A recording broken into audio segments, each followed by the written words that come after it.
The time is now 5:39. I appreciate people waiting a few moments while we talk to our superintendent. On Wednesday, August 19th, 2026, and this public meeting of the D.C. State Board of Education will now come to order. The roll will now be called to determine the presence of a quorum. Director Butler, please call the roll. Representative Best. Representative Chang. Present.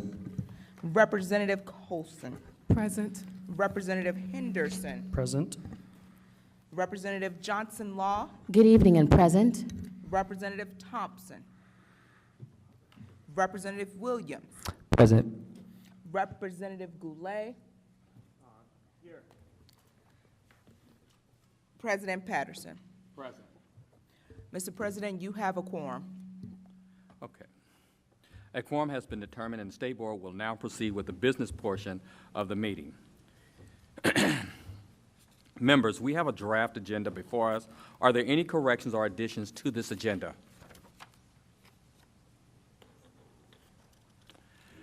Seeing no corrections or additions, is there a motion to adopt the agenda? So moved. It's been moved by Vice President Goulet. Can I get a second? Second. It has been seconded by Ward 8 Representative Johnson Law. Okay. Is there any discussion on the motion? Okay, seeing no discussion, the motion is to adopt the agenda. All in favor, say aye. Aye. Any nays? The ayes have it. The motion carries. We now have the minutes from our July 1st and August 5th working sessions. Is there a motion to adopt these minutes? So moved. It has been moved by Johnson Law. Can I get a second? Second. It has been seconded by Representative Williams. Is there any discussion on the motion? Seeing no discussion, the motion is to adopt the minutes from our July and August working sessions. I will now ask for the yeas and the nays. All in favor? Say aye. Aye. Aye. Any opposed, say nay. The ayes have it, and the motion carries. Good evening.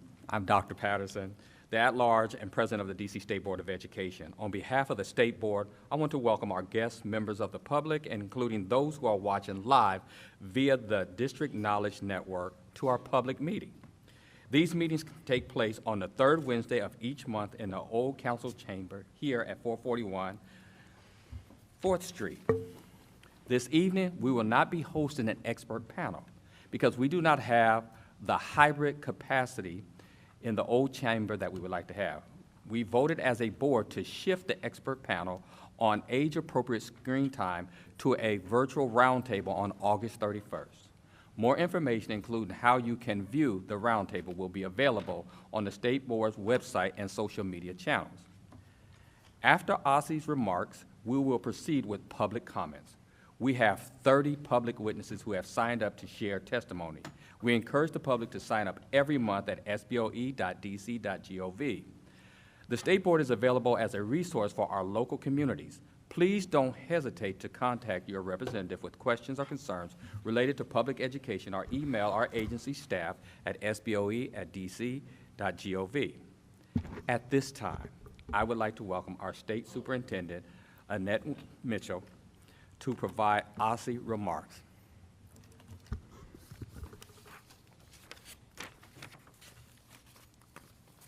And I'm sorry, Antoinette.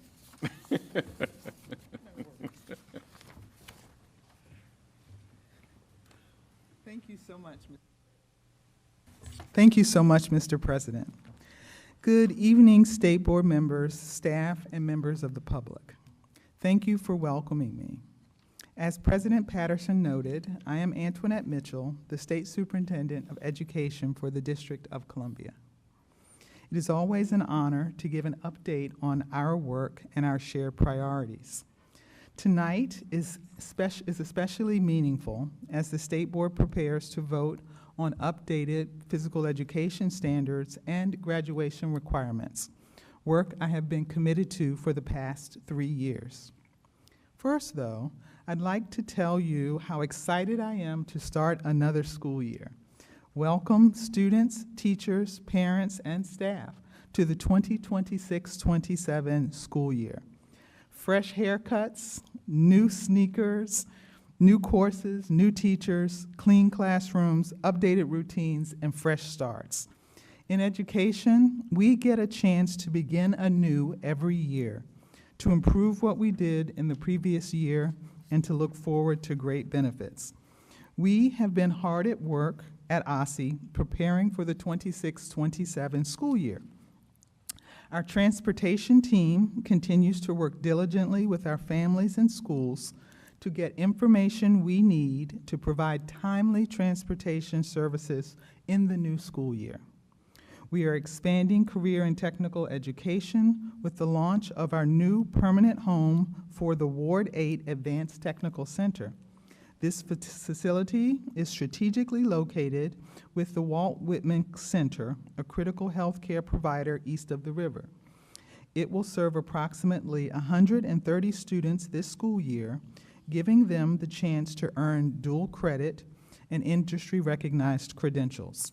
The new ATC will prepare students to become EMTs and clinical medical assistants, both of which are aligned to advanced degrees in nursing and are high-skill, high-wage, and high-demand careers. We will keep the focus on stronger math and literacy outcomes in this upcoming year as well, and we'll do that across all LEAs by continuing to implement OSSI's literacy and math task force recommendations. In addition, we will continue to improve our LEA supports for student health because healthy bodies and minds provide the foundation for student growth, achievement, and attendance. Last school year, we raised immunization rates in the 4 key grades.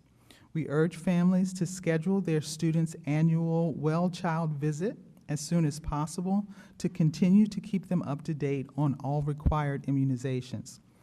OSSI will also continue to partner with LEAs, DC Health, and FIMS to make sure every school has its emergency medication action plan and cardiac response plans in place. These are a few of the priorities driving our work right now as we move into the 26-27 school year. We've also continued to work hard this summer by recently publishing a few different reports.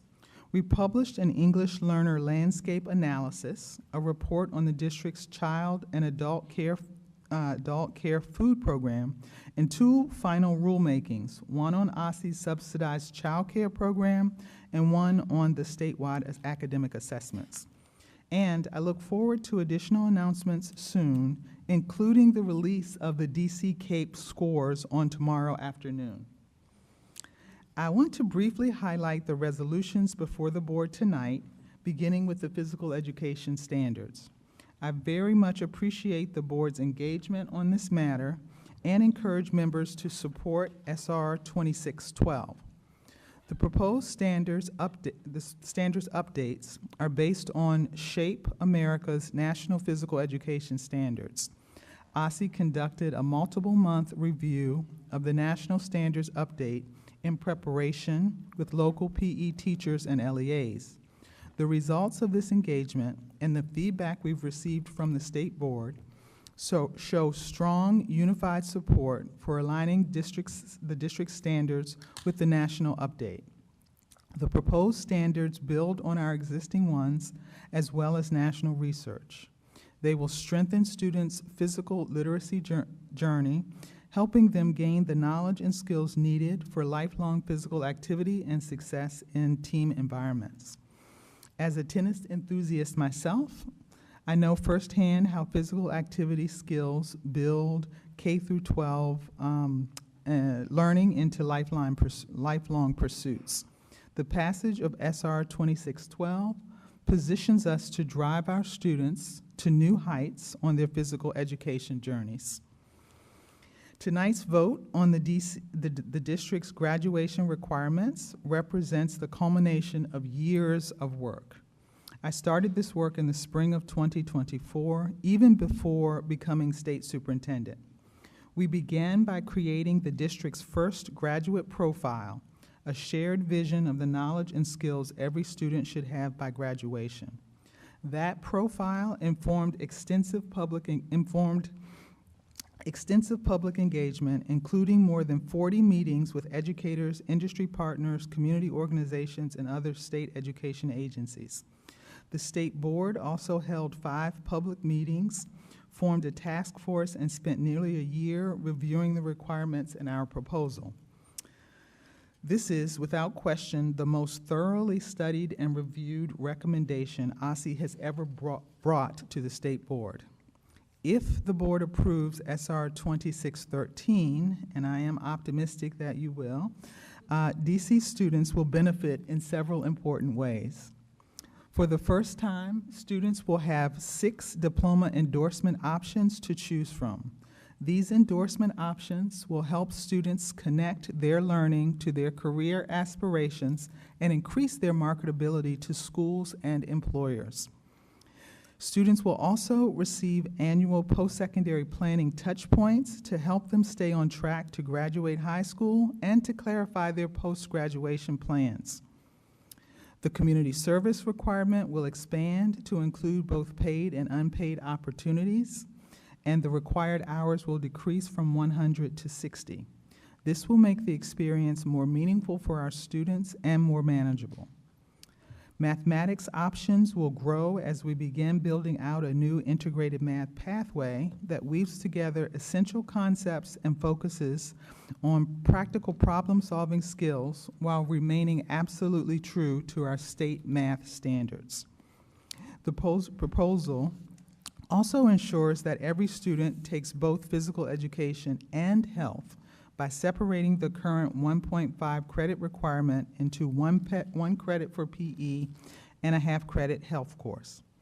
It adds a new half-credit financial literacy course, which was by far the most common request we heard from the public while canvassing students and parents at public events. And finally, at the board's recommendation, students will be able to earn competency-based credit in world languages. This change recognizes students' language mastery, allows that mastery to be reflected on their report cards, and expands access to languages not currently offered at their school. These changes reflect true collaboration and effective compromise.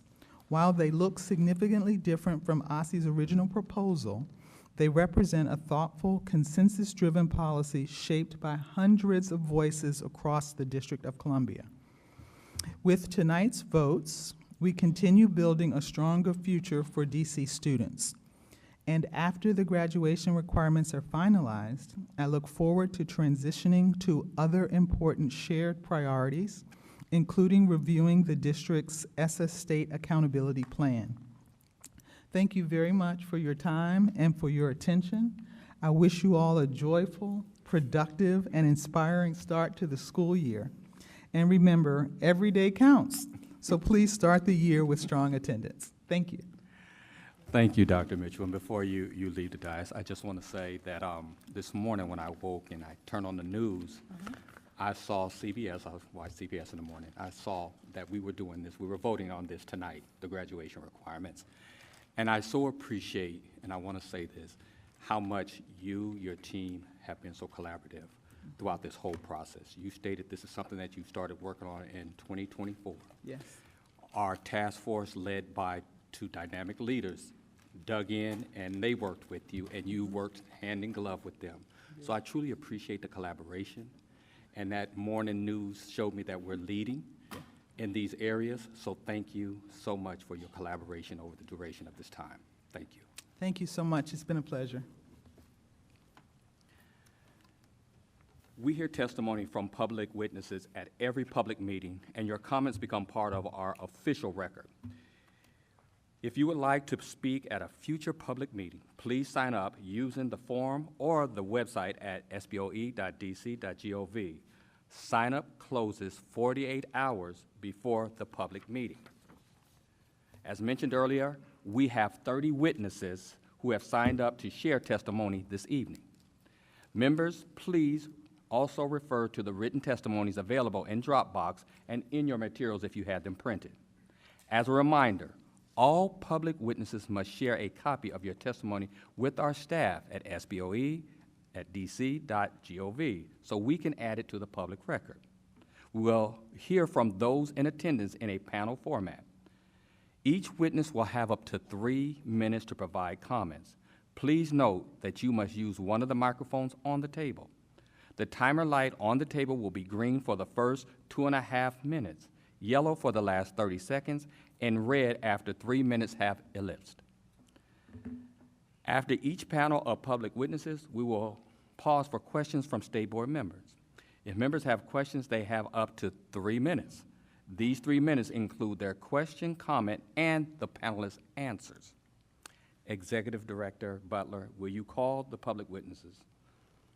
Oh, she will call the public witness. She will also assist with timing to ensure our witnesses and members stay within their allotted time. Now, Director Butler, will you call our witnesses? Thank you, President Patterson. As we prepare to call public witnesses, I want to reiterate that each panelist has 3 minutes. At the 30-second mark, when you have 30 seconds left, the light will turn yellow. Once it turns red, please stop talking.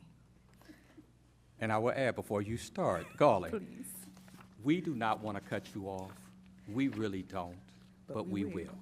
Okay? Thank you. Just not. All right, well, good evening. First on our list this evening, we have Noah Doherty, Maya Meckenbreyer, Lindsay Lieberman, Michelle Harburg, Chuck Brodsky, Anna Carabell.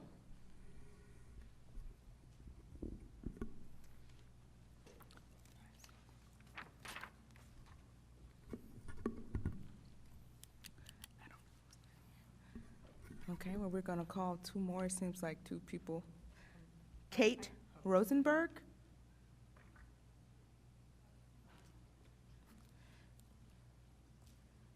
Oh, okay, you are here. Okay.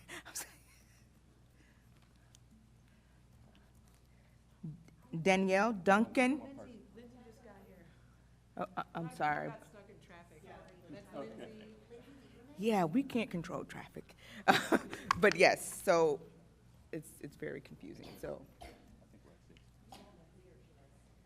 So the people who were called: Noah Doherty, Maya Meckenbreyer, Lindsay Lieberman, Michelle Harburg, Chuck Brodsky, and Anna Carabell.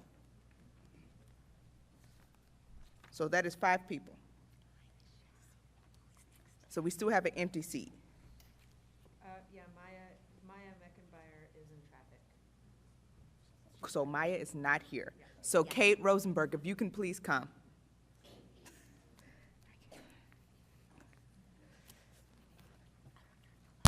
Thank you. We're going to start with Noah and then work our way around. Unfortunately, the way the public testimony is set up, we are unable to wait for people who are not here because people sign up on a first-come, first-served basis. Mr. Doherty.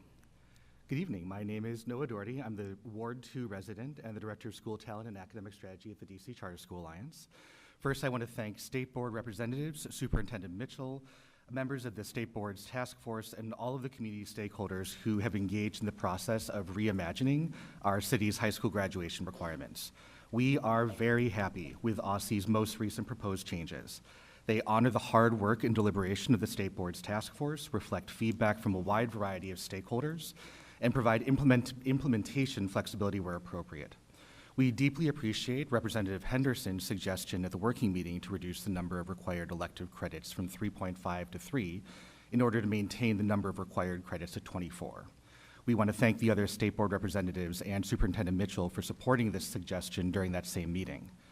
We are also very excited that the proposal to allow students to earn competency-based credits in world language has been included in the final recommendations. This is a deeply equitable move that honors the hard work many families put in to pass on their home language down to their children. And we appreciate all the work the board has done to make this opportunity as simple as possible for high schools to offer. The DC Charter School Alliance works with all 65 public charter LEAs, including the 21 who serve high school students. and we plan to convene 2 working groups. The first will explore ways to incorporate financial literacy standards into existing classes, and the second will look at ways to ensure post-secondary planning touchpoints engage students and their families in preparing our young people for success in college, career, and military pathways. These working groups will bring together the school leaders, college and career counselors, and teachers who will ultimately be responsible for implementing these changes to develop solutions that can benefit the entire sector. We know this important process will continue for at least another year as OSSI develops the guidance and resources that educators, students, and families will need to understand, navigate, and take full advantage of these new requirements. And the Alliance and our leaders are committed to engaging in that process and working as partners to ensure all of our city's students are prepared for success in life. And finally, we appreciate the attention the State Board is giving to the role of technology in our schools. The Alliance has been paying close attention to this issue and has welcomed the opportunity to hear from a wide range of stakeholders. First and foremost, we firmly believe that more is needed to protect our students' data and their privacy. This is an issue that is becoming more important and more complicated every day, and that's why the Alliance is drafting a model policy for our public charter LEAs that explicitly names the critical practices and processes necessary to protect our students. As this conversation continues, we are eager to hear more from parents, researchers, educators, and recent graduates, and we are committed to listening first so that we develop a balanced understanding of this complex and important issue. Thank you for your time, and I welcome your questions.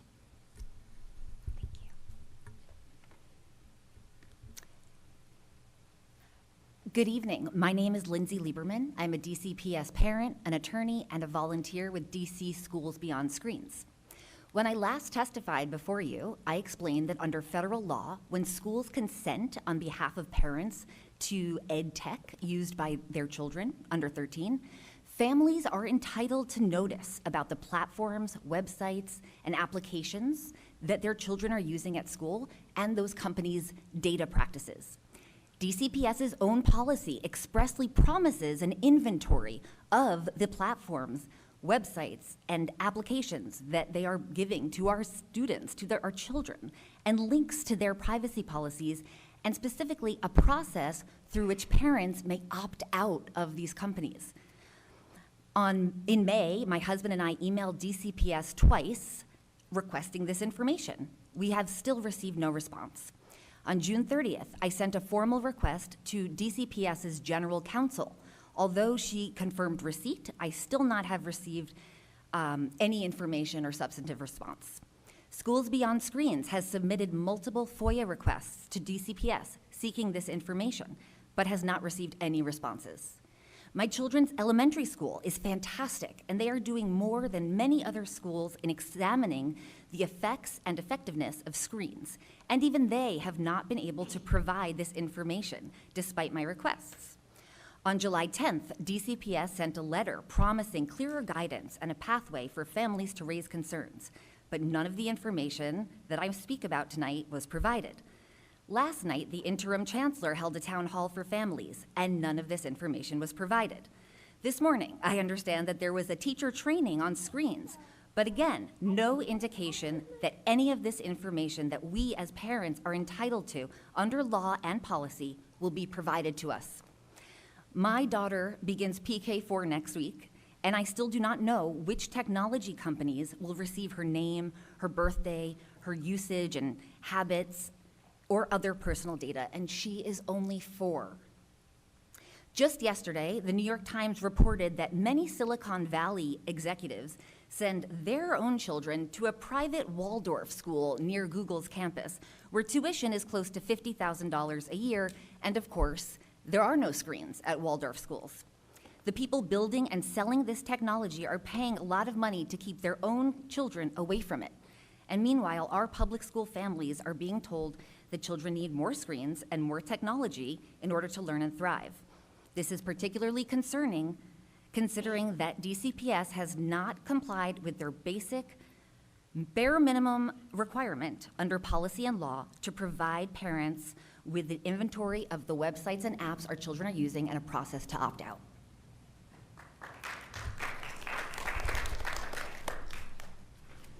Good evening. I'm also here as a volunteer with the School Beyond Screens DC chapter. I live in Ward 1, and I'm a parent of a first and a third grader in DCPS schools.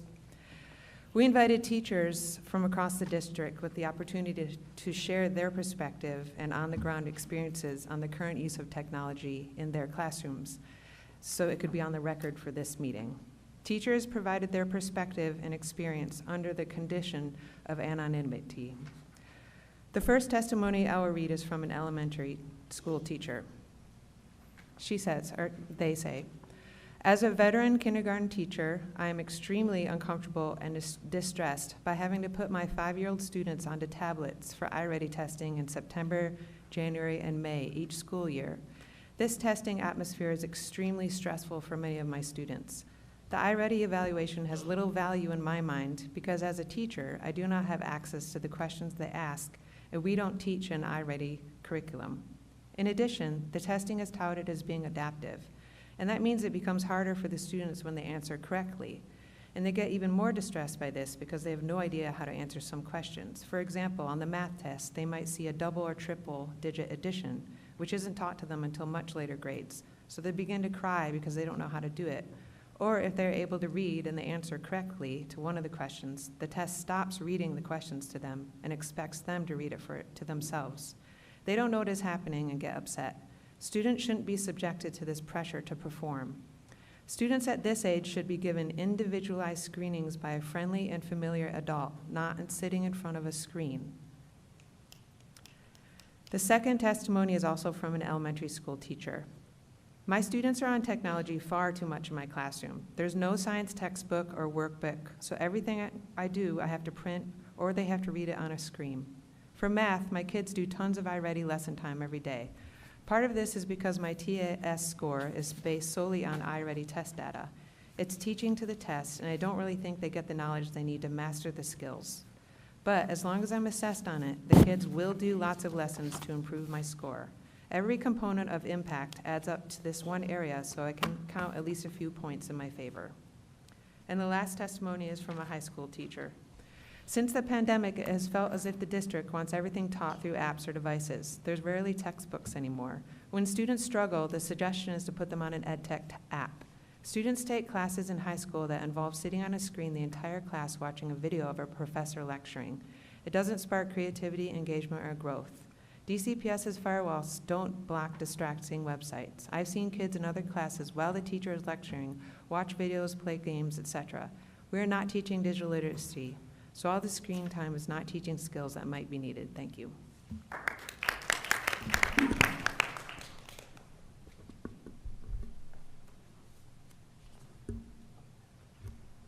Good evening. Thank you for having us here tonight. I'm testifying as part of the Schools Beyond Screens DC chapter. I live in Ward 1 since 1997. I'm also a parent of a first and third grader, the two great kids behind us at a DC public school. And I'm here to read 2 additional testimonies submitted anonymously by teachers. The first, this is from an elementary teacher in Ward 4 who says that I feel strongly that screen use in general, including when it comes to EdTech, has gotten out of hand in DCPS. I've been with DCPS since 2012 and have taught in elementary schools in Wards 1, 3, and 4. I've watched screens become more and more common as replacements for teacher-student and student-student interaction. Screens, either on the smart board or laptops, are used during indoor recess, when specialist teachers are absent, before and after field trips and assemblies, and on the days leading up to a vacation, etc. Even during important social, emotional opportunities, such as morning meeting songs and brain breaks, YouTube videos are being regularly substituted for meaningful learning and interaction. So instead of learning how to regulate their emotions and sustain eye contact and take turns in a social setting, students stare mindlessly at videos that are overstimulating and overwhelming for many kids and even for some adults. It is far too easy to put students in front of screens instead of providing opportunities for them to engage in project-based learning, social, emotional learning, independent paper-based activities, group and partner work, and other activities that we know help them develop their cognitive and social abilities. DCPS has pressured teachers over and over to ensure that students get their iReady minutes, when many of us understand that this program encourages disengagement, poor focus, and frustration in our students. I have been waiting many years for DCPS to set limits on the amount of time students spend on screens over the course of their days and weeks. And without these limits, teachers and school leaders are unaware of the cumulative number of hours that even our youngest students spend on screens every day. As educators, we need to understand the appropriate amount of time for our students to be on screens, and these numbers should be based on scientific research, not on claims from iReady and other edtech companies. I would love to see a return to computer labs instead of one-to-one devices and a reduction in the screen time that is built into our curricula. And second, this is from an elementary teacher in Ward 3. I believe that students in grade 3 through 5 should not be able to independently use computers while teachers are required to be teaching other things. Most of the time, upper elementary students are using computers independently. Sir, thank you.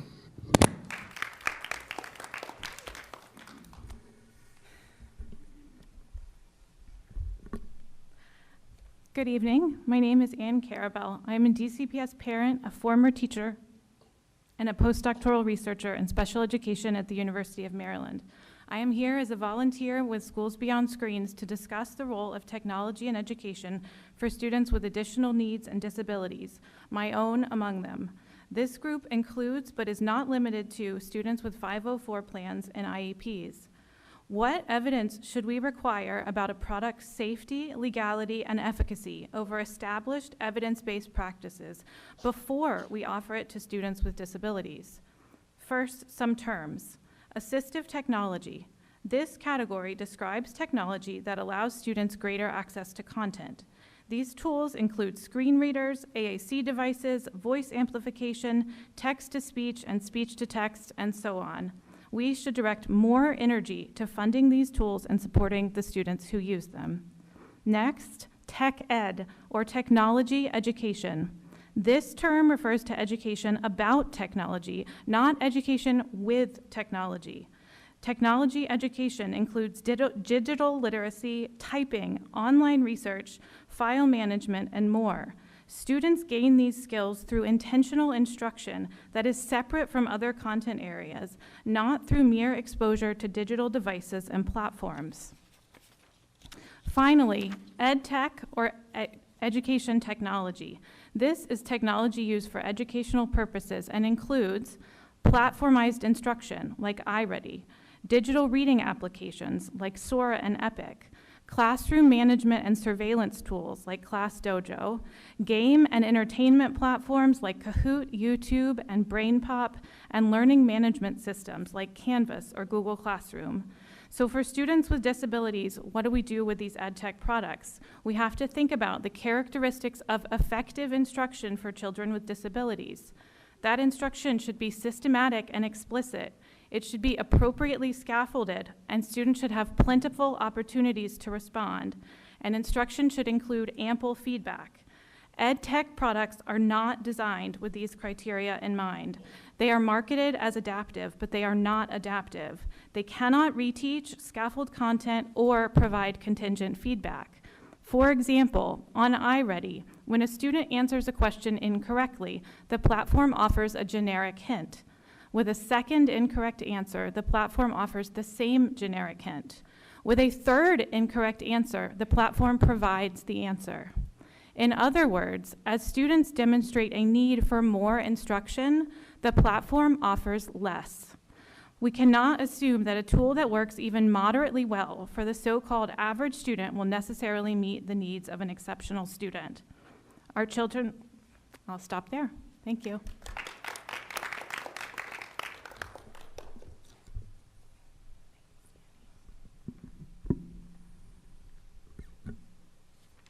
Thank you for the opportunity to be here tonight. My name's Kate. I'm a DCPS parent and volunteer with Schools Beyond Screens DC. Neither I nor Schools Beyond Screens take money from big tech, their philanthropic arms, or the donations of family offices funded by Microsoft, Google, Meta, or otherwise. We're asking for policy on technology in schools based on the best available research and evidence on children's learning and development, not personal opinions or aphorisms like, "the world is changing." We're asking for very common sense policy protections that set all DC kids up for success, not just those born into economic privilege that affords them a human-centered and teacher-led education. In no other time in human history have private companies had so much influence on public education. We're asking you to move fast because these companies are moving fast and because childhood moves fast. 96% of tech apps used in public schools share children's personal information with third parties.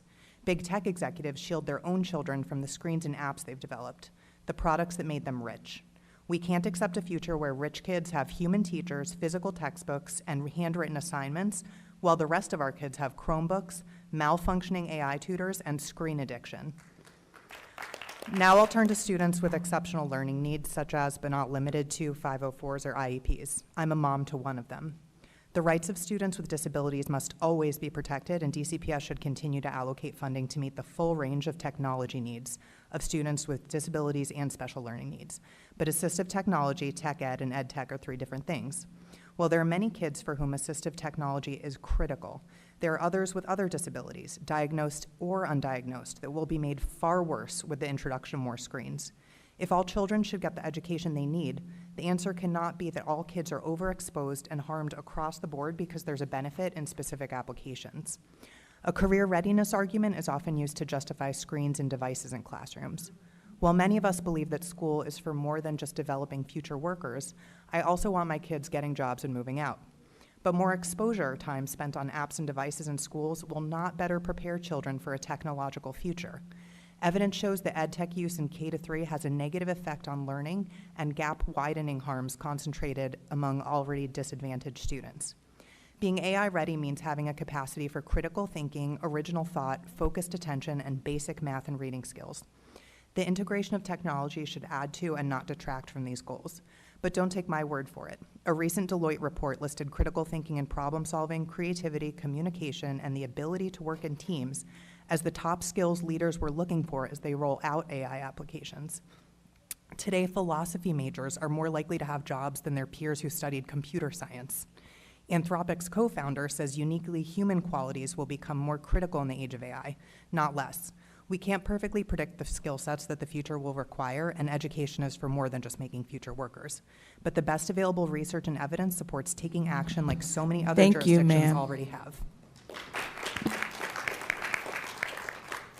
At this time, we will start a round of questions with our elected state board members. Representative Best. Hey, everyone. I just want to say thank you for your continued advocacy on this. I don't really have any questions at the moment, but thank you. Thank you. Representative Chang.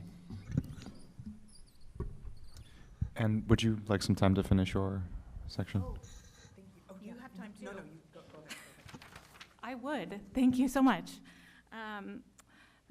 To determine whether a technology tool should be used in a particular situation, particularly with students with disabilities, we should require evidence of efficacy from multiple high-quality, independently funded studies that compare the product to existing evidence-based practices and that consider the experiences and perspectives of the teachers and students who use the product. We need more transparency and oversight of ed tech and especially platformized instruction in both general and special education settings. Our children with exceptionalities do not need more tablets or machines or platforms or devices. They need supportive, caring humans. Thank you for the opportunity to finish. I promise I have only one more sentence. It is just that evidence supports taking action like many jurisdictions already have to protect children's learning, executive functioning, and interpersonal skills so that today's DCPS students can think and problem solve in tomorrow's world, whatever it may look like. I understand that you are all volunteers, but as I'm looking at the researcher, do you have examples? Would you remind us from other contexts what's top of what are the cases we should be looking at from other contexts? Sorry, can you elaborate on your question? What are the examples from other geographies, other cities, other schools, districts we should be looking at? Sure. That's what you were. Do you want to? Oh, for me. Any of you? Yep. Many of our neighboring jurisdictions have already overhauled their tech policies. LA has rolled theirs out just this school year.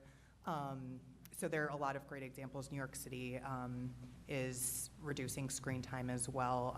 Baltimore, Arlington, Fairfax, Howard County, the list goes on. There's. And how similar or different are they in terms of the policies they've changed to one another? I think there's a very wide range in terms of what school districts are doing. We have heard from school districts in North Carolina, around Pennsylvania. Some of them are cutting back, especially on individual tablet use in K-2 or pre-K-2. We see that is the consensus position on this topic right now. We also see that in middle school and high school, the debate is much trickier.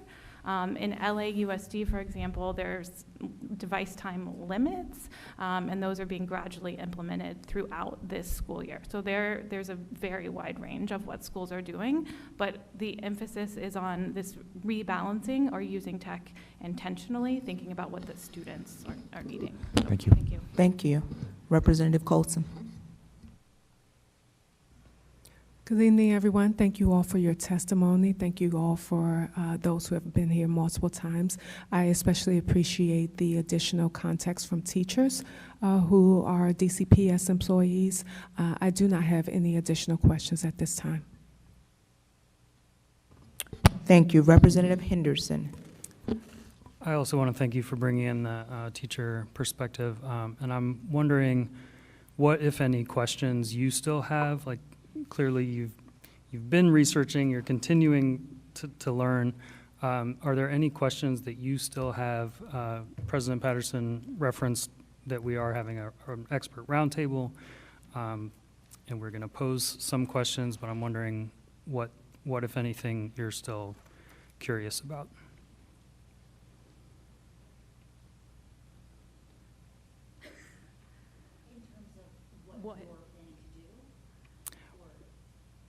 Well, I guess I'm asking, what should we be asking? And I'm wondering if there are any outstanding questions that you still, like, you realized you needed to hear more from teachers, you went and learned more from teachers. Well, I think there's also a big gap in the conversation about AI. It's very trendy now in all kinds of industries and business, like, oh, AI exists, let's get AI into this company. And now they're saying, oh, we got to get AI into schools. And yet, I mean, this is a brand new technology, and it is so powerful. And it isn't clear that DCPS is thinking thoughtfully and asking the right questions and talking to the right experts to be able to make policy on such an important matter. The risks are so extreme for our children. So we would hope that you guys would find out more about DCPS's plan with AI and limit it to the extent that we can. Again, like so many people testified to, our children need to learn human skills before outsourcing them to a robot. And we get the sense that DCPS is really excited about AI and is encouraging students to use it as much as possible, and that really concerns us. Okay. Ms. Carabell, you talked about research, and like, I agree about the need for evidence-based policy and decisions, but I'm finding it's increasingly difficult to get that with the way research is funded. You are a researcher. Would you point any particular place to find who is evaluating ed tech well? Yeah, thank you. That's a really important question. If I can ask my friend in the back to hold up my prop for tonight. There is a lot of research done on this. A lot of research on the specific apps themselves is funded by technology companies, and so we always want to look at that very, very carefully. Even in the various clearinghouses, like the National Center for Intensive Intervention, even on the ESSO website, the What Works Clearinghouse, conflicts of interest are not taken into account. So it takes somebody to know, you have to do a little checking behind the scenes to know, but there is a ton of research about reading on screens, about the importance of social interaction. Thank you and I would so direct you much. to this book. Thank you. Representative Johnson-Law. Thank you all so much for your testimony. Noah, I want to start with you. Thank you all so much for all you all do at the Charter Alliance and how you all support all of our public charter schools. It's no easy feat. I don't know, you all probably I don't know if you get any credit. I don't know. But I wanted to publicly acknowledge you and just say thank you for all you do. And not just you, but the entire team, Ariel and everybody there. So thank you all so much. To the rest of the panel, quick question. What interactions or outreach have you all done with any Ward 8 schools or students or families? Thanks so much for the question. We've talked to a lot of local groups. Actually, Maya, who was going to present first, was going to discuss all of the stakeholders that we've talked to. Okay. I have talked extensively with a good friend of mine at a particular school that I won't say just to protect her. Mhm. But she and I have had very in-depth conversations about iReady and the minutes and the disproportionate use of that tool in that ward for sure. So we Okay. we have done a lot, and we are continuing to work on reaching families and teachers across the city. Okay. Did this Ward 8 teacher that you talked to, did she submit testimony anonymously at all, or? She did not, no. She did not, okay. Could you encourage her to reach out to me, please? Absolutely, I would be happy to. Thank you so much. Sure. All right. I don't have any more questions. Thank you all so much. Thank you. Representative Thompson? Good evening. Thank you for everyone making it here, given the road closures. I went through the same struggle as many of you did. I do appreciate everyone's testimony. As Representative Henderson said, our committee will be hosting the expert panel that would have been this evening. The beautiful thing about that is we get a bit of extended time to engage and ask thoughtful and thorough questions that will be both made available to the public real time. We've done roundtables before, particularly when issues are complicated and a little bit sticky. So I know that we arrived here due to our own technological issues outside of our control. However, I think it's the right next step, and so I'm very much looking forward to that. I do not have any questions. All of the testimony this evening I was able to follow, and I will yield the rest of my time. Thank you.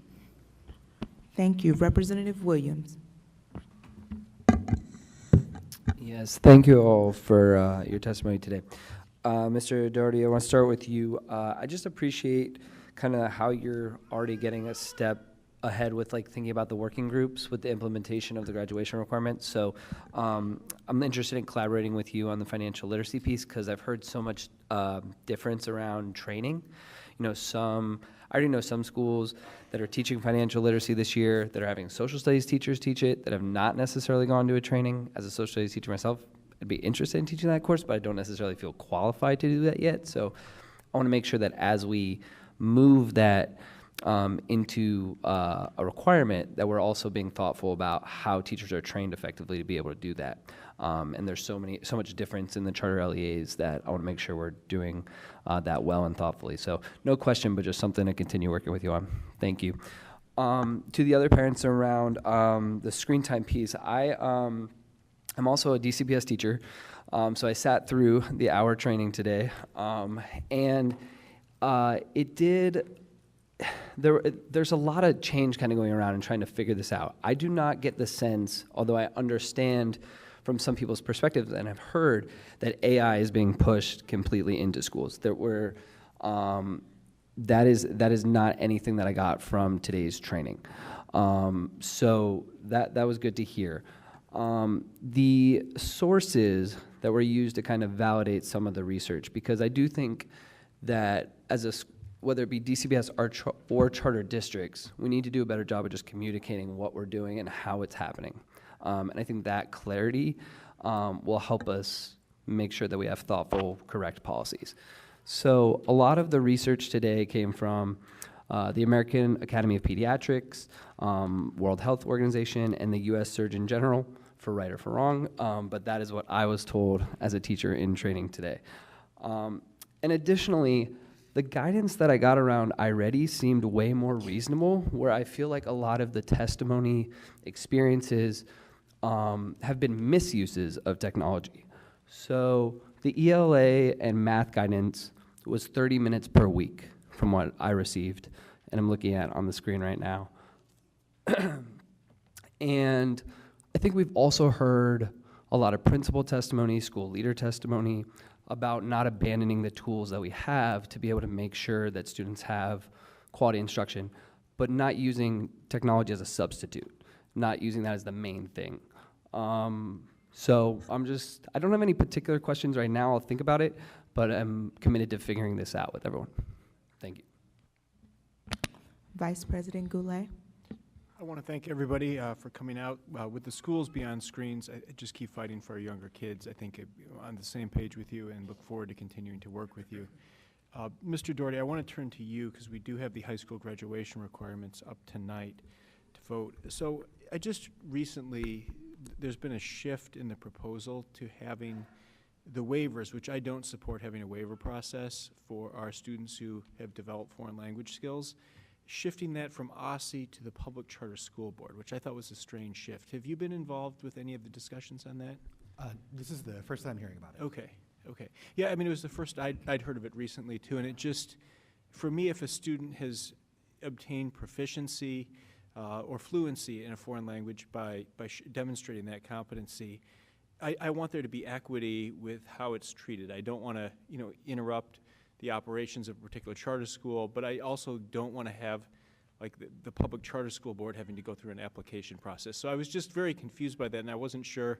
I think you've answered the question if you'd had any feedback in that yet or not. No, this is the first time hearing about Okay. it. A couple of just quick things I would note very quickly, I think, are some of the things we would have expected to come through the rulemaking and guidance process would be, if the stamp test was used to decide if a student was awarded competency-based credit, we were assuming that the state education agency would say at what levels across all LEAs. So I think there's a question of if it's just coming from the Public Charter School Board, then is there a world where there are discrepancies between DCPS and public charter LEAs? I think there's some other questions, but we certainly wanted to see the language first, I think.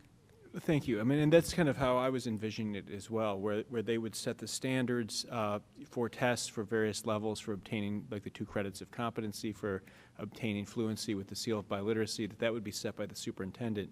But kind of having one set approved by DCPS, one set approved by the Public Charter School Board with these waivers. I mean, I'd like to get rid of the waivers altogether and make sure that the students who've earned these skills then just are able to take that to the school and get the credit, and certainly report the data back to OSSE, but do so in a way that makes sense. So thank you for your continued work on this, and always appreciate you being able to help us with policy on this. So thank you very much, and thank you all for coming out tonight and braving the traffic. Thank you. President Patterson. Thank you so much. I want to thank everyone. I don't have any questions, but I do have a few comments. For Mr. Doherty, I just want to say thank you for through the whole process with our graduation requirements of being there, attending meetings, providing feedback from a charter perspective. I really appreciate your due diligence and your dedication to making sure that we were doing those in an equitable kind of way and providing that input. So thank you so much for participating so much. To my parents, I am also a parent of 2 DCPS students, so this is very, very vital to me. I also was online yesterday with Dr. Jackson, the interim chancellor, and went through all of the iterations of them talking about different things, and each person coming up doing their presentation and watching on the screen and everything, but this did not come up. And like you, I was a little annoyed by that. So I truly understand parent to parent the frustration that you're currently feeling currently. I look forward to our roundtable that has been mentioned quite a few times here and really digging in to see what type of policies we can try to start to craft around this. So I just appreciate your dedication to this, to stay on this, and feel definitively your pain in this particular issue of not being able to get answers or even a discussion on it. So I appreciate you so much. Thank you. And with that, I believe you guys are going to be excused, and we're going to call our next group of people. Thank you all for your testimony. At this time, we will call our next round of public witnesses.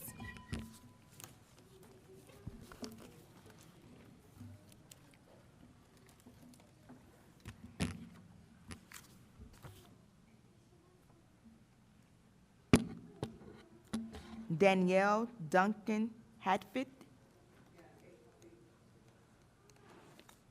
Jacqueline Sanchez. Aaron Wolowski.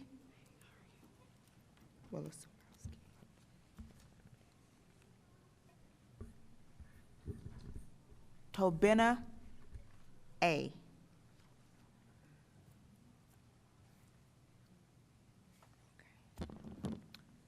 Llewellyn Dixon.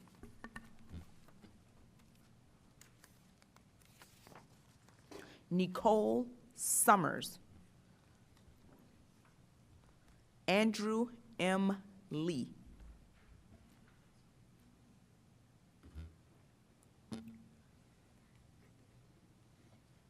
Ade Bernuhanu.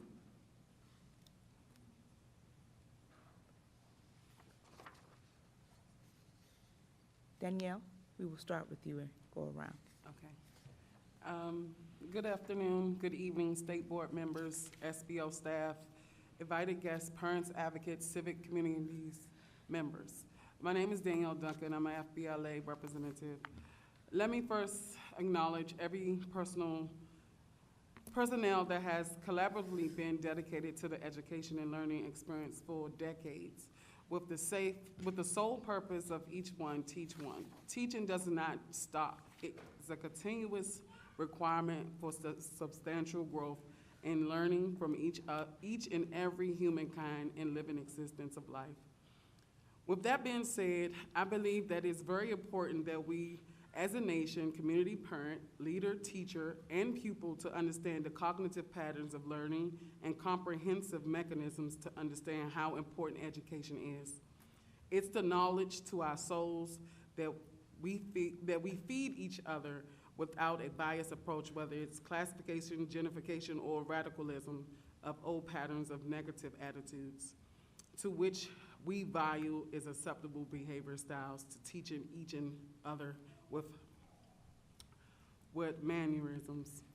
It is of great importance that we remember as individuals that what we teach and how we teach, what we learned and how we gravitate to things based on understanding is valued in our environment and economical levels of coping with each other's cultural standards will always resonate in the lives of our future.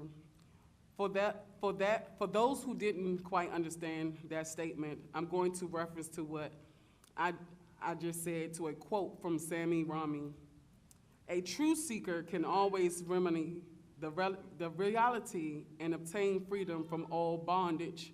One who has transferred his attitude can change his or her bad circumstances into favorable ones.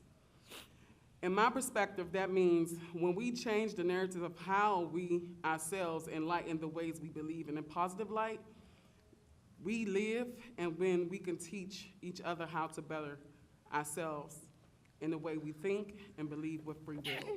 Education is knowledge to know what is right versus what is wrong, and how we teach from the home to the school to the governance that guides our society starts with the accountability to do what is just and not losing our compassion for human beings.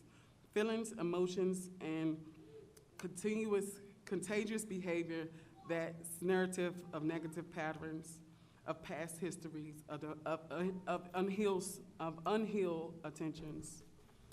Although we come from different and diverse backgrounds of teachings, we must take into consideration that nobody learns at the same pace or understands the same way.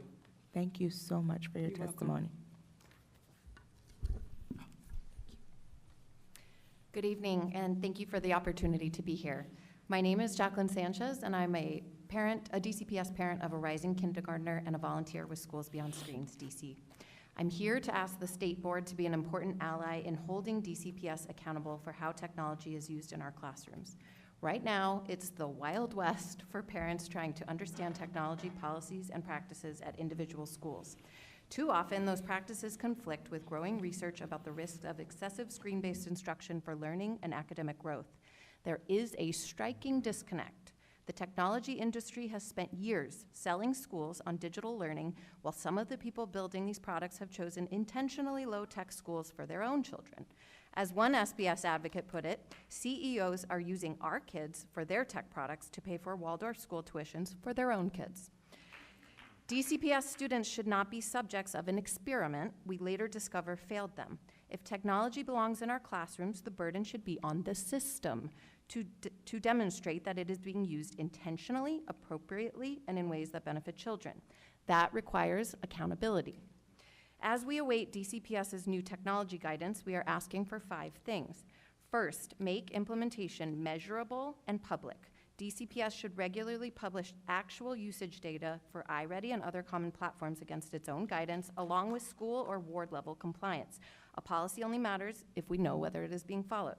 Second, put real numbers in the guidance. Terms like defined thresholds and reduced online assessment time are intentions, not standards. Families need maximum weekly minutes for platforms like iReady and age-based expectations for device-free instruction. Third, establish ongoing public oversight. DCPS should report quarterly to the State Board, Council, and OSSE on implementation, with public materials and opportunities for family and educator feedback. This community feedback should be used to inform contract renewals like iReady. Fourth, give parents a real escalation pathway. Families need a formal process to report concerns, a responsible office, defined response times, and public reporting on aggregate trends. Finally, communicate repeatedly and transparently. One parent use session or announcement is not enough. Families should receive guidance at launch, again in September, and mid-year with translations and permanent online access to DCPS guidance and individual schools' technology policies. Notices cannot simply be posted on students' school-issued devices. These are basic principles of accountable policymaking: specific standards, measurable outcomes, public reporting, regular oversight, and a meaningful feedback loop. Our children get one kindergarten year, 1 third grade year, and 1 childhood. They should not have to wait years for adults to determine whether an educational technology experiment worked. We ask the State Board to ensure DCPS gets this right from day 1. Thank you.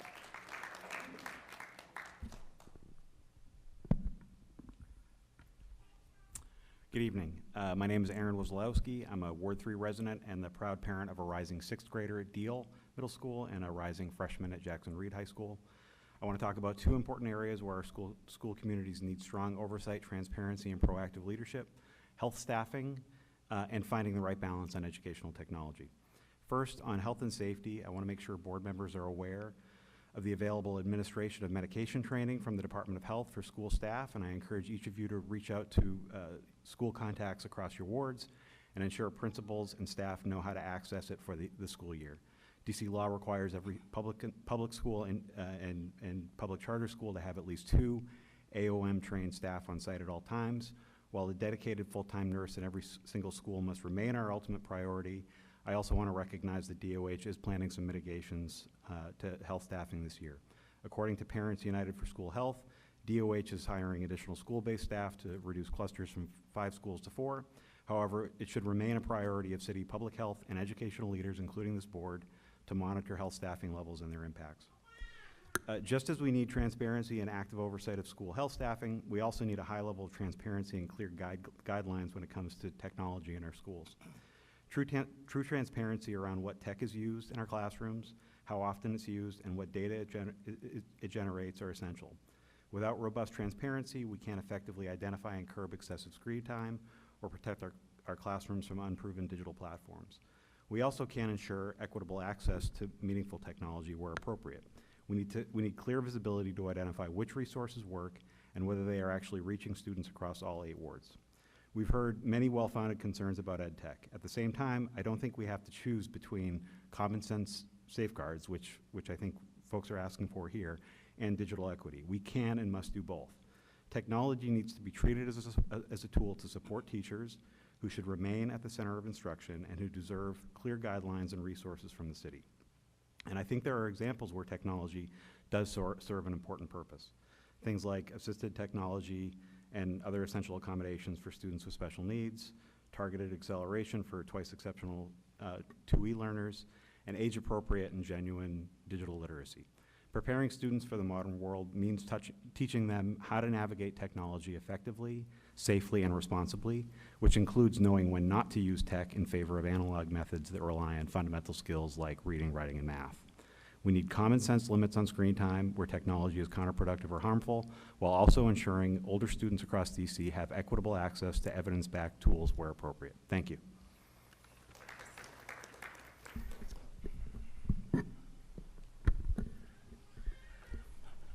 Good evening. My name is Llewellyn Dixon.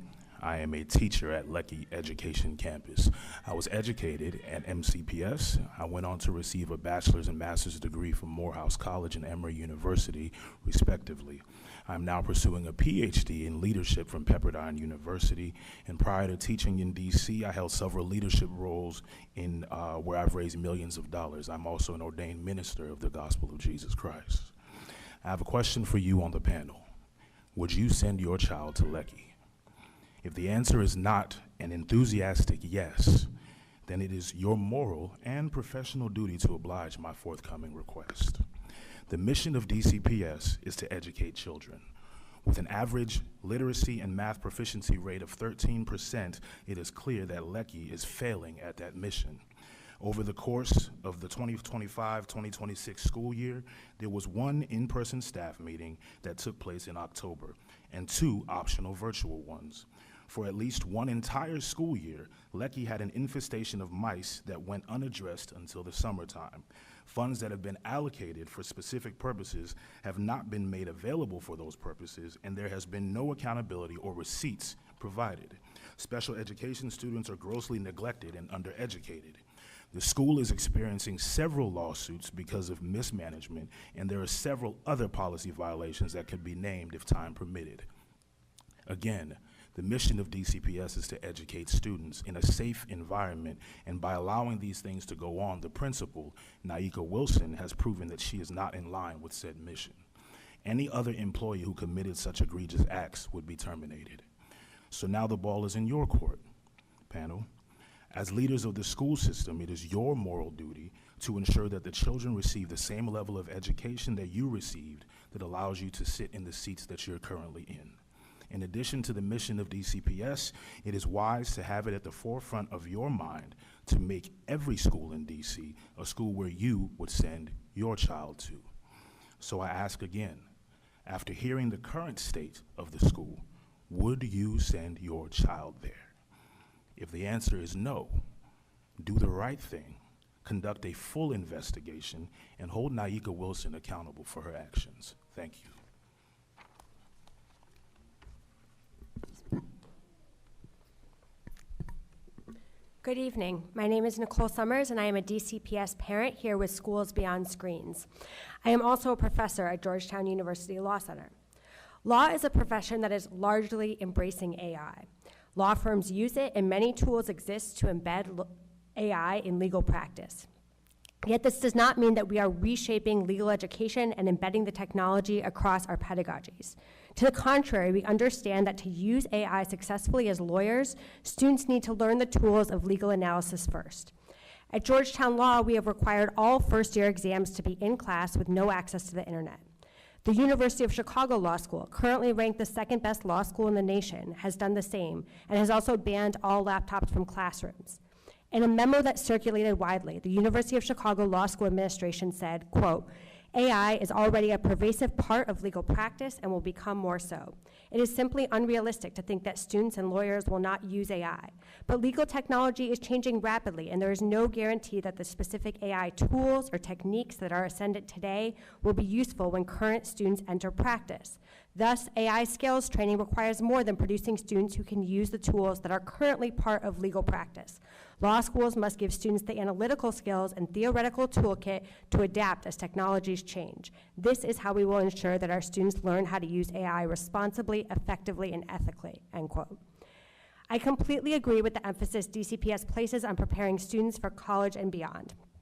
From my own experience as a professor, I want to emphasize that to succeed in higher ed, students do not need the quote-unquote digital literacy that is acquired from time spent learning how to use AI, doing exercises on apps, and making PowerPoints. What they need is to be able to sustain focus, to read and comprehend lengthy texts, and to think independently and critically.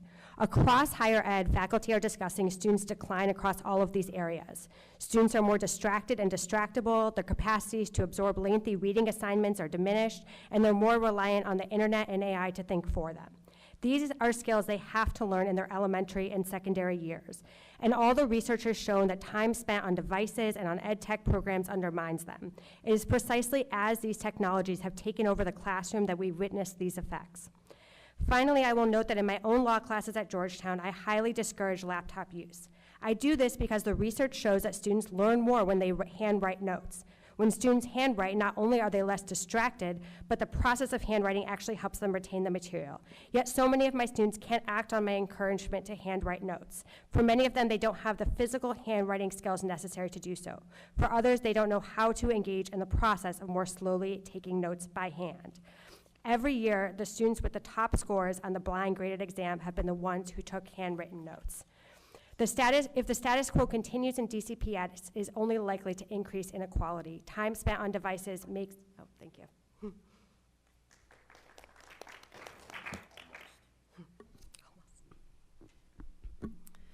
Good evening, board members. My name is Ade Burhanu. I'm here as a mother of a DCPS pre-K4 student, a physician, and a volunteer of Schools Beyond Screens.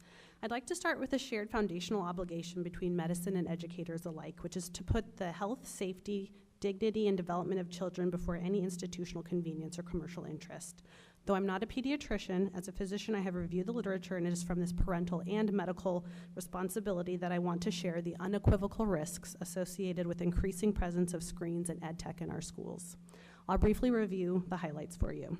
As you know, preschool is a period of exceptionally rapid brain development. In a neuroimaging study of 3 to 5-year-olds, greater screen exposure was associated with low white brain matter changes associated with circuitry tracts supporting language, executive function, and emergent literacy. And that's associated with lower scores in those corresponding assessments. The digital environments introduce rapid stimulation and distraction that can compete directly with sustained attention. Longitudinal evidence suggests a direct relationship between digital media use and ADHD symptoms, sleep disruption, and impaired social relationships. In the classroom, the problem is not limited to the child using the device, but research also shows that laptop multitasking can also disrupt and impair learning among nearby students who can visualize the screen. So this makes one-to-one devices makes it a classroom level issue and not simply an individual choice. A screen-heavy school day can displace one of the most important forms of pediatric preventative medicine, which is movement. Meta-analyses have shown that students who use greater than 2 hours of screen time have greater than 67% odds of being overweight or obese, compared to children who use less than 2 hours of screen time per day. Sedentary behavior, as you know, is associated with downstream cardiometabolic risk factors such as hypertension and diabetes in children. Increasing screen exposure also raises significant pediatric vision concerns with significantly higher odds of myopia among children and greater screen exposure. In fact, a meta-analysis of 45 studies with more than 335,000 participants found that each additional hour of daily screen time use was associated with 21% higher odds of myopia. I would also be remiss not to mention from an equity perspective the concerns here. Their research also shows that school monitoring and AI technologies also disappropriately surveil and misclassify and have increased disciplinary events for Black and Hispanic students. Numerous studies also show how educational technology can reinforce existing inequalities and widen the achievement gap. Technology has legitimate uses, but we must distinguish between supplementing education and institutionalizing high volume exposure to screens. Our children's developmental years are not renewable. Their attention is not a commodity. And while ed tech vendors have legitimate commercial incentives, schools have a different obligation. Thank you. Thank you. At this time, we will have a round of questions from our elected state board members. Representative Chang. Nicole, would you like to finish your testimony? Oh, thank you. Sure. Time spent on devices makes students less prepared for higher ed. Higher income parents will be able to counteract this effect with screen-free supplements at home and through outside providers. Low-income households will be unable to do the same. Thank you, and thanks for the opportunity. And I think one of the things that I was thinking about as you were talking is what the ideal day as a parent would look like. If you're imagining what your child is experiencing when they go to school, if any of you would be willing to walk me through, what would that be? And I'm looking at you, Nicole, because I'm Sure. yeah. Sure. I mean, so I have a rising first grader and a rising pre-K3er. And for me, it's human interaction. I mean, it's very much what he had his first year, which had virtually no screens except for required iReady testing. His teacher did not believe in screen-based instruction, and it was wonderful. I actually volunteered in the classroom every week and saw what it was like, and it was vibrant and human-centered, and the kids were interacting with each other. They were, using physical materials as kindergarten, so there's a lot of physical play with physical materials still, and learning with physical materials. They're learning how to handwrite. They're reading physical books, and I want that to continue, of course, adapted to appropriate age and educational experiences, but it would really be a hand, paper and pencil instruction throughout, and human-to-human interaction.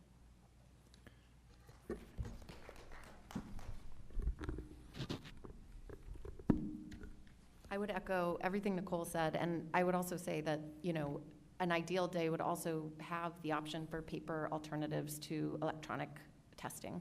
So if there's going to be testing, I do believe that, it makes sense to have some sort of measurement of growth of where the students start and where the students end.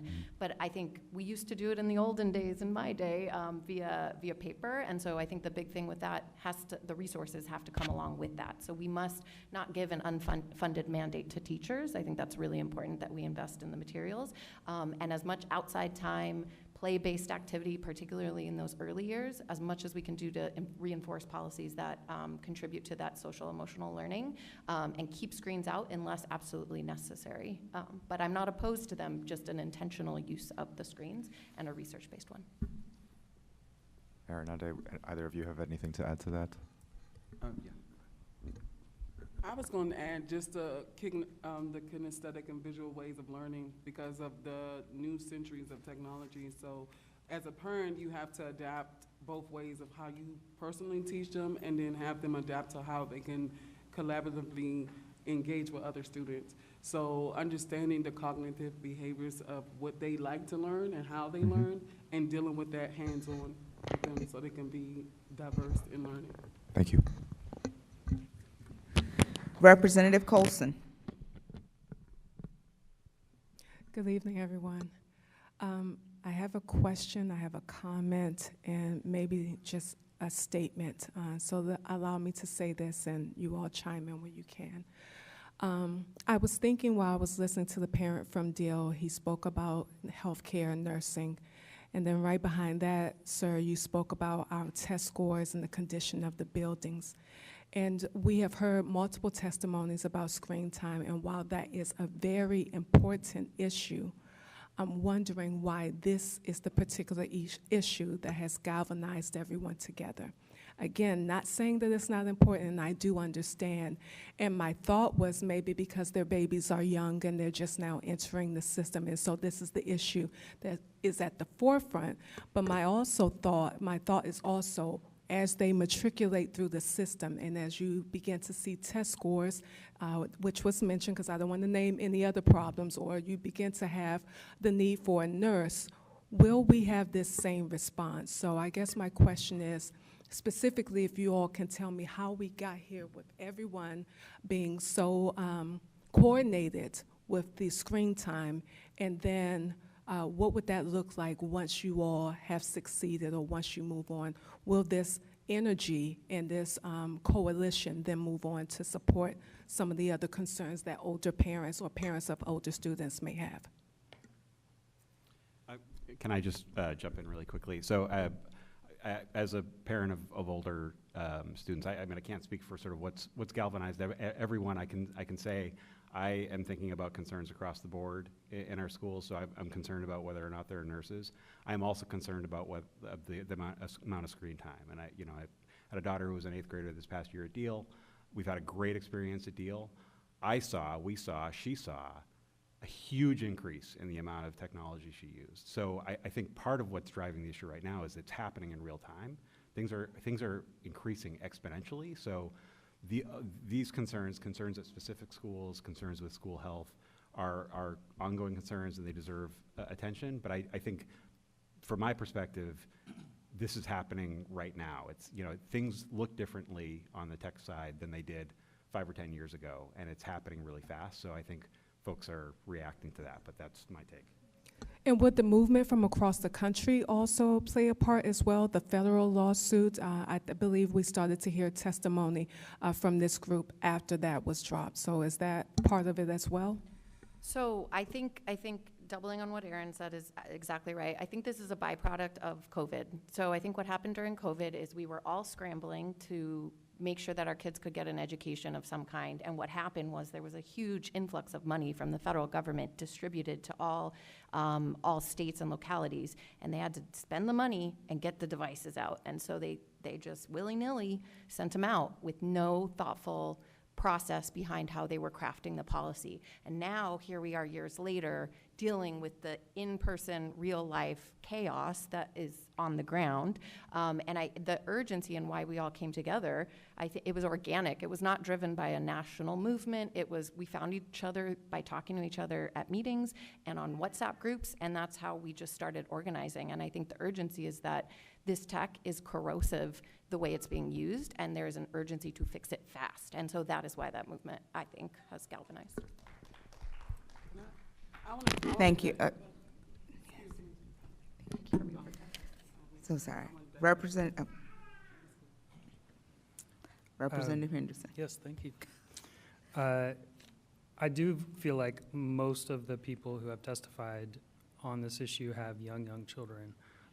But Ms. Summers, you are also talking about higher ed. Can you connect the dots a little bit for us and kind of what that means for what you're saying for older students? Sure. Yeah. So my concern, while I have very young kids, my concern actually is much more about what is going to happen to them in the older grades, because right now my kids are at Stoddard, or my older one is, and there's very little screen use, especially in the early years. Correct. What I'm very concerned about is having, as a professor, and then having this be my own kids, having a generation of students who can't read lengthy text, who can't think independently, who can't take handwritten notes, because this is a part I had to cut out in my rush through my testimony, but they were never taught how to handwrite. Many don't have the physical handwriting skills to handwrite because they quickly moved on to devices in the lower years of school, and when they were in high school, they were never taught how to take notes by hand, and so you get to law school and you just can't do it, and I can't teach. That's not my role as a law professor. We expect students to be able to do that. And so there are all these things that we're witnessing happening when students are getting to law school, which is for most, their terminal education, and they're lacking these sort of basic skills that for generations they got in the lower grades, and they're coming to law schools or higher ed unprepared. And I'm really worried about that I'm first a parent, strongly for my own children, that they are going to grow up not able to have those skills to be able to read substantial material, think about it, digest it, have the patience and focus for it, and be able to think about it independently, and be able to write and think well. And I am extremely worried about having a generation of very soon, having a generation of law students who cannot do that. And I think it all in higher ed, we're getting students, again, at the end, they're in their mid-20s, for many of them. We can't give them those basic skills. That has to be in the lower years. Thanks. Anyone else want to talk about the older ages? I would say that because technology started booming at a fast rate at certain generational levels, that some parents found it easier and schools found it easier to teach people with the gaming systems. So they took the gaming systems and incorporated into learning capabilities, not knowing that how it's going to have a translucent effect on them in the long run when it comes to health, and understanding how to do regular comprehension skills. Thank you. Thank you. Representative Johnson-Law. Thank you all again so much for your testimony. I have so many things, and Mr. Dixon, I represent Ward 8, so Lucky is one of my schools, so I will be coming to you after this. But as we have this conversation and kind of piggybacking off of what Representative Colson said about this particular issue, I wish I had you guys for special education.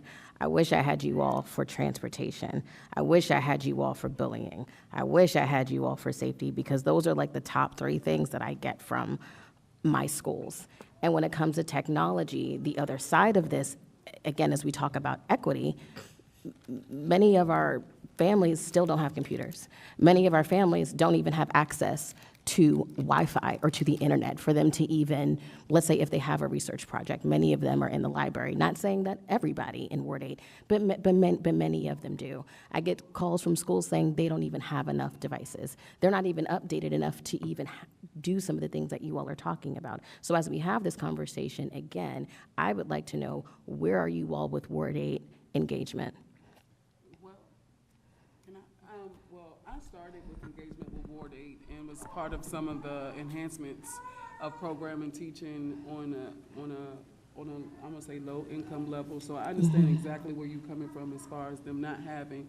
But a lot of the things that I find that is important when it comes to safety is about them being able to keep the secure networks and doing the educational needs that they need to do, whether their environment is disruptive or whether they just feel a competitive moment to have to work versus go to school or have to bounce around and do certain things. So I think it's an economical variable based on their environments and also the narratives of them staying in the limelight of being in competition with other schools and other things, being able to stay focused with certain things.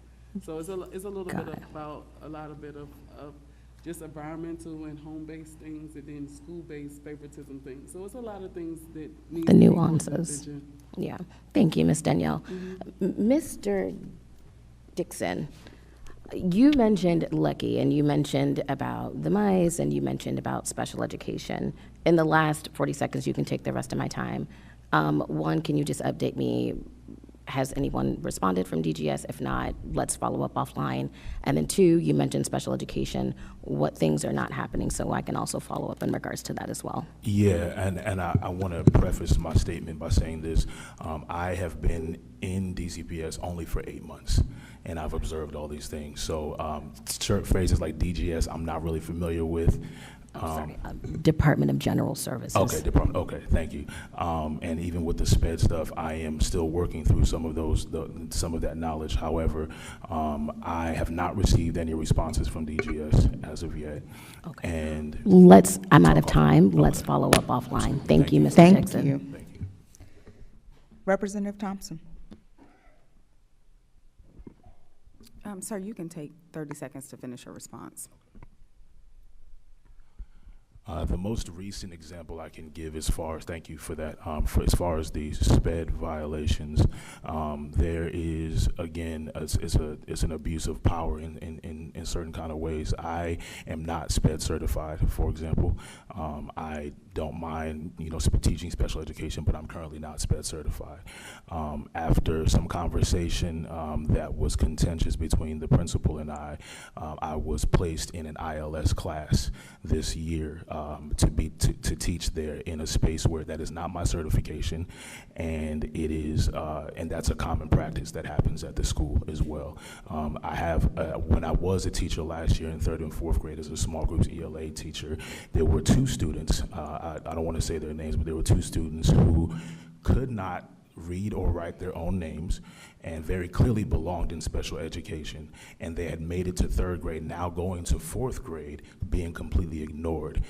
As a naive first-year teacher there, I went to, yes, ma'am. I said 30 Sorry. seconds, and you 30 seconds times 2 and 30 seconds times 3. And I I apologize. believe you I are a good apologize, Ms. teacher, so Thompson. you know what that means. I just wanted to say really quickly, you are talking to one of the right people, but I wanted her to be able to get a sense of what you raised, especially since you are one testimony here, and we're getting extended testimony about a different issue, right? The beautiful thing when multiple people come is you get to delve in, and everybody gets 3 minutes. I will also say, you mentioned you are new to DCPS. I do see your union president in the back. I don't know if you've met Ms. Fuchs. I've known Ms. Fuchs for many years because she taught in Ward 7 for many years, and that is your sister ward, so I highly recommend you stop and see her as another avenue to get your issues addressed, okay? I had another thought, but I lost it probably 35 seconds ago. And so I will yield the rest of my time because I cut you off for a reason. I just can't remember. But it's okay. It's okay because you got across what you needed to get across. So thank you all, everyone, for your testimony this evening. And I'll turn back to you, Director Butler. Thank you. Representative Williams. Hello, everyone. So I'm going to come back to the DCPS technology guidance that I was given today. One of the components of the platform is entitled Family Partnership and Communication Pathway. It says very clearly, families need clear information and a simple pathway for questions or concerns. So I'm curious, do you feel like you have that? And if not, what would it look like?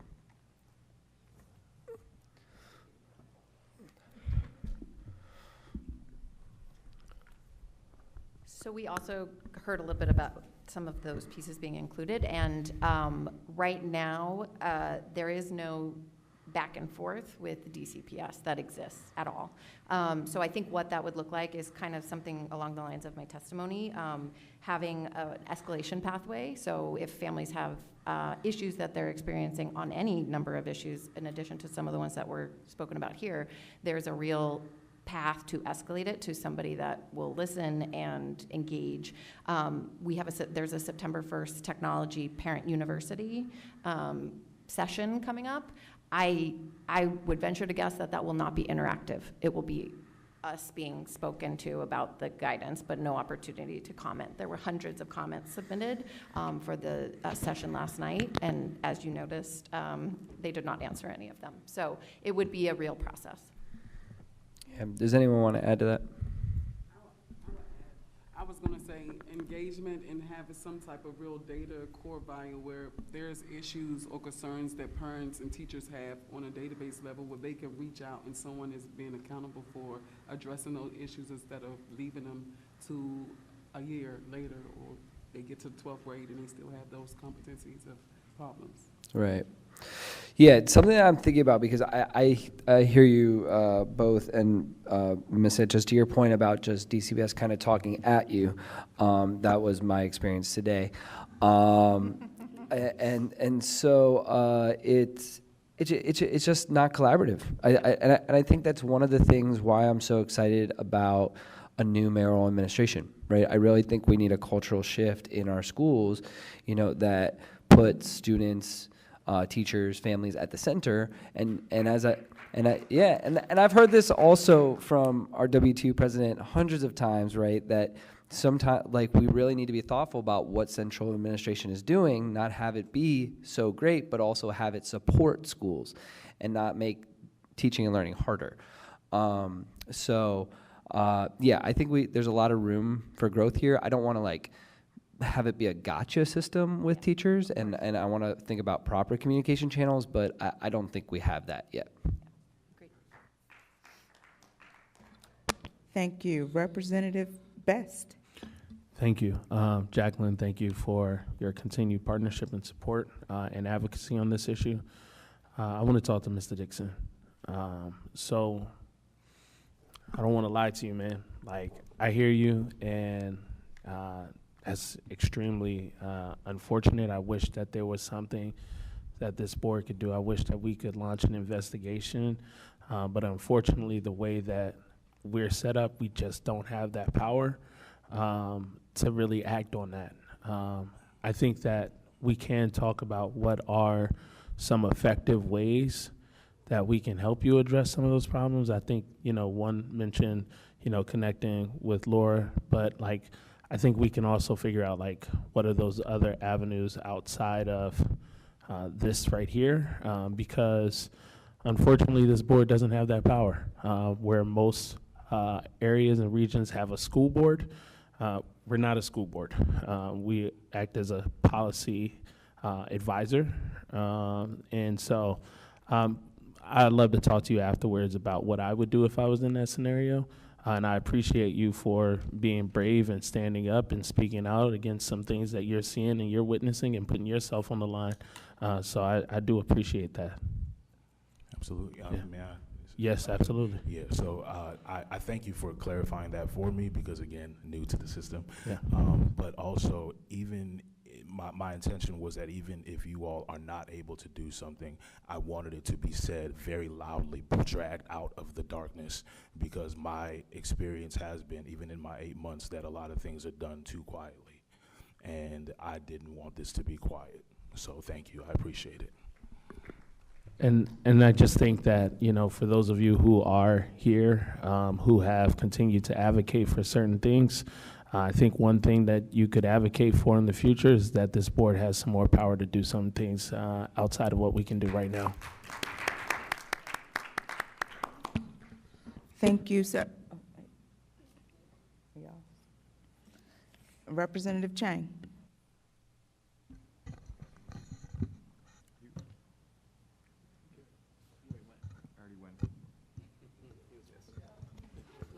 That's for the next round. He goes. Right.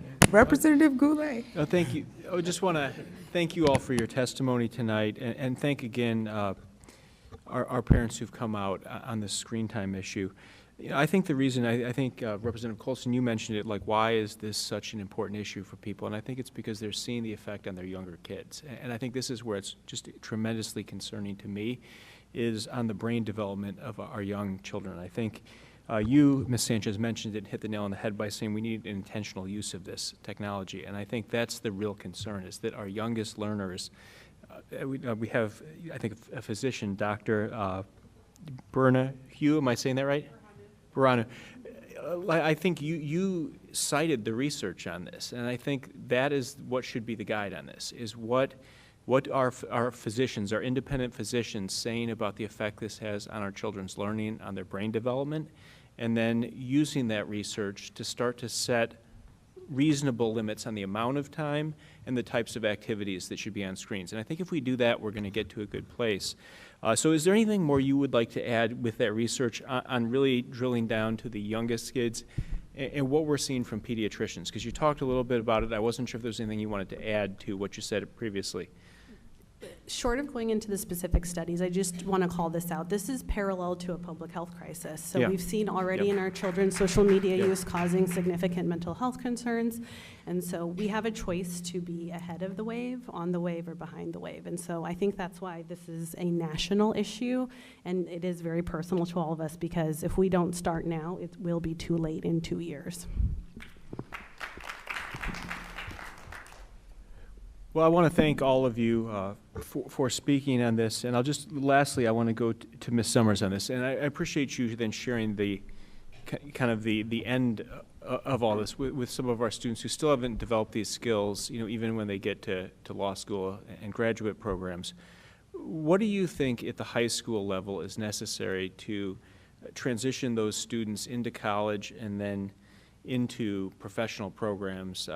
Like what skills should they be working on to you know, really, so you have students coming in ready for law school? Because that's, I think, where you can share expertise with us here. Sure. I think they should be reading full books. They should be reading a lot of full books on paper. That should be an expectation. They should be able to analyze those texts critically and independently, and that involves writing. There was an excellent article that came out in the New York Times yesterday. I don't know if people saw, about what's lost when students outsource writing to AI, and I wholeheartedly believe with agree with the perspective in that article, which is that we have to figure out a way to get students to write independently in an age of AI where they are not using it because they are losing critical thinking skills when they do not write anymore. Thank you. President Patterson. Again, thank you all for your testimonies. The thing is, when you go last, pretty much, I got very smart colleagues. They ask pretty much the questions that you are kind of formulating in your mind. So I appreciate Representative Best kind of spelling out the authorities that we have and we don't have, which we've advocated for more of, but some people think that we should not have those powers to perform the things that people come to us every single month and ask us to do. I appreciate Representative Thompson pointing out that also that the president of the WTU is here as well, and I'm speaking to you, Mr. Dixon, at this particular point. But I'm going to come back to you, but I would like to say, Ms. Sanchez, thank you. Thank you for giving me 5 things to look at right off the bat. I always appreciate someone who gives me a laundry list of something that I can go and research as I get ready for the round table. So thank you for that. Really appreciate that. Coming back to you, Mr. Dixon, I am a Ward 8 resident. I have children that are raised in Ward 8. They now are past the age that they would attend Lecky. So when you ask me that question, I cannot send my children there. Plus, we're out of that. That's not my by right school. Turner Elementary School is, okay? But I appreciate how you came to this meeting because you're frustrated. And you're frustrated like I'm frustrated as a Ward 8 resident. I've watched Lecky. I've lived in that ward for over 31 years at this point. And I remember when Lecky was a totally different school. It is located right above bowling, or JBAB as we call it now, Joint Base Anacostia Bowling. And it was the school that everybody wanted to send their kid to in the southwest area in Ward 8. I know it specifically. Children that you would get stationed there, because I'm a military member previously, and they would say, go to Lecky, go to Lecky. It's a great school. You're going to get a great education. And now when I look up their proficiency rates, they are deplorable. They are absolutely deplorable. So when you ask people the question, would you send your children there? Most parents, even Ward 8 parents, are going to say, no, no. And so you've heard my colleagues talk about what we have and what we don't have. One thing that we have retained is the bully pulpit. Just like the other parents are coming here for screen time, we have the power to elevate concerns such as yours to another level. Our council member lives within walking distance of Lecky. I know exactly where he lives. We need to raise the temperature on this problem. I look forward to working with you to raise the temperature because, as you eloquently said, bringing this out of the darkness where it's just happening and nobody's addressing it, and we continue to see it happen to all the kids. I think they have, what do you have, 300 students there? Something I think about 300 or 400. Yes. Right, exactly, that are in this situation right now, and nobody's raising this issue. Nobody's raising the issue of proficiency. I look forward to working with you. Thank you for coming here in the manner that you came. Thank you. Thank you, sir. Thank you all for your testimonies this evening. We will now move on with our next round of public witnesses.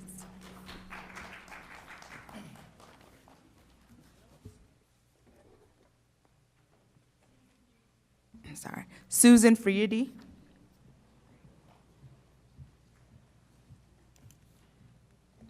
Maria Finluke. Sally Schwartz, Adria Kinney, Laura Fuchs, and Gabriela Silva.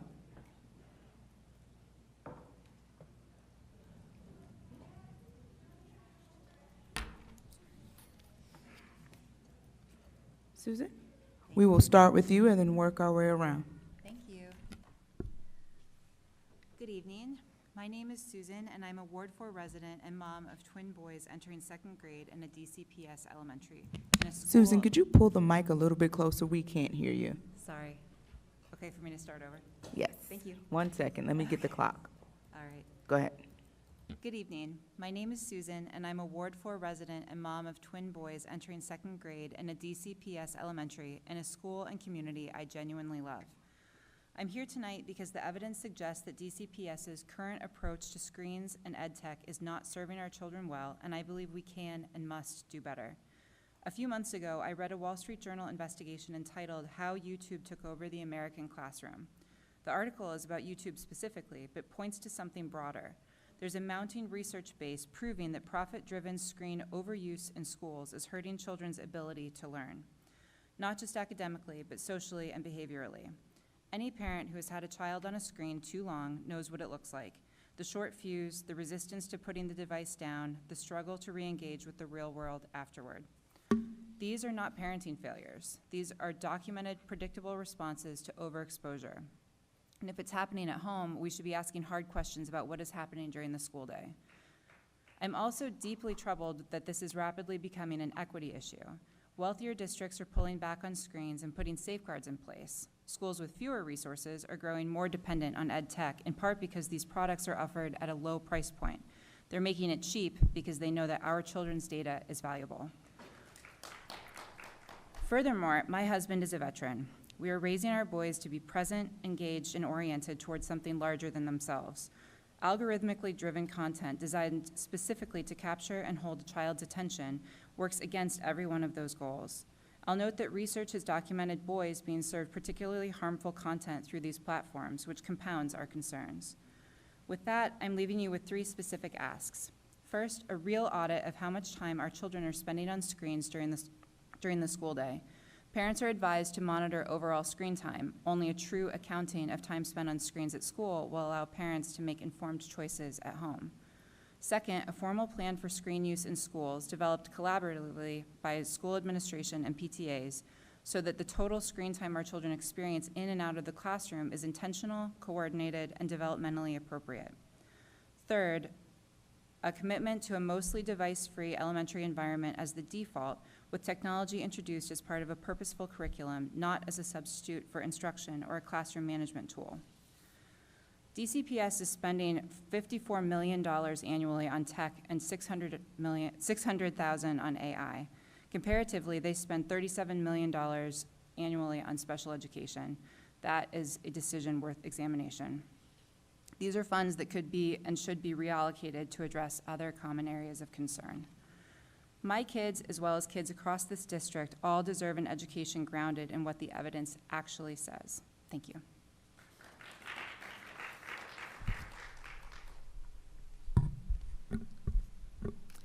Hello, thank you for having us here.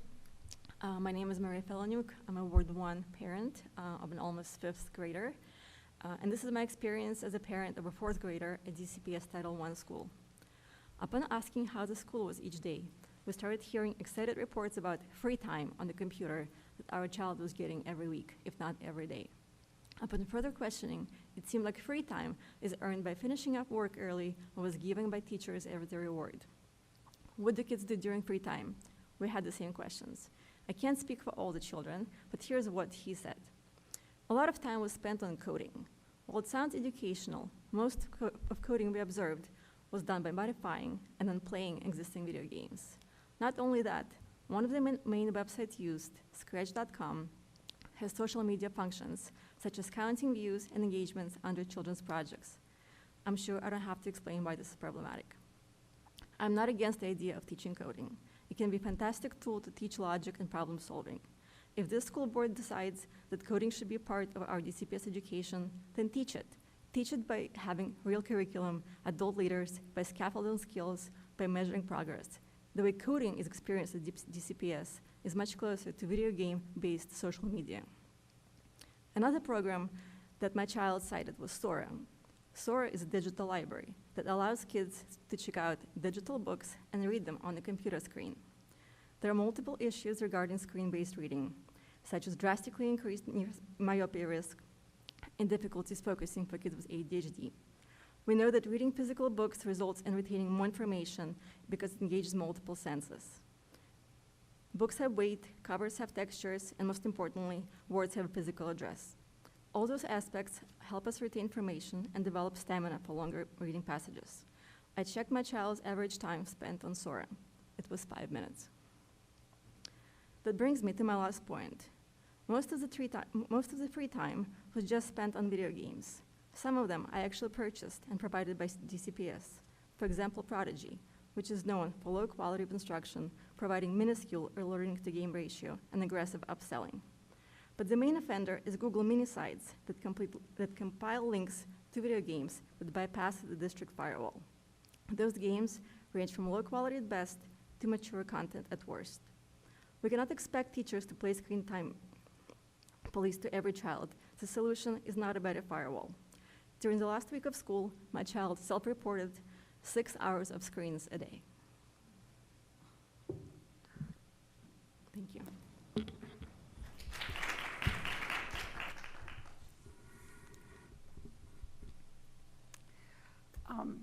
Hello, everyone. Good evening. I'm Sally Schwartz, representing Globalized DC. I'm here tonight to urge inclusion of a clear state-level policy allowing for competency-based credit for world languages as part of the new high school graduation requirements proposal. Simply stated, this policy creates the opportunity for DC students to earn recognition and credit for languages learned outside school based on their proficiency level as measured by an independent assessment approved by OSCE. Twice before, in 2015 and 2018, prior state boards have made this same recommendation. In both those cases, OSCE declined to move forward. I am very hopeful we will not do that again.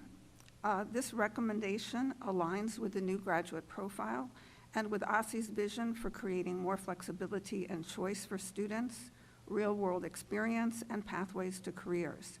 It is simply a broader application of the credit by exam policy that underpins the new seal of biliteracy. This is a policy whose time has come, thanks to so much good work on the part of OSCE, by the task force that I served on, and by this state board. So I'm very grateful to all of you for getting us to this point. Why do we keep pressing for this policy? Because students across the city will tangibly benefit. Individual students will have their language learning outside school credited on their report cards, receiving a widely recognized credential that can help them when they apply for college or jobs. And it will give us, as a city, the policy tool we need to create more for-credit out-of-school language options to augment in-school offerings. Then we can begin to address some of the current deep inequities and discontinuities in K-12 world language access in DC. But here is the problem. The language in OSCE's final proposal in regard to this policy as presented at the board's August working session is ambiguous and unclear, at least to me. We are in support of LEAs having the option to award credit and to allow competency-based credit to fulfill graduation requirements. We are opposed to requiring that LEAs take any additional step requesting permission or a waiver, which could represent a huge roadblock and a step backwards from our current less than satisfactory situations. We urge OSCE and the board to fix this language before this proposal is approved. We remain hopeful you will get there and look forward to working with OSCE, board members, LEAs, language experts, and other stakeholders in addressing issues around implementation, access, and support for students. This will make a big difference. Thank you. Thank you.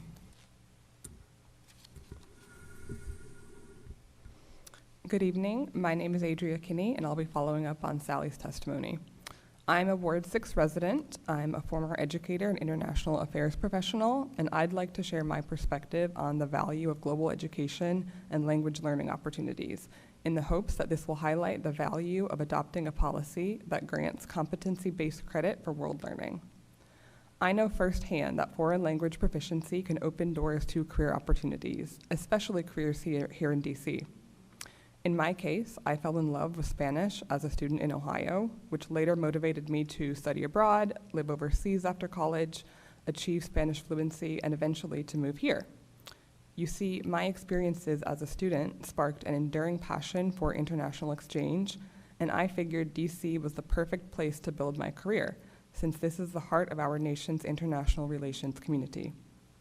I am far from the only one who has come to DC with the intent of building a career in global affairs. Not long after moving here, I took a job at an international relations think tank, and what was striking to me about working there was that every single one of my immediate colleagues was a transplant like me, every single one of them. There was not a single person with whom I worked closely that was a native Washingtonian. While I am thrilled to make my home here, I think there's an opportunity to expand global learning opportunities so that more DC youth develop the interest and skills needed to take jobs at embassies, think tanks, and other global institutions. A competency-based credit for world language would communicate the value of foreign language study, incentivize a broader range of students to study foreign languages, and reward those already developing foreign language proficiency. While plenty of DC students are currently able to pursue foreign language learning through their schools, these opportunities are not equitable across schools. Furthermore, students who develop proficiency outside of the traditional classroom setting do not currently have a way to receive recognition for their efforts. A competency-based credit option could open the door for more students to pursue language learning, thus readying an entire population of next-generation global leaders here in DC. I am a living example of the career options that language learning can unlock, and I ask the board to approve the proposal for a competency-based credit for world language. Thank you. All right, good evening. We are at an inflection point for education in the District of Columbia. Come January, we will have a whole host of newly elected leadership across our government, and with that comes an opportunity to re-envision education, especially in DC public schools. The Washington Teachers Union is preparing to meet the moment hand in hand with all of our key stakeholders. We are done with the top-down methods that have colonized our thinking in this district and have a plan to build people power by engaging our members, parents, students, and the community writ large from the bottom up. In school year 25-26, the W2 focused inwards, building up avenues for our members to have their voices heard, starting from their schools and building outwards towards how our union is governed. We engaged in bylaws amendments that enshrine greater checks and balances and remove power from the presidency, as well as founded a whole host of committees to ensure that our union is listening and getting all of our direction from the members themselves. Now we turn to the district. This school year, we are focusing on 3 key areas that we plan to fundamentally change. 1, replacing impact with an evaluation that focuses on growth over punishment. 2, a new DCPS chancellor that is found through a process that follows the law and includes parents, students, and the W2U with great weight in recommending who will lead us into a future where W2 and DCPS can work together as full and equal partners. 3, the W2 contract, which expires September 2028 and will begin negotiating June 2027. Throughout it all, we will be keeping our eye on the national government and its encroachments on our district's freedom. We will make sure that our members are prepared to take action to defend our elections and democracy itself if that is what is called for. As a union, everything is framed around our contract, and given that mayoral control does not appear to be going anywhere anytime soon, the W2's contract is one of the only formal entry points for the public to have a direct say on how our schools are run. We do not take this responsibility lightly, for our working conditions are our students' learning conditions. Therefore, we will be opening up our bargaining to the light of day before, during, and after. We will be holding community conversations this fall that we hope and intend to build a lasting partnership with our parents, students, and broader community, from developing a shared vision to drafting bargaining proposals, sitting with us at the bargaining table, and then holding the district accountable to us all for enforcing the contract once it is ratified. There is so much that needs to be reformed, and while the whole point of this process is to develop clear priorities that meet the moment, we know some topics are evergreen. Our international educators need to be supported with green cards. Over-testing is happening everywhere, impact, special education, our grievance process, and greater leadership preparedness to protect all our students from federal attacks. Ms. Fuchs, okay, thank you.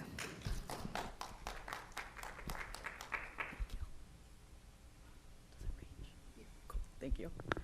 Good evening, members of the State Board of Education. My name is Gabriela Silva. I'm the Senior Program Manager at PAVE and a Ward 2 resident. Today I'm here to share a thank you from our parent leaders for your work on the graduation requirements and elevate some of their feedback as we head into the implementation phase of this process. Earlier this year, PAVE parent leaders wrote and shared a letter with their feedback on the proposed graduation requirements. They are glad to see that some of their recommendations were included in the final version of OSSE's proposed recommendations, which you will vote on later tonight.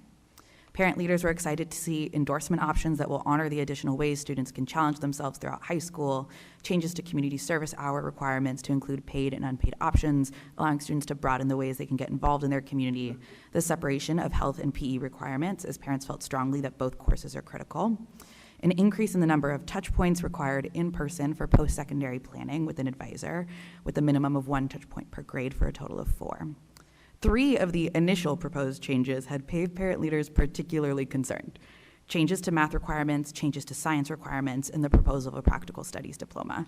They are glad to see that OSSE noted a commitment to determining a naming convention that clarifies that Algebra 2 is included in integrated math, agreeing with PAVE parent leaders' recommendation to name the course Integrated Algebra 2.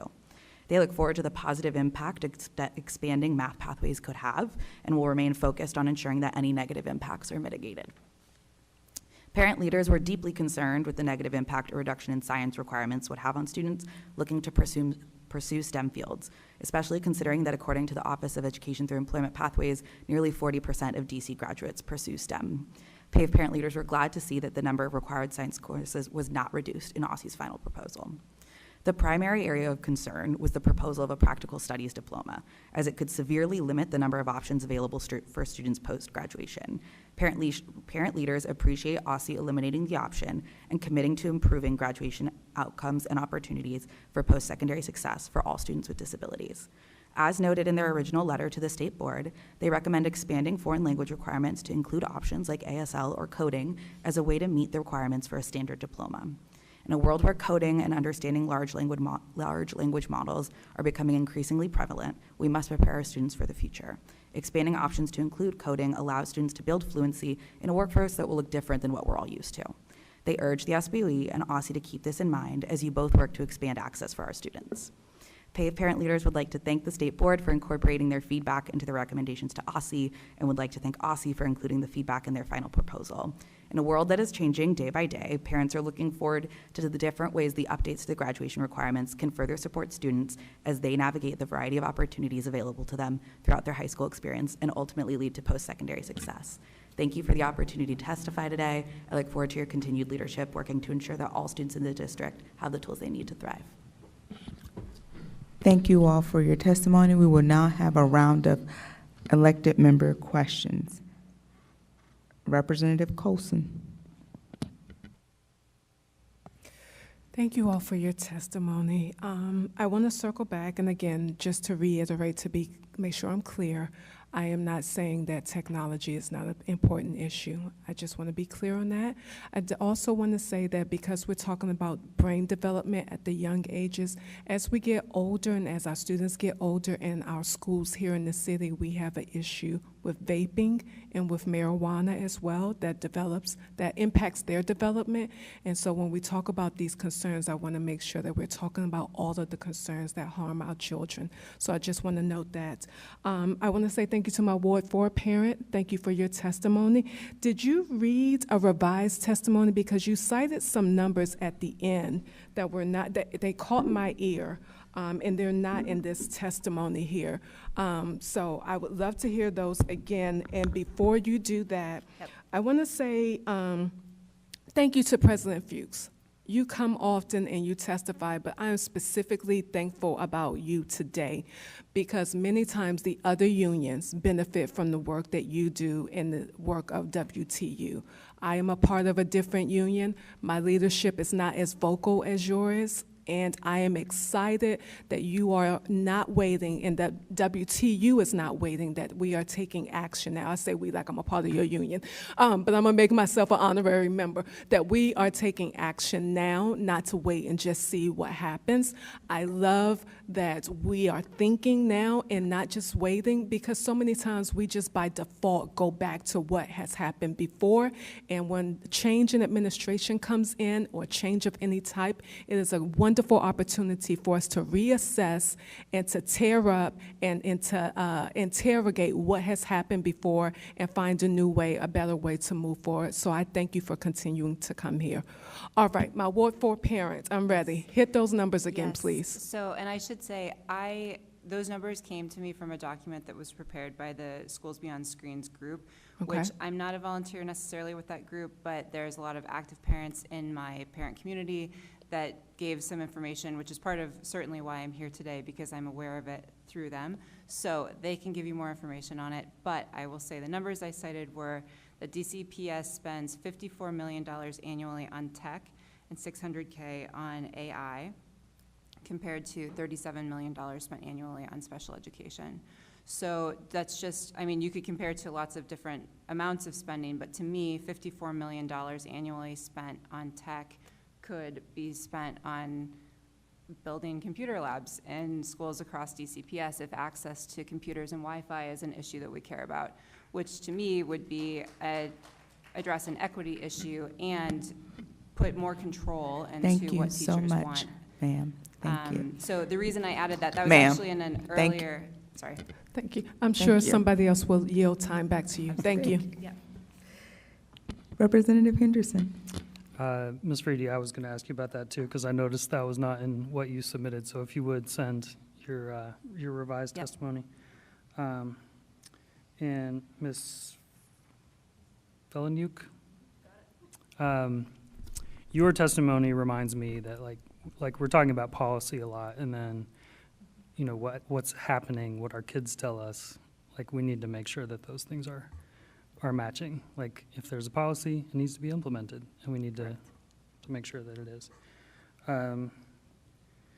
Ms. Schwartz, thank you for your continuing advocacy and staying engaged on this issue.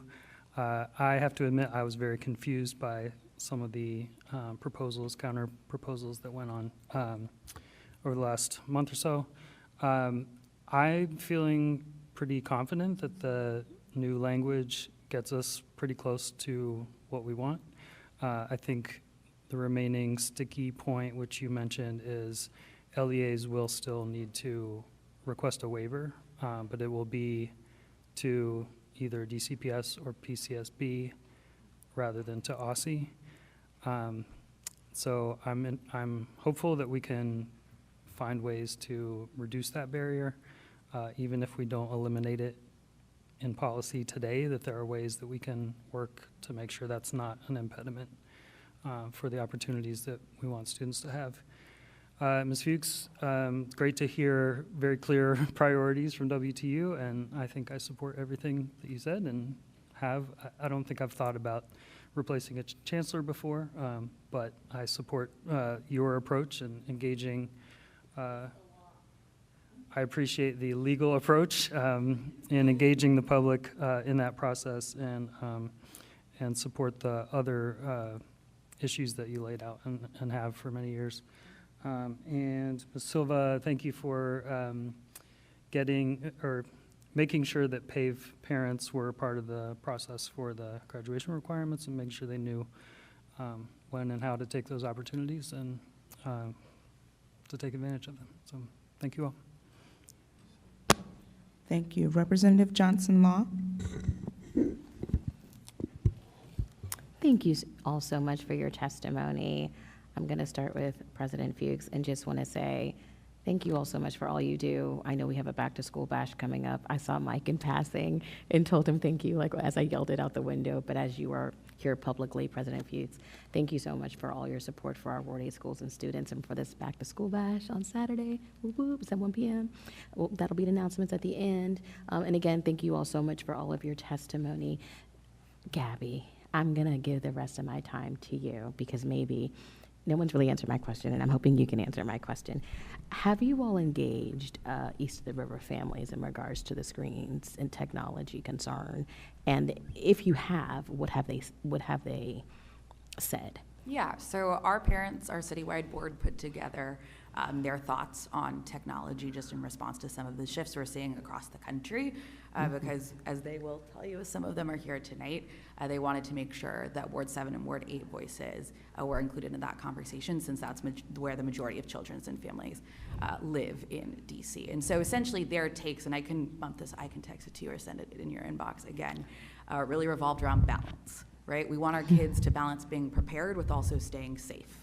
They understand the importance of differentiation among grade levels, but they're also really concerned about implementation and what this would mean for educators. And a lot of our parents work in schools or have worked in schools, and they were concerned of like, who actually would be doing all of this? This sounds like a full-time job, and we want our teachers to have the tools they need to thrive in the classroom. So they were really focused on making sure like educator training is there. All of the other things a teacher needs to succeed in the classroom are there, so that way technology is a supplement, not necessarily the primary focus. So I can bump that up in your inbox. You can for sure ask them, because I know they have opinions, and I know they will share them with you. But that we have had those conversations with our parents, and we will continue to have those conversations with our parents and keep their voices centered, as we always do. All right. Thank you so much. And again, thank you all so much for your testimony this evening. Thank you. Representative Thompson. Good evening. I want to focus on the testimony around the grad requirements tonight. First, I really appreciate the testimony around the foreign language component, and I'll tell you why. And Sally knows this about me. So Sally knows that when I went to college actually for international relations, and I have minors in Hispanic studies and international relations. I'm a history major. And that when I came back to DC, and this is at top of mind for me now because I was speaking to some Georgetown students earlier today. When I came back to DC, my first job out of college was working for DCPS. And I graduated during a time similar to right now, where economic times were really bad. And all of my colleagues were like, oh, you're so lucky to be from DC because DC is recession-proof. A lot of people who are transplants think DC is recession-proof, clearly many years ago, before Doge. And it's true, but it's not completely true, and people who are like me, who are natives, don't benefit from that in the same way because we don't prepare our kids for the economy we have. And I had friends who had spent all of their time getting ready for jobs that weren't going to exist. I had friends walking out of Bear Stearns and Lehman Brothers with boxes, which don't exist anymore because a lot of people go to my school to become an investment banker. And they were going to be the first person in their family to pull, everybody else out of poverty and all the things. And those were the people who were telling me how lucky I was as a Washingtonian. So I came home. I was actually taking the Foreign Service test. I passed the test. It's a whole 1.5 long process. And I decided that I was going to continue to work for DCPS, one, because I needed a job. My family is not independently wealthy. And two, because I had a little bit of what we would call, a quarter life crisis, because I planned to live for very much longer and felt like if things weren't right at home, I shouldn't go somewhere else. I say all that to say, everything you said in your testimony about why language, why the world is important if we want to prepare our kids for what is the future here. And I really appreciate all of the work that, yes, the task force did. Thank you, Sally. Thank you, Laura. Thank you, Glenn, who is sitting in the audience, right? That you all put into that thoughtfulness and everybody else. And so I look forward to our discussion later tonight about what is in front of us to vote and what we want to be true for all of our kids. So thank you. Representative Williams. Yes, thank you all. Yes, with the competency-based requirement, I feel similarly to Representative Henderson's comments about really, I'm glad that OSSE has been so collaborative about making these changes, and that, I think there are still some questions around implementation that I have, but my biggest concern and biggest priority is just ensuring that students have access to being able to gain credit in appropriate ways, and that we have access to a variety of world languages in schools. I think, Ms. Fuchs, in terms of the WTU priorities, some of my colleagues call me up. I am in full support and appreciate your leadership, so thank you for all the effort with that and the new organizing efforts, and I'm just excited to kind of see the WTU continue to grow and to lead these conversations. And then I think in terms of the broader kind of screen time things, there are a variety of pieces that we're coming back to. I do want to see there be balance in the way that we want our students to be able to be treated as full students and to not be put into screens inappropriately, and to make sure that that is enforced and accountable. I think part of that is ensuring that we have quality curriculum and making sure that DCPS is accountable for ensuring that teachers have what we need to be able to teach effectively. I think there's a bunch of pieces to this puzzles that I think still need to be able to be improved. So I think the parent communication is one of the pieces that I want to continue to work on and figure out what that looks like. Just generally a more responsive, transparent school system. But also, what I got from the training today in terms of the privacy component piece, which I know is alarming to many of us, is that there are approved tech platforms that are a part of like the Clever and Canvas suite that educators use to log on to. And like, then teachers are not supposed to independently vet additional tools, or if they are, there's a pretty rigorous process that I would even not feel super confident doing, other than just using my own lens of what I know students need to know to learn the content in my classes. So I think there's a couple pieces there that DC, the country, everyone is kind of still figuring out to make sure that we feel safe, that we're not giving data to the ed tech companies inappropriately. So I don't have the answers for that yet, but you know, I think it's something that am committed to pushing for clarity for. Thank you. Representative Best. Thank you all for coming out. I have no further questions today. Representative Chang. Representative Colson, I think you had an unanswered question. Yes. How does work?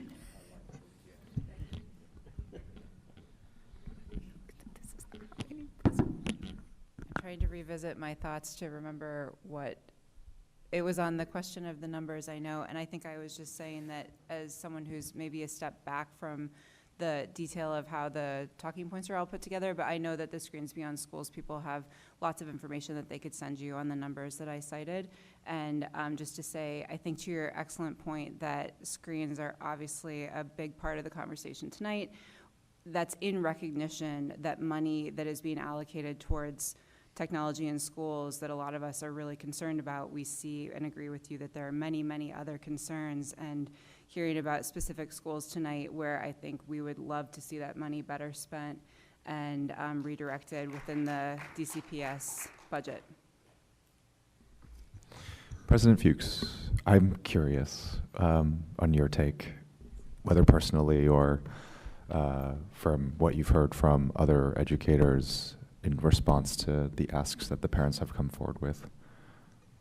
Yeah, I mean, we've shared this with the parent group as well. I mean, our concerns are that kind of as we look at kind of the balance of where testimony's headed and how DCPS tends to respond to certain families more than others, and how that's clearly taking place once again, that we have to be careful that we are moving all together as one, right? DCPS moved very fast on this rollout. They just met with W2 today. I've not gotten a chance to talk to them about the tech policy, to look at our contract, to look at what's going on, right? And it was 30 minutes. So, you know, they're still kind of doing what they do, which is pick and choose who they feel like responding to, and then which issues they choose to kind of ignore blatantly.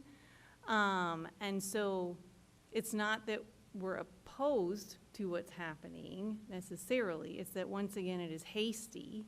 It is being done in reaction to families that they want to appease in order to try to keep the peace, I suppose. And that doesn't mean that it's not important what parents are advocating for, and of course they should advocate. But we're just kind of concerned at how all this is moving in a direction that still is not collaborative. It's still this very just top-down, like, we're going to do this. DCPS is always fake. Central office never has the reality, the pulse on the reality in the classrooms. Like, they acted shocked when we said, hey, you know, paper, we never have it. So, like, what am I supposed to do? Like, that's on a good year, right? And they're acting surprised as if we haven't told them this for 20 years straight. So, you know, it's just like, it's just classic DCPS. Ms. Fuchs? Yes. Thank you. Thank you. Representative Goulet. I want to thank you all for your testimony today and for coming out. I'm going to focus my questions on the graduation requirements tonight, because that's going to be coming up, and we have a couple of members on the panel. I want to thank you for serving on the task force. I think the work of the task force was just absolutely tremendous. People dedicated hours of their time, days of their time, probably when you add it all together, to be able to participate in that. And I think the product that came from the task force is really phenomenal. And I have fully endorsed the task force report since it's been out, which does lead me to some concerns on this. And I want to express my concerns with the high school graduation requirements right now. And I think we should do, in my personal opinion, like we did with social studies, is hear from the public, hear tonight what the remaining concerns may be, and then take a month to work on those concerns. That's my position before the meeting, and it is now as well, that we should, because we have one issue specifically that I'm going to focus in on, and that's this foreign language issue. And I think you mentioned it, Ms. Swartz, is we're really in the same place we were 4 years ago and 4 years before that, and that we are talking about implementing this, but then the implementation hasn't really gone anywhere with competency-based credits. And what we're going to vote on, or at least theoretically on the table tonight to vote on, is very much like when the council approves the budget. It's just a very basic document. It doesn't have any of the details in it. It's, when you look at it, you wouldn't know what really the graduation requirements were, how they're implemented. But there's a letter that comes with it that explains that, and I would liken that to the budget books, where you explain how all the money is going to be spent in the city. What concerns me is the implementation on this, and I've expressed that concern to OSSI, and I think they've been very responsive and very collaborative in working with us. But the proposal I've seen, in the last couple of days actually shifts it in a direction that I'm more concerned about rather than less, and that is taking this waiver process from OSSI and now having it be within DCPS and within the Public Charter School Board. And the concern I have with that is essentially that you're going to be having bodies picking and choosing which students get this credit. I mean, I think you talked about access, Representative Williams, and I think that's a hugely important issue. And we have an international city with students who know these languages from home, who come in, who can take an exam, and that we want to make sure that their achievement and their competency and proficiency in these languages is recognized. And I don't want to leave that up to DCPS or the Public Charter School Board to have to sit there and approve waivers for individual students. I just don't think that makes any sense. And I think we really would benefit from sitting down for another month and trying to figure out a better path to doing this. And I'll be glad to speak more when we get to the bill, but thank you both for your voice on this tonight. President Patterson. Again, as I always say, I appreciate every person who ever comes out and testifies in front of us. It really informs me. I don't have any questions, but as always, I have some comments. First, I want to direct my comments to President Fuchs, and I want to thank you. I want to thank you for coming in front of us and telling us what the union, WTU, will be focused on. I don't remember anyone ever doing that, to be quite honest with you, and where we can be supportive. It is always very nice when someone comes to us and say, these are the things that we've focused on in the past, this is where we're going to be focused in the future. And it allows us to start aligning ourselves with where we can be supportive. So I appreciate you doing that, and I hope that becomes a tradition. We all know that, I'm a president, you're a president. We may not always be in our positions, but we hope that if we set a precedence that those people will follow and continue to do that, because it makes better for collaboration. So thank you for doing that first and foremost. Especially I want to touch on a point that you talked about, green cards. Because it's very near and dear to my heart, because there was a teacher who totally transformed my daughter's understanding of math, who has literally reached out to me asking me, will I help her stay in the country? Her husband's a teacher. Her child attends a DCPS school. And we're in communication right now, seeing how I can keep this amazing teacher in the country. So I want to continue to work with you on that, whatever we can do. I think you understand our authorities more than most people do, but I do want to thank you for keeping that in the forefront and everything. Secondly, I'm going to come to Ms. Swartz. Thank you for serving. As I told Noah, Mr. Doherty earlier, I appreciate people who come and bring their expertise to our task force and just really work with us to get it right. A lot of people don't understand, when you're doing policy, as they sometimes refer to as like sausage making and all the things that go on and everything. And I think there's up until the 11th hour, literally, we have been talking about this subject for credits for language. And what I will say, I know it's been said a couple times that, yeah, this happened at this point, this happened, but I don't think we've ever had the people who are assembled to say that they're going to work on it. And right before we started this meeting, I appreciate our superintendent coming up here, talking to us and telling us what's in the resolution should be voted on, and I'm hoping that it's passed. What's in the letter, we will, and she gave me her word that we will work out to make sure that we make this the easiest possible. And I believe her. I look forward to the discussion when we get to that point. But what I say, what's important is the people who have been at the table and the people that have shown themselves to be trustworthy, and I appreciate you for being the person that you are. So I look forward to voting on that, okay? And thank you for your service. Thank you, witnesses, for your testimony this morning. We will now call our next round of public witnesses.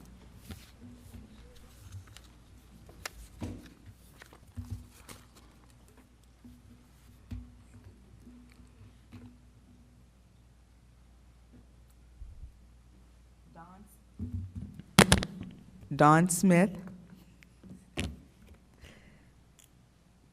Kathy Riley, Scott Goldstein, Dylan Craig, Jeffrey Wood,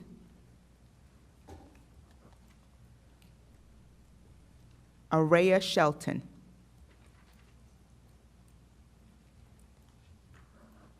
Lashima Burnett,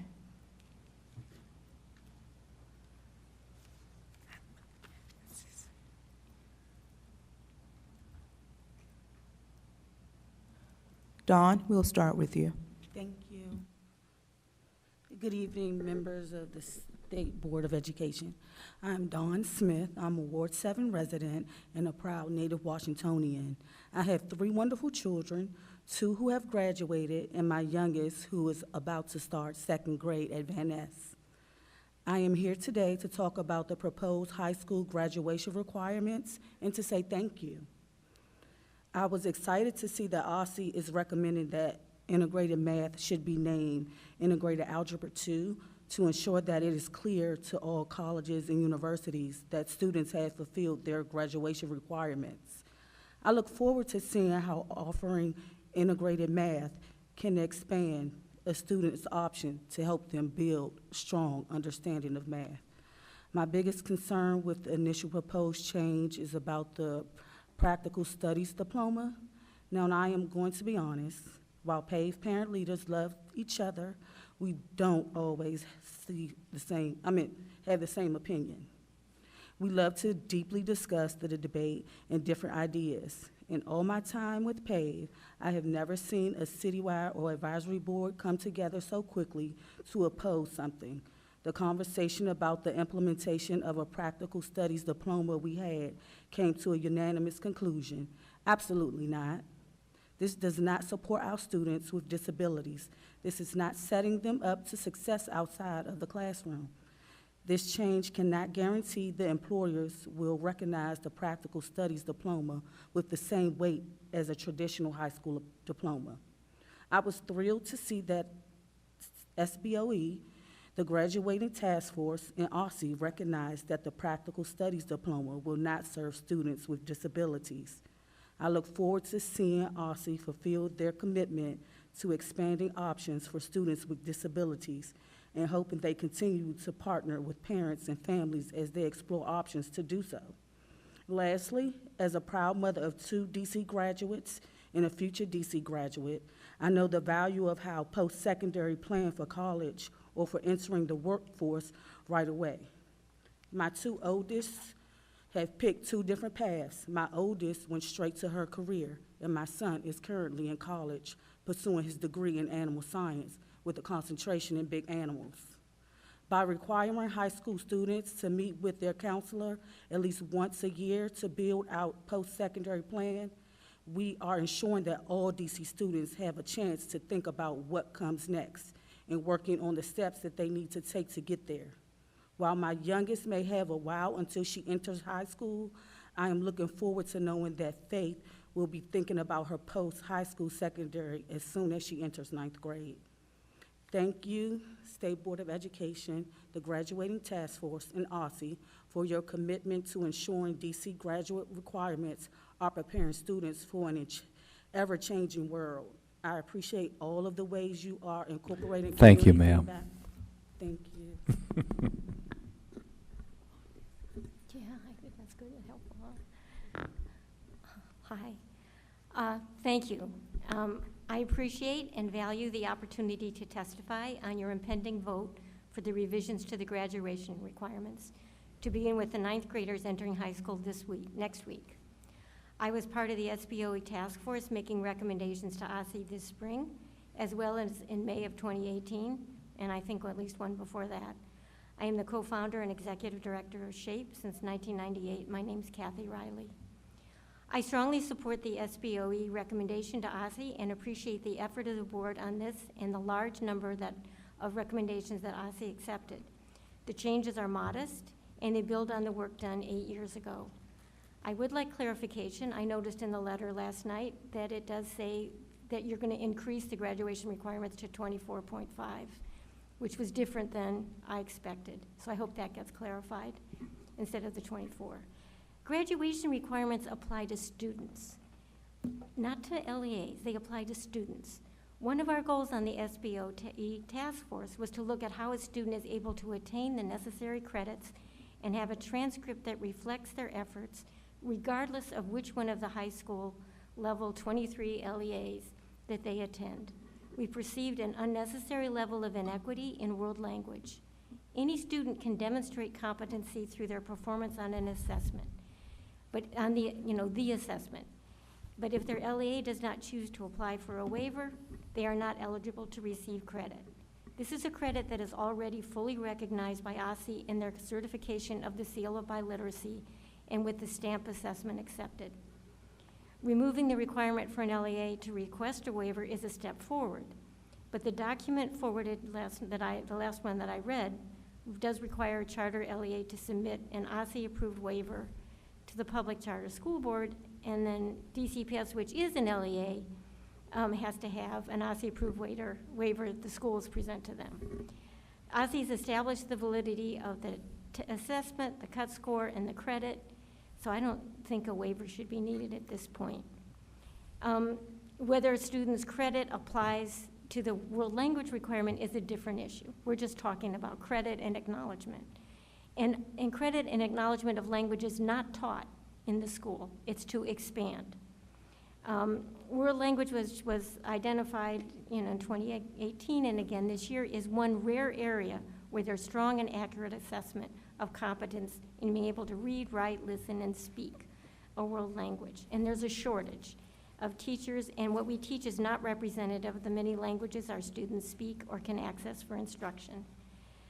So I'm cautious, I can see I'm almost over. The one thing I'd say to what you said, President Patterson, is I wish the discussion, if you're going to have a discussion about the letter, I wish it would be public. I mean, I've actually spent quite a lot of time on this. So the thought that you're going to figure it out, you're going to vote tonight, and then you guys are going to all figure it out, it's a little tough to hear. I appreciate it. Thank you, Ms. Riley.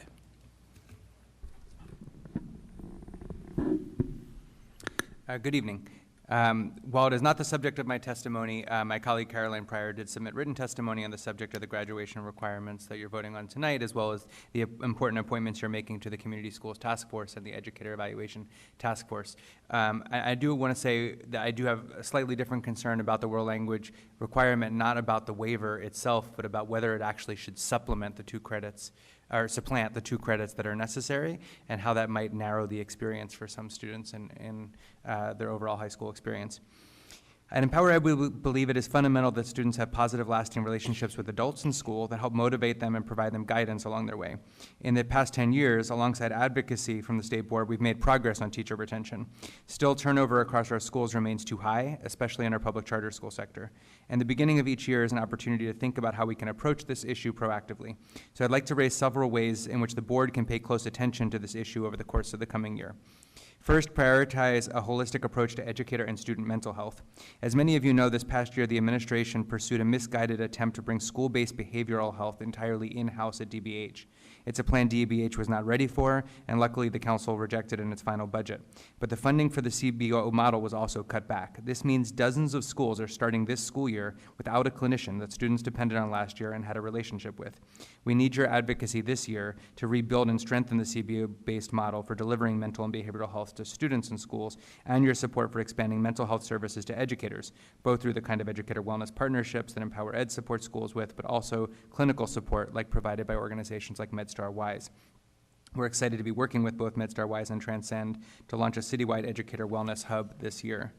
Second, use your platform to elevate educators often left out of the conversation. Educators like our specials teachers have unique concerns for curricular support, to peer mentorship that would better support their growth. Early childhood educators have unique concern, as do our special educators. Please uplift their unique concerns. Continue your advocacy for special education beyond the graduation requirements discussion until we are sure that all of our educators have access to the training that they need to support students with disabilities, and we can lower the bureaucratic burden on educators so they can devote the time and attention to students with disabilities that they need and are legally entitled to. 4, participate in efforts both through the forthcoming Council Educator Evaluation Task Force and with the new incoming administration to elevate successful growth-based systems of teacher support and evaluation. The State Board has the ability to elevate the experience of those who have actually experienced systems different from our own and do so in the public view.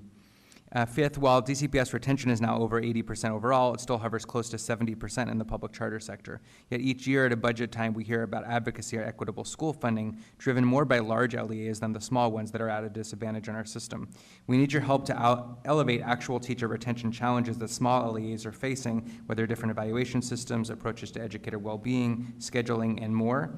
And we believe the time has come for another revision of the state report card, which is something that I know it seems like it just happened, but we should make sure we're proactively Mr. talking Goldstein? about soon. Thank you.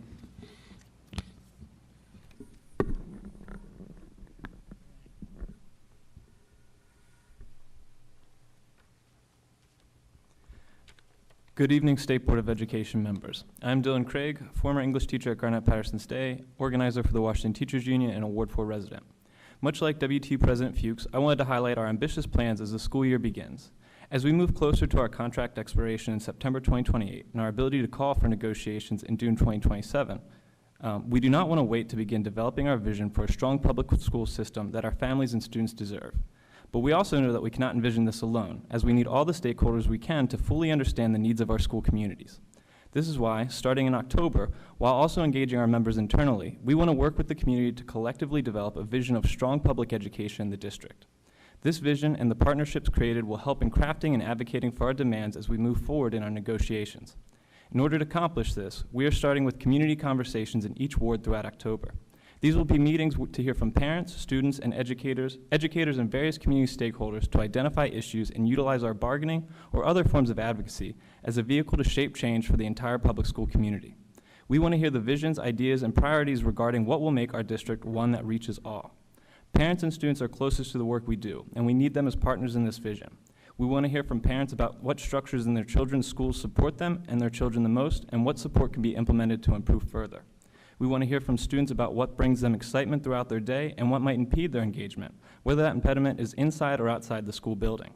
Of course, we'll be hearing from our educators on how we can foster joy in the important work they do, how they can be supported to grow in their profession, and limit the stress that makes so many leave. And yes, our membership will be tackling impact, no matter the outcome of the Council's upcoming task force. We want to hear from all those who have a stake in our communities working towards the same goal of improving these systems. We hope that we can find support in our State Board of Education members and even attendance from members as we engage with the communities represented and work as partners as we use our contract campaign as one that serves the community at large, negotiating a contract that the community can see itself in, inspiring bold changes that can move our schools forward and create partnerships that go beyond any contract ratification and foster true collaboration into the future. Thank you.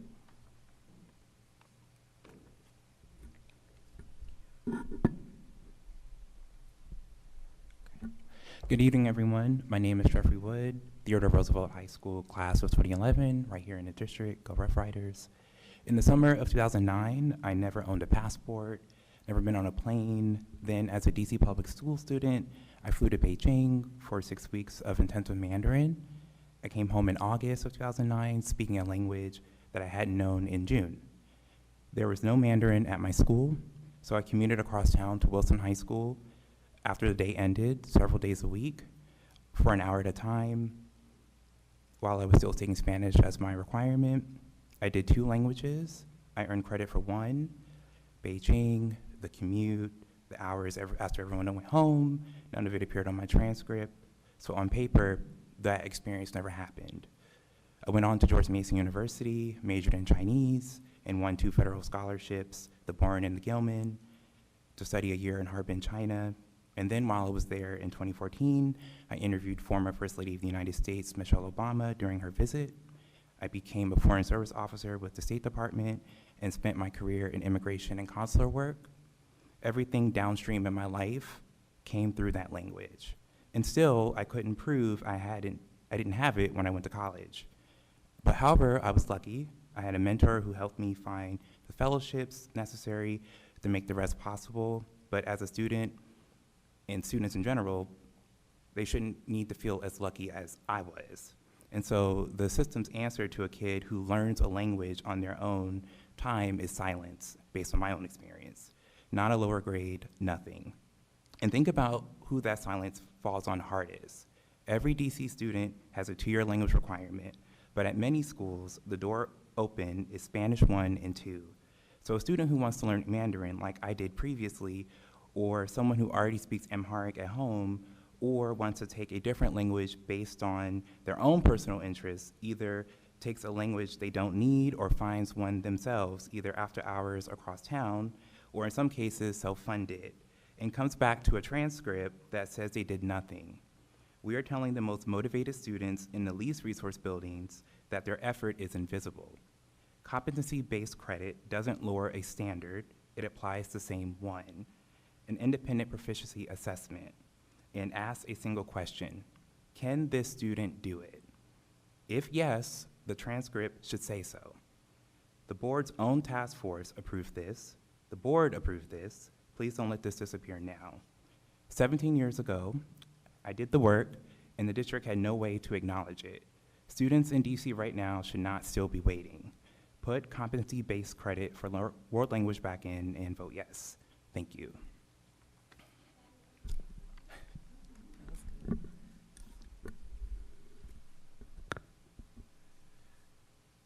Good evening, State Board of Education representatives. My name is Lashima Burnett. I'm a Ward 8 resident and a proud mother to 2 amazing children at Stewart Hobson Middle School and McKinley Tech High School. While I'm not a native Washingtonian, I've had the pleasure of living in DC for over 10 years, and I care deeply about all of our students' success.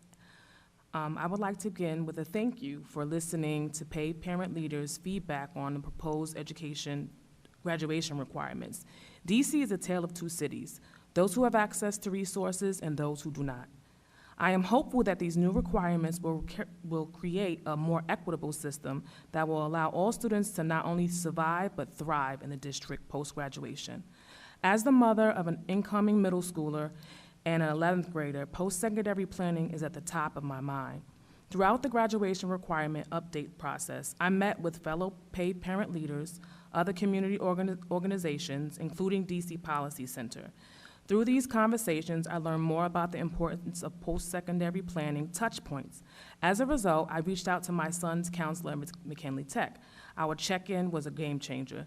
Now my son Landon is enrolled in 2 AP classes for this upcoming school year. He's enrolled in a Spark Your Journey program, and this is gonna allow him to get ready for his post-secondary goal to go to college and become an engineer. I was also glad to see that OSSI increased the number of required touch points to 4 touch points with an advisor, 1 per year, throughout a high schooler's student's career.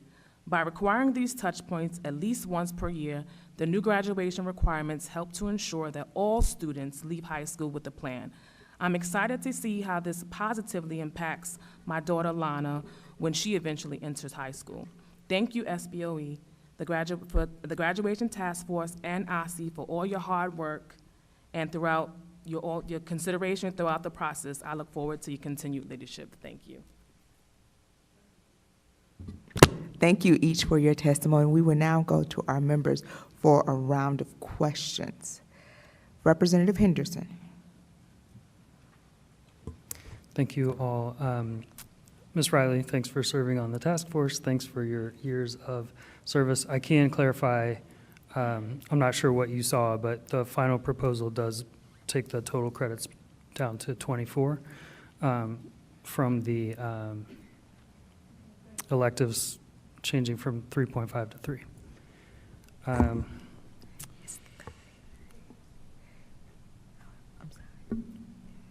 And I have no other questions. Thanks. Okay. It's in the Representative appendix. Johnson. You good. Representative Johnson Law. Sorry, guys, I just want to make sure Representative Henderson was finished. And yes, Kathy, it's in the language. It's down to 24. It's in there, yes. Thank you, Kathy, for serving on the task force. We always appreciate you. Scott, I want to say thank you to you and Caroline and Dominique and everyone at Empower Ed for really listening to families and teachers and different folks around the practical studies diploma and the challenges that they were having with that. Thank you. My dear, thank you so much for all the things you do for the WTU. Thank you so much, my dear, for your testimony. Missed Dawn and Lashima. Everybody knows I love, again, to all of the parents who are here, I love all of our families, but I have a special place in my heart for East of the River families, and I always love when we come out because sometimes we don't come in the biggest numbers, but when we come, we are still strong and just want to honor you all. Ms. Lashima, just as a Ward 8 resident, thank you for all that you do and for your advocacy, and I want to point out what you said about a city, a tale of two cities. And sometimes I think even in advocacy and the things that we do as a city, we forget about how does it affect the other side? How does it affect Ward 7 and 8? And again, I know Representative Thompson represents Ward 7, but I always just say East of the River just as an inclusive model because a lot of us are dealing with similar situations, both, Don, you know, in 7 and in 8. And so sometimes I think it gets lost in the narrative. I think when we talk about equity, I think people want equity to look a certain way instead of what equity actually looks like and what is really going on. Because sometimes the truth is not pretty. Sometimes it is ugly. And sometimes we really don't want to address the things that are going on, especially with, I'm just going to say, with Black and brown families. And we don't always get heard. Like if we were to raise issues, are we going to get heard the same way others are? Is DCPS going to hear us? Is the PCSB going to hear us? Is the council going to hear us? Is OSSI going to hear us? Are people really going to center our voices like they do in other parts of the city? I just want to tell everyone, that's not a dig at anyone, but it is an unfortunate truth of what is going on east of the river and how we just don't get included in a lot of conversations. And so I just want to say thank you to the two of you for all of your work. This isn't the first time you've done it. You all have been doing it for years. I don't know if anyone has publicly said thank you, but as a mother, we have. Well, we're going to, Dr. LaJoy Johnson Law is going to say thank you again because sometimes it gets lost, and I'm just really happy that with the Practical Studies Diploma, that was a community push. And it's not saying that OSSI didn't get it wrong. We just have to work. We got to flush it out. And I just want to say thank you to Andrew and Dr. Mitchell about coming to the different task force, not just task force, but different community meetings and really listening to what we were saying about it. So thank you both so much. Thank you. Representative Thompson.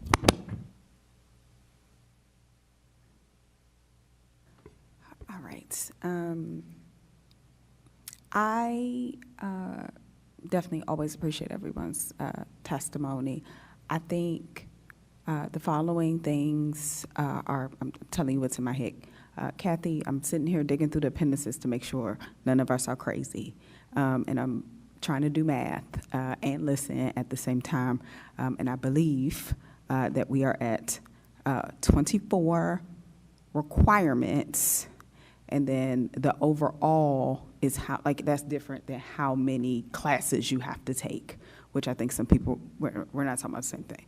24 requirements, still the same, because we now have one, one for PE, 0.5 for health, 0.5 for art, 0.5 for math, 0.5 for music. Nobody shoot me about the math. I know we've been through the whole thing about the math. 0.5 for music and 0.5 for financial literacy is where we landed. So that is an even number that I can tell, which I believe is still keeping us at the 24. So because this is something we are talking about tonight, and I know there has been a lot of very, very, very good work to get us to this point. So I want to say that out loud. Second, and not second in order of importance, just in things happening at Ebony Rose's head. I look forward to our discussion about what we're going to do between implementation and policy. That is always a dance. that not just the state board has to do, but every policy body has to do. I am hopeful that our colleagues will have a full discussion around that. I will say I think I was a bit surprised. Now, granted, your girl was late because roads have been closed and all the things, so maybe there is something I missed. But I do want us to talk about how we both put together and make sure there is a policy that has a certain spirit and folks can implement with a certain, with fidelity to the letter, right? And so we will have that discussion on the dais later today. That's not going to be a secret. That's why we have public meetings, and we appreciate everyone coming to testify. To your point, sir, about like what do we count? What do we measure? What do we showcase for all of our students? So I thank everyone for their testimony. I thank the task force for their work. I thank the people who have shown up throughout. And I thank you all for your time tonight. Representative Williams. Yeah, thank you all for your testimony. Mr. Craig, I want to kind of start with you. I'm encouraged by the community conversations. I heard a little bit about what a plan could look like. Can you share a little bit more, to the best that you have, about when they'll be, where they'll be? And the big thing that I want to kind of share with that is just that I think too often, and I've heard this from Mr. Goldstein and other people too many times, is that teachers' interests and students' interests and families are pitted against each other. You know, we have to be 100% students first, and therefore we have to do something that's against good instruction or against what's good for teachers. I would also see this as a great opportunity to be able to align those interests, to be able to strengthen our advocacy and strengthen policy and create healthier schools. So I'm encouraged that you're doing this, and just wanted to throw that out there as the conversations unfold. Yeah, and that is the idea. Be on the lookout for the dates. We're finalizing logistics. We're hoping to get them throughout October, mostly on Tuesdays and Thursdays, and we're going to have 2 in Ward 8 ideally, since it is a larger ward with a larger education population. And yeah, so be on the lookout with more information to come, but it'll be a time to align that vision to really kind of come up with what we want to push forward collectively. So that is the idea. Thank you. Yeah, I look forward to attending. Yeah, just want to say a couple of quick things. Mr. Wood, I really appreciate your story. It's very inspiring. Thank you for being here tonight. It was great to hear and listen to, and hear the impact that the experience had on you. And then, Ms. Riley, thank you so much for your engagement on this. I understand your feelings on the lack of transparency at the end of this process. And I think that your advocacy in clarifying kind of what we were solving for throughout this process and what the purpose is, and making sure we're doing right by students and centering students, has been helpful for me throughout this process. So I think we clarified some important things last minute, and I agree with Representative Thompson that this, to me, is not the end of the process. Like, we still have to continue to collaborate with implementation to make sure that all of these things, whether it be financial literacy or the competency-based things, are actually implemented effectively. So thank you for your work here. Thank you. Representative Best.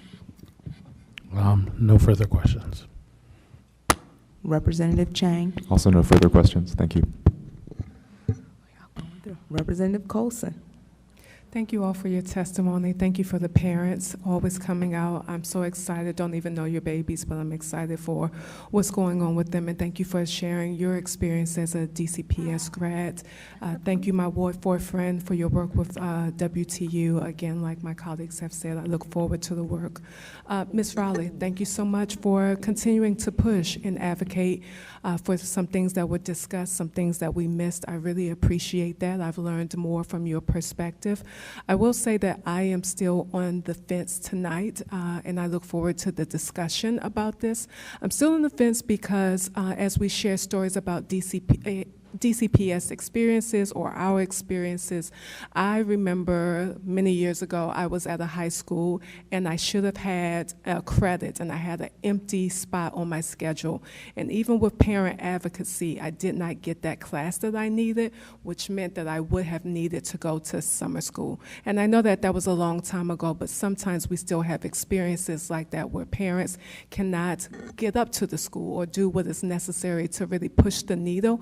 And so for me, when it comes to policy, it's really important that things are very clear in the policy so that there's no ambiguity in the implementation. I want us to be very clear with all that we're doing to support our students, that we don't drop the ball when it comes to implementation. I would really hate for our students to have the skills necessary to pass this, to get the seal, all of those things, but cannot get that because of a roadblock in terms of their local school, in their school body. So I look forward to discussing implementation, but I thank you all for the work that has been done. Thank you, Dr. Mitchell, and everyone in the task force for getting us here. I yield my time. Representative Goulet. Mr. Wood, that was a very inspirational story.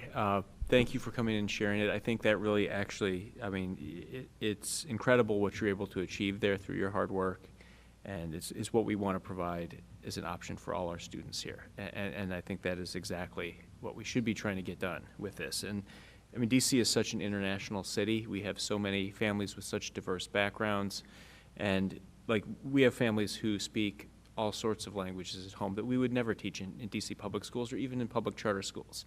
And so to be able to recognize like the unique backgrounds, the unique experiences of those families, and to be able to let them have credit for their skills on their diploma is exactly what we should be doing with this. So that inspired me to keep going on this, and thank you for sharing it here. I mean, we're at a place right now where we've been working on this for a very long time, and I think taking an additional month to figure this out makes perfect sense. It's what we did with the social studies standards, and we got a better product. I agree with you, Ms. Riley. I think transparency is key, and this is a very transparent body, and we always do, I think, a very good job, go above and beyond of working with the public. And in this case, I think there's no villain in the process. Everybody's working hard. It's just we're working up to a deadline. You know, and OSSI's been a great partner in this. My colleagues are great partners.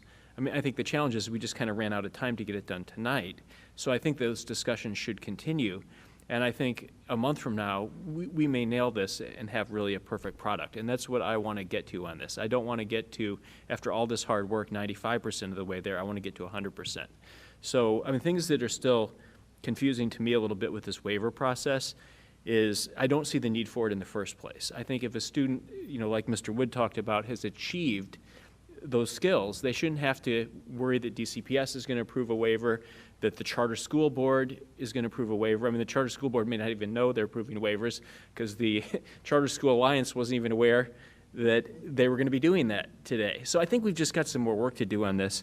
And then, you know, making sure that if the student has those skills, we want to make sure it's not a process that drags them down and prevents them from doing it. It's not that one DCPS school is doing one thing and another school is doing something else. We need equity, consistency, and we need to recognize our students' achievements here. So I'm willing to wait a month to be able to try to get us there to do that, and just encourage my colleagues to do the same. I want to thank you all for your testimony tonight.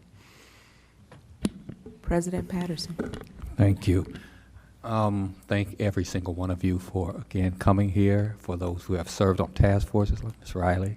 I believe you directed a question at me, so to speak, as far as how we handled last week, and I believe Vice President Goulet has kind of said that we were just basically working right up to the deadline, so to speak, before we got here, to make sure we were responsive. And I appreciate my colleagues who pressed, you know, as a person, you know, that's sitting in the seat right now, presidency, to say, Jacques, there are things that need to be addressed. It was never to be kind of exclusive or anything like that. And as you stated, when we got answers, we shared that with those who had raised those questions, who are outside of the elected body. And we always will do that. And I just appreciate even the superintendent for answering questions all the way up to the end. So we're always going to be transparent as best as we possibly can, especially for those who are actually advocating and everything like that. And I want everyone to know that for the record, that I believe all my colleagues and everybody that they work with are the most transparent people and processes that I've met in public service. And I appreciate everybody who works even up to the 11th, 12th hour, whatever. Yes, I appreciate that. So I just want to make sure if I answered that specifically as far as, and going forward, we will be the same, okay? Secondly, I would like to say, I appreciate you bringing up the touch points.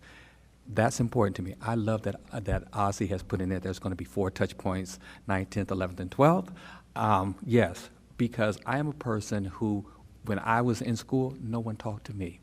So when I got to the 12th grade and I was getting ready to do things, they're like, no, you can't go there. You can't apply there because, you don't have the right things. You didn't take the right classes.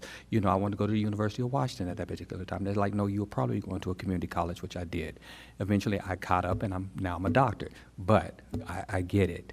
So I appreciate you calling that out, because there are students, even myself, who truly needs that, because our students need to have that touch point every single year of their education in high school. So I appreciate that, from going to 3 to 4. The last thing that I will say, I'm going to talk to you, sir. You married my daughter. And I say that because, as far as you said 17 years and everything like that, my daughter took a Mandarin Chinese class when she was at TMA. She did the program downtown, and she didn't get any credit for it.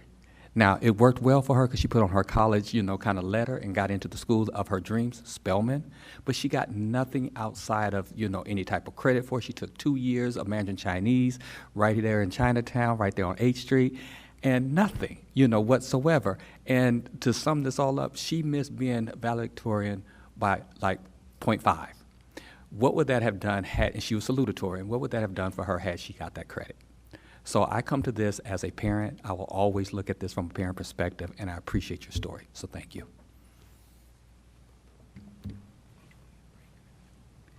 Okay. I believe we have one last person, ma'am? 2? Okay, so I'm going to turn it over to you for those last 2. Okay. Thank you all so much for coming and testify. We will have our last 2 witnesses. Dominique Moore. Oh, well, we have our last witness, Jessica Giles. I thought there was more people.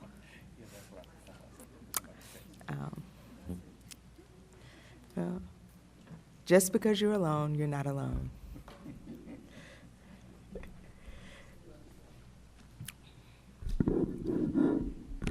All right. That means I get a lot of time, right? 3 times.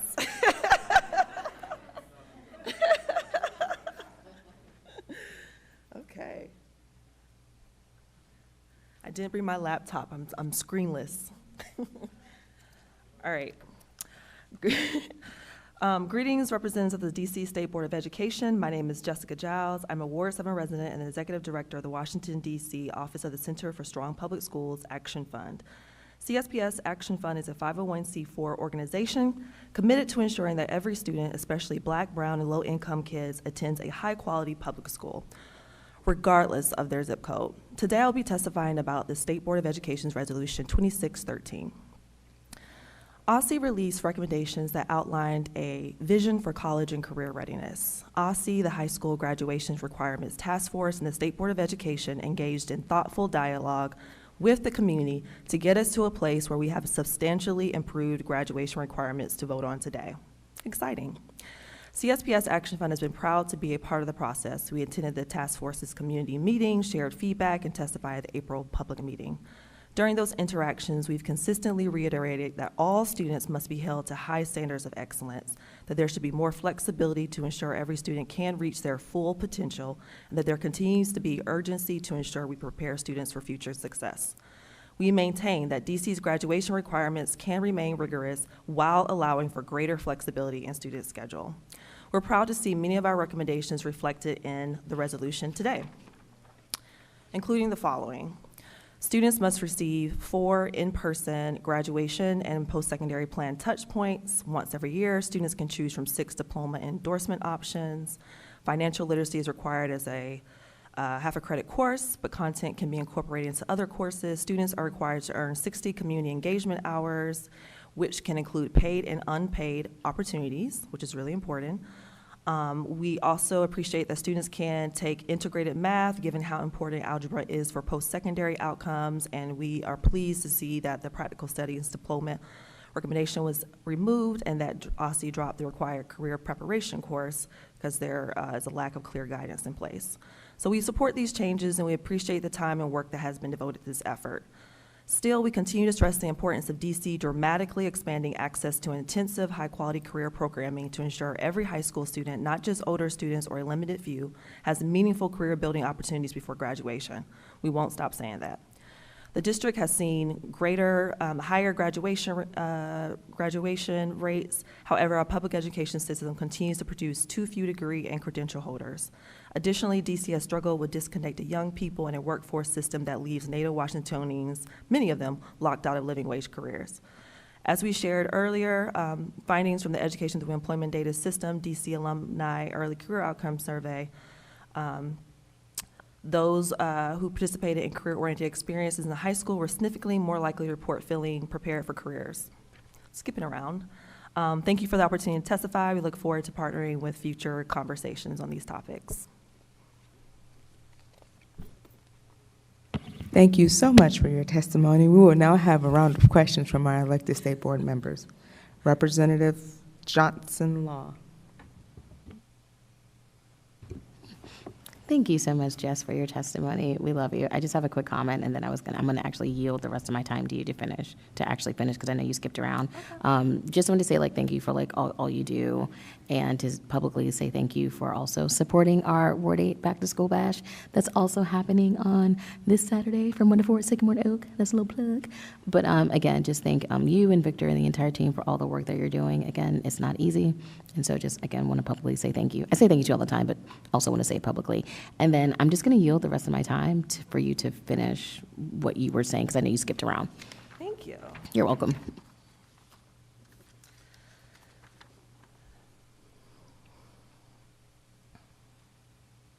Currently, only 16% of DC students meet the SAT College and Career Ready benchmark, and only 18% of 2011-2012 ninth graders had completed an associate's or a bachelor's degree by 2022.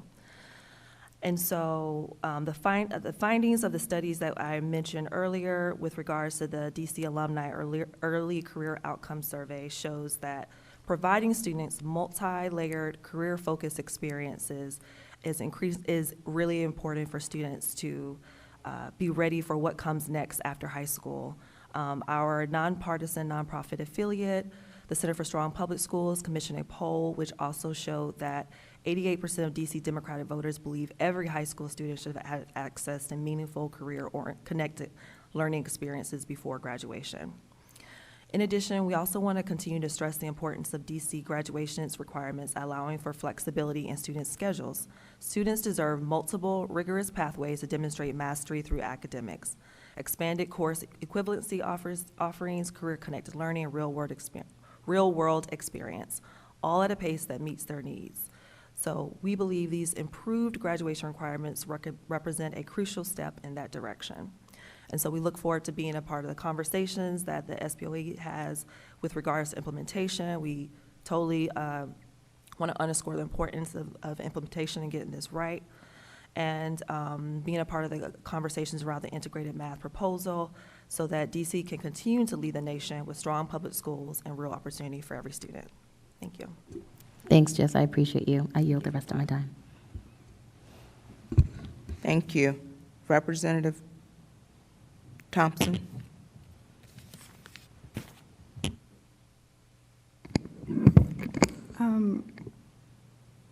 Thank you for braving the traffic and make it here.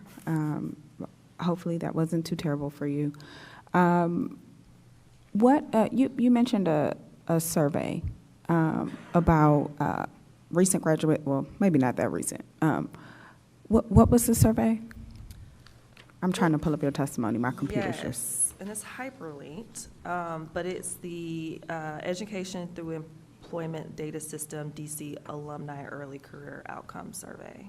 That might be DC Policy Center. It's a DME survey. So I realized when, and and I don't think I had thought about this before. I've thought about it in other ways, but when you cited the stat about completing a AA or a bachelor's, and I need to dig into the survey, that might not necessarily include folks who went a different path, like who decided to take on a trade, or who, I don't know, started their own business, correct?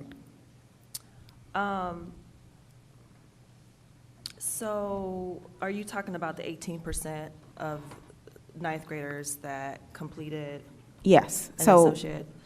That comes from OSSE's data that they put together, and it has lots of data for those who had graduated high school and gone on to college, and for those that there's other statistics there for students that didn't graduate. Yeah, I think so, and I'll tell you why I'm asking. I'm not trying to discredit the data, but I am particularly thinking about a shift in how we have thought about education, because in the years where, like 2008, the 2000s, and then some of the 2010s, all we were tracking was college. Correct.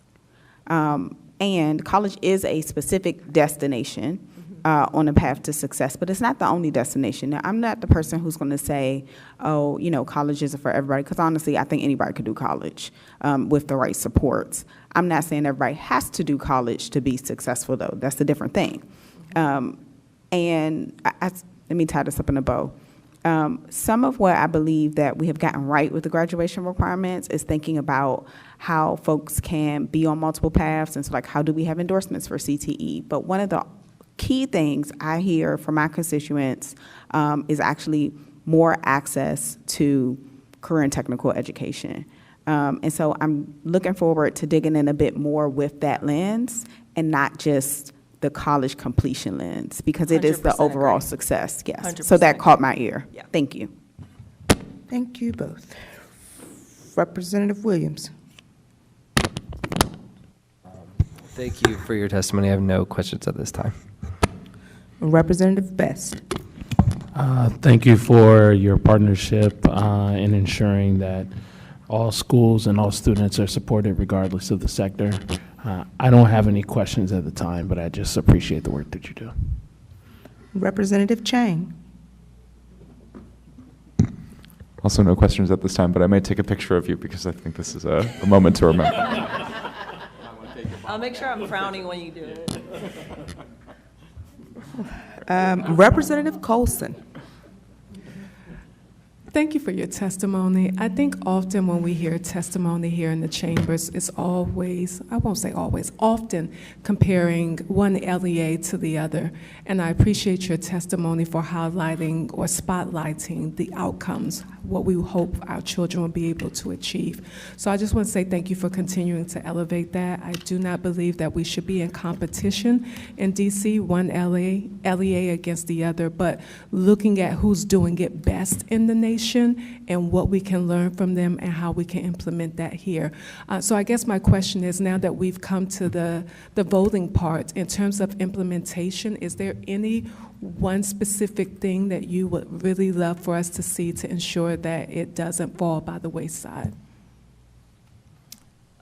Wow.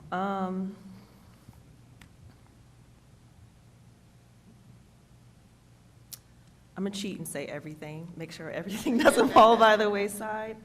I really am interested in participating in the conversations around the integrated math pathways, so I know that there's more work to be done there. So I'm really interested in those conversations.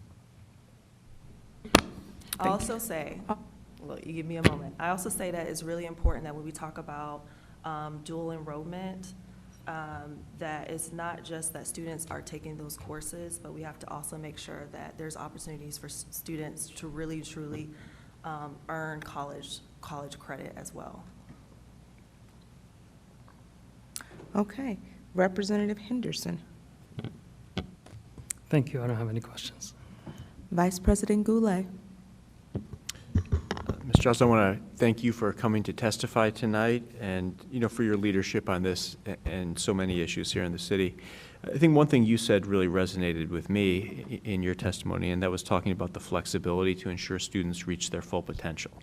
And I'm really excited about the high school graduation requirements, things we have in there. Like, I'm excited to see financial literacy, but I'm also realistic about what we approved and what we have in there right now. And that's, we have 1/2 credit less of flexibility than we did before. We've added financial literacy, removed an elective credit, or 1/2 credit of electives. And so we've reduced flexibility, which I know wasn't quite our goal when we set out, but that's where we ended up. For me on this, that's why I think the foreign language issue is so important, because when we want to be able to provide flexibility to our students, that would include students who have mastered a language at home and who are fluent in it, that they could then go take a competency-based exam, get those credits, get that seal of biliteracy, and then have flexibility to do other things, other interests they may have, instead of going back and taking maybe Spanish 1 or taking a language that they've already mastered. So for me, that's a way to improve flexibility when we haven't addressed it already. Also, for our English language learner students, we have so many students who may have a language that they've learned that they know much better than English. So they may be fluent in Spanish. They've come to DC. They could simply take an exam to demonstrate that fluency, but they may need help in other coursework that would benefit them a great deal more than just taking Spanish or another foreign language. They may need help on their English. And so as we look at flexibility, that's another way that we have an opportunity right now or within the next month to be able to add the flexibility that I think you've talked about. So I just want to kind of get your take on this, and if that's a way you see of improving flexibility. I think you're asking some important questions with regards to the world language competency credit, and I'm interested to hear what your colleagues have to say, in addition to the points you've raised. Yeah, well, thank you for everything you do for the city. I appreciate it very much. President Patterson. Thank you.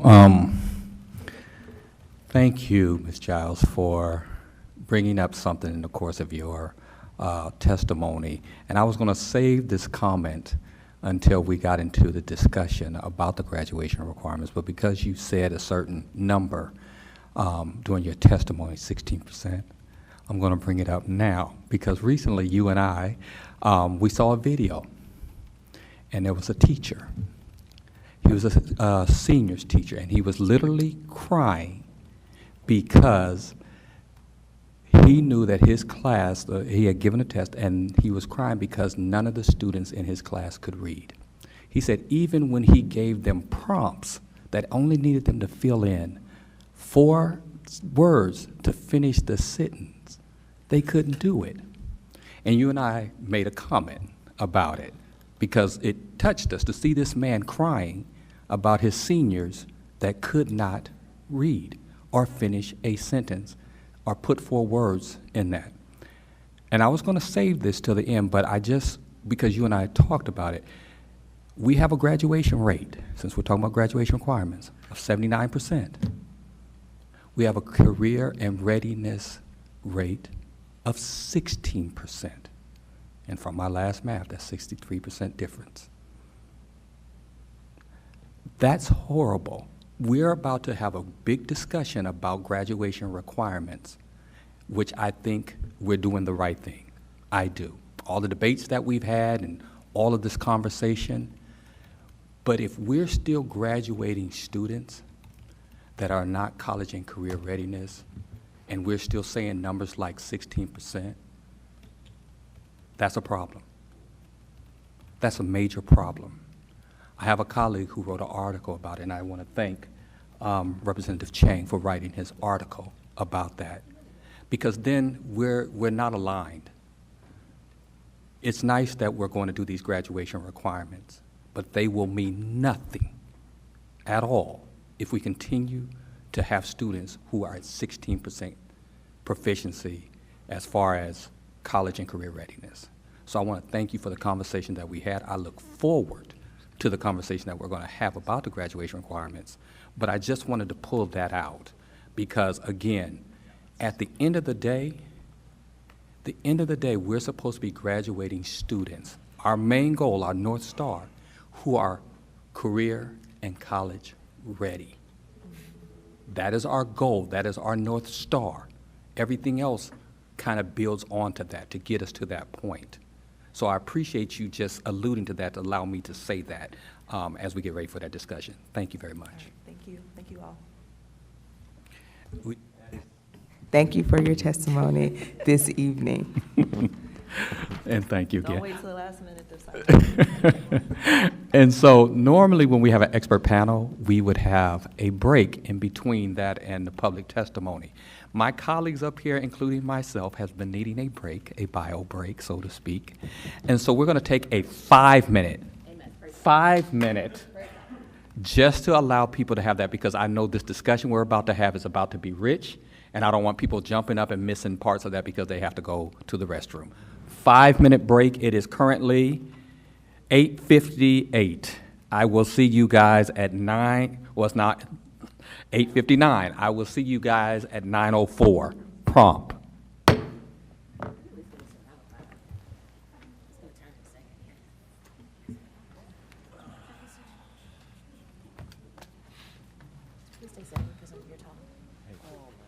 I love you so much. Couldn't resist. I was just like, what the fuck was the point?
All right, I know there are some great conversations that's going on, and I know they could go on for some time, but I'm going to gavel us in because I know that everybody wants to get out of here before 12 o'clock the next day.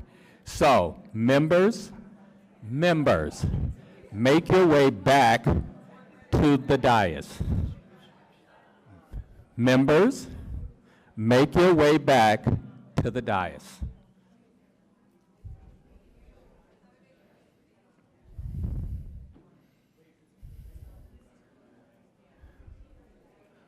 Representative Williams and Thompson, if you could make your way back. Representative Henderson, if you could conclude your conversation.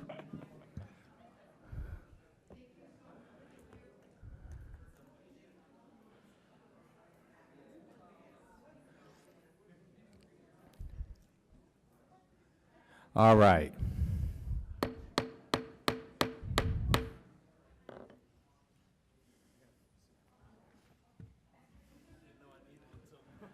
Okay. I know there are conversations that are still kind of being had, and I'm going to try to be gracious and letting our members have those conversations, but I am going to proceed at this point. We will now move to consider our state resolutions for administrative votes.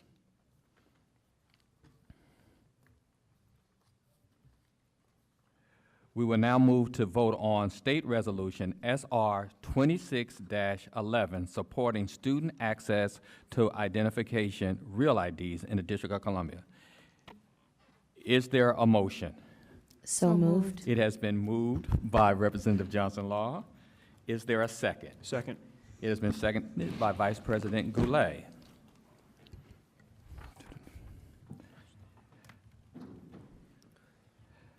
The motion has been properly moved and seconded. Executive Butler, will you read the resolution into the record unless there are members who think otherwise? Can I move Sir, to waive the reading of the resolution? Second. There has been a motion, and it has been seconded. It is moved by Representative Williams and seconded by Representative Johnson Law. All in favor? Aye. Aye. Nays? All right. We will forego the reading. Is there discussion on the resolution? I'm going to go first to Representative Johnson Law. Just going to make this really quick. Just want to say thank you to the board, again, for all your support with this.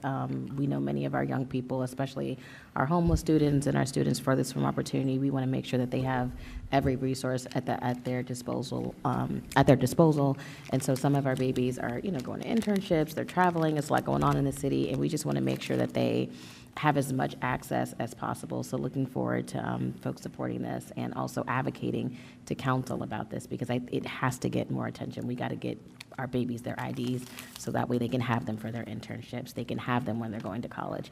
I think it is unacceptable for students to come to me in the 12th grade and say, hey, I need to get on a plane. I'm 18 and I need my ID. Hey, I need it for college and I don't have it. And it's just happening just way too often. It's happening way too often with our homeless families. And I understand that people can just go on dmv.dc.gov and you can just be able to look at some of these things, but families are already doing that, and there's still a disconnect, though, about connecting folks to how am I supposed to do certain things, especially if they are experiencing homelessness. I'm going to wrap it up here because I know there's a bigger discussion coming down the pipeline, but just want to say thank you to the board. All right, thank you, Representative. Is there other discussion? Representative Colson. Yes, I want to say thank you to the board and thank you also to Representative Johnson Law. You named several reasons why this is important. I just want to also elevate that we know that the National Guard will be with us until 2029, and many of our students do not have ID, so it's also a security concern as well, so I'm happy that we're doing this. Thank you for the work and for everyone else who has supported this. Further discussion? Well, I'll chime in at this point. I just want to thank you, Representative Johnson Law, for staying consistent and not letting this die. I know we've been talking about this for some time and how important it is for our students, especially those who will be profiled, because we, as was just stated by Representative Colson, will have the National Guard in our city till 2029, until the end of this current president's end of his tenure. And so I think it's even more important as we see these things happening in our city, that our children will be able to be identified with something that they can also identify our children with. So I just want to thank you for your persistence in moving this forward. Thank you so much.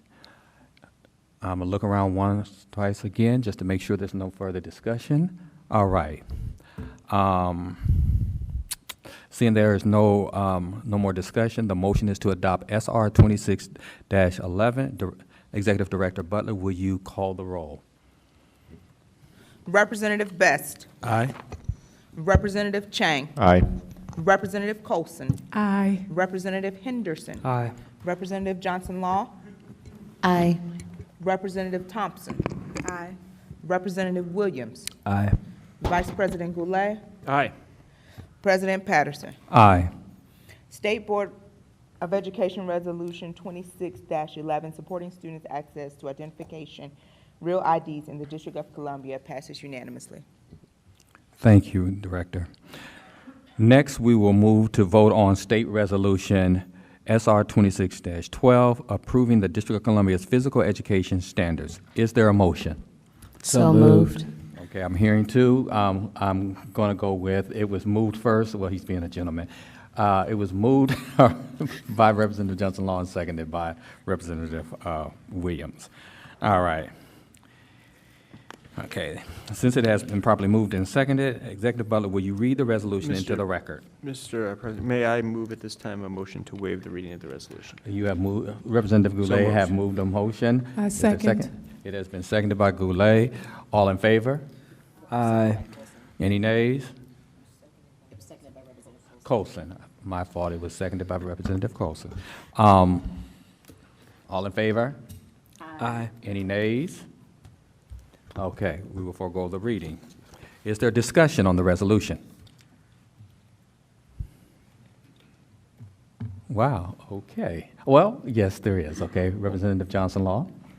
Because I know we're getting to like the big kahuna in a second. And again, just want to thank OSSI for their work with us on this. It's a lot of work that we're doing together, and just want to say thank you for your partnership on the PE standards. And I know we also talked about kids with disabilities, and that was raised up and also included. And so to the entire team, to Glenn, to Andrew, to Dr. Mitchell, again, just want to say thank you, because this is really hard work.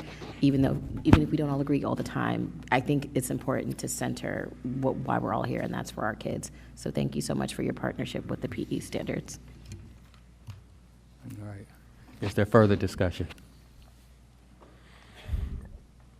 All right, seeing no further discussion, the motion is to adopt SR 26-12. Executive Director Butler, will you please call the roll? Representative Best. Aye. Representative Chang. Aye. Representative Colson. Aye. Representative Henderson. Aye. Representative Johnson Law. Aye. Representative Thompson. Aye. Representative Williams. Aye. Vice President Goulet. Aye. President Patterson. Aye. State Board of Education Resolution 26-13, 26-12, approving the District of Columbia physical education standard, passes unanimously. Thank you. We will now move to vote on State Resolution SR 26-13, approving amendments to the District of Columbia's high school graduation requirements. Is there a motion? So moved. It has been moved by Representative Colson. Is there a second? Second. Seconded by Representative Williams. I'll go again, okay? All right, the motion has been properly moved and seconded. Executive Butler, would you read? Yes, Representative Goulet? At this time, I move a motion to waive the reading of the resolution. There has been a motion to waive the reading of the resolution. Is there a second? Second. It has been seconded by Representative Johnson Law. All in favor? Aye. Any nays? All right. Is there discussion on the resolution? Let's have fun. All right. Representative Goulet? Okay. So I'm going to come back on second round and move a motion to postpone, but I want to put some points on the record at this time. So I want to first of all congratulate OSSI for all their work on this, and specifically thank my colleagues, Representative Thompson, Representative Henderson, for co-chairing the task force. I think that was really got us to a great place on this.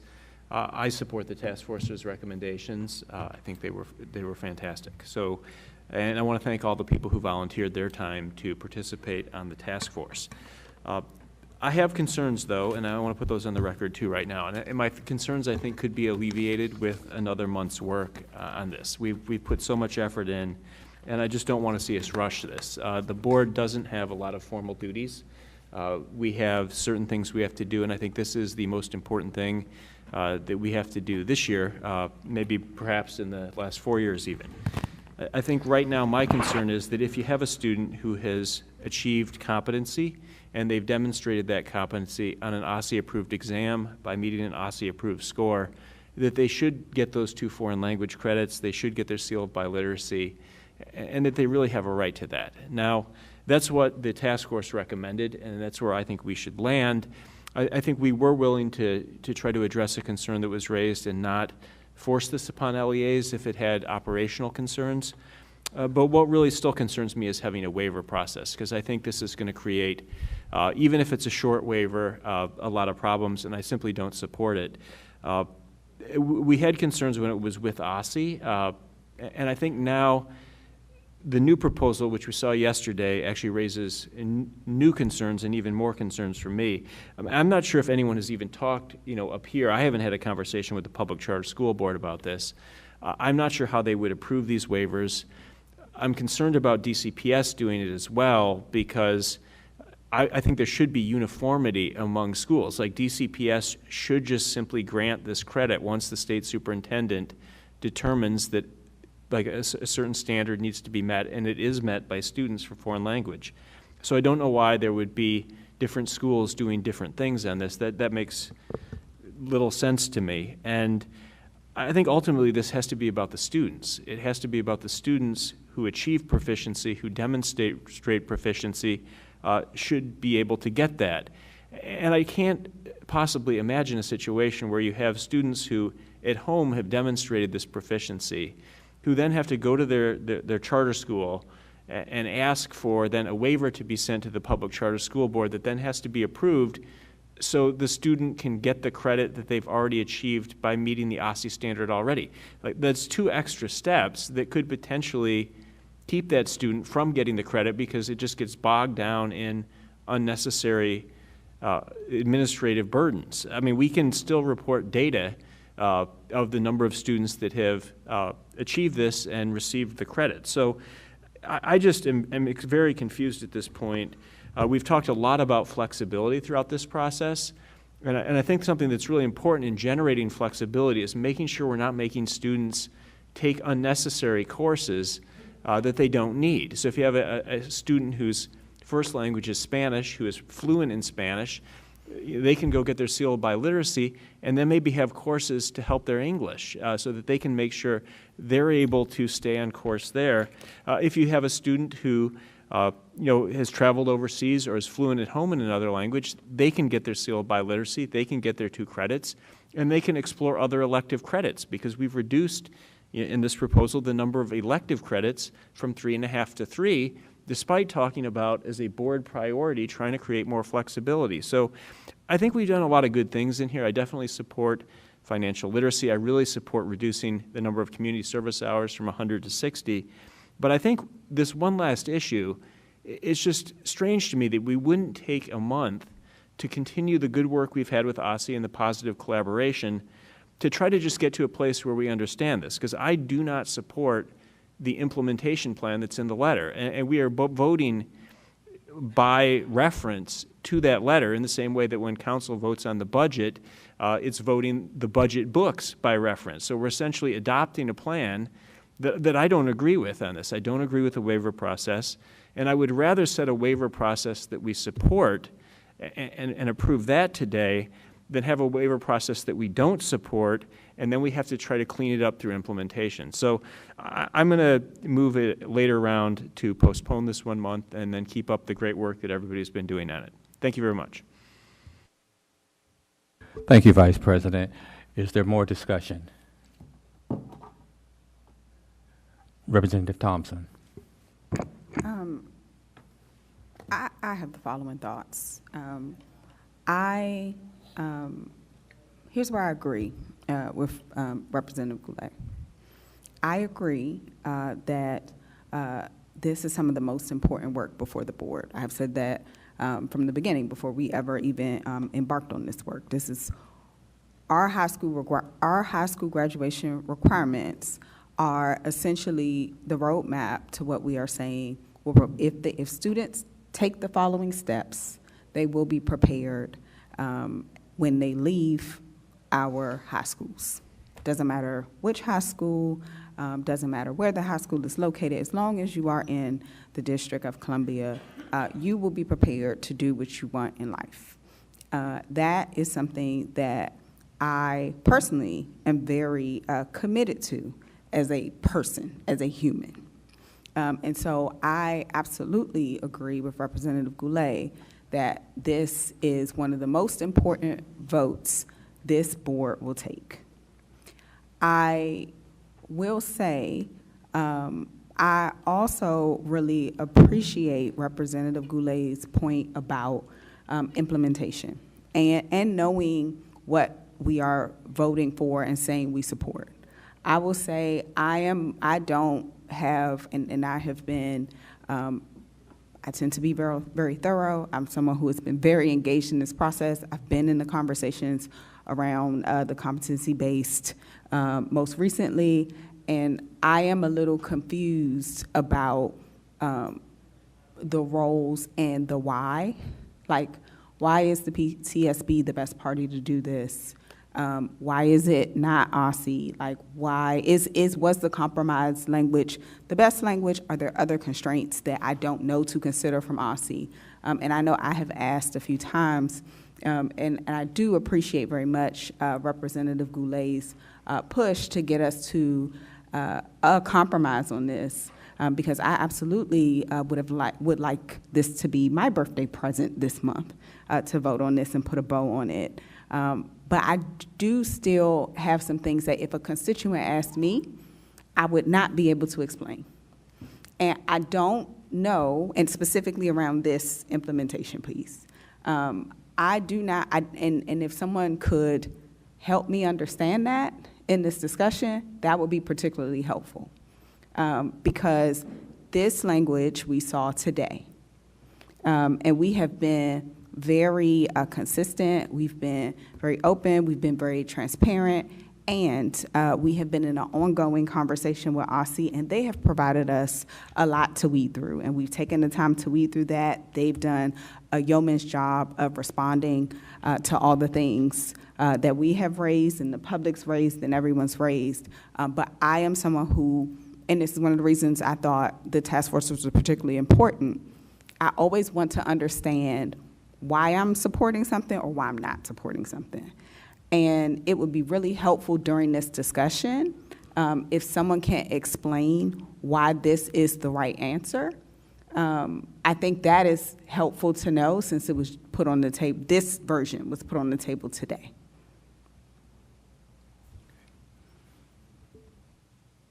Thank you, Representative Thompson.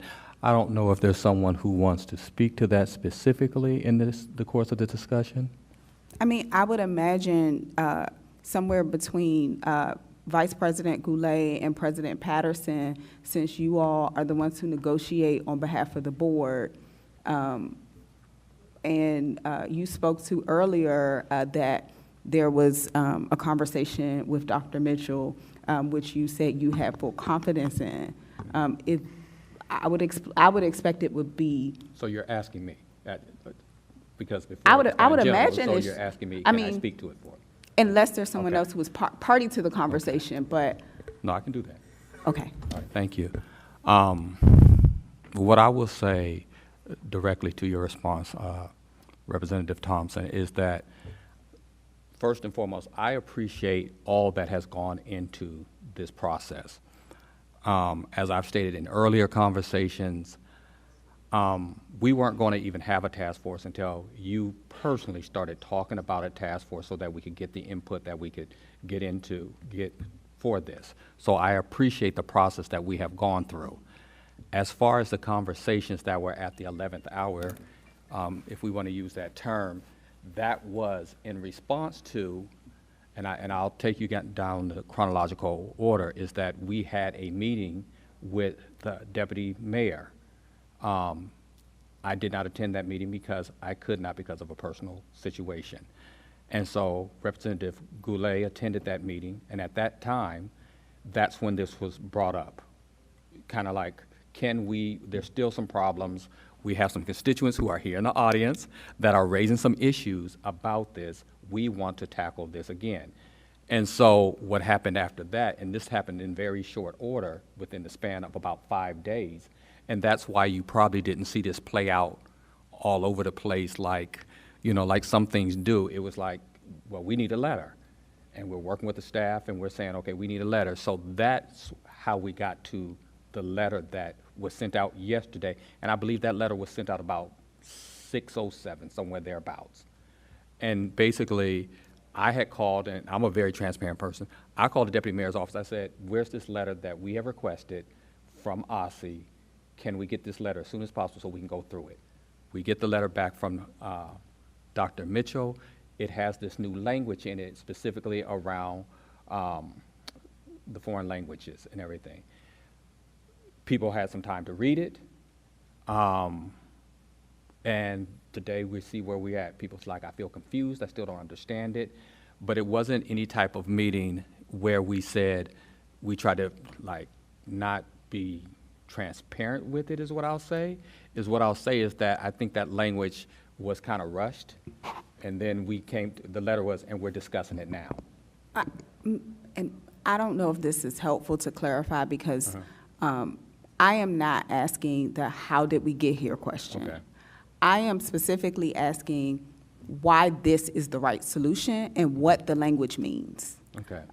Because I want to be able to say, yes, I fully support the language that's here. I know better than probably anybody else sitting here how much work happens between working sessions and what it looks like to negotiate with OSSI. Right. I've done that more than anybody else. So I am not at all implying that that was wrong to do. Okay.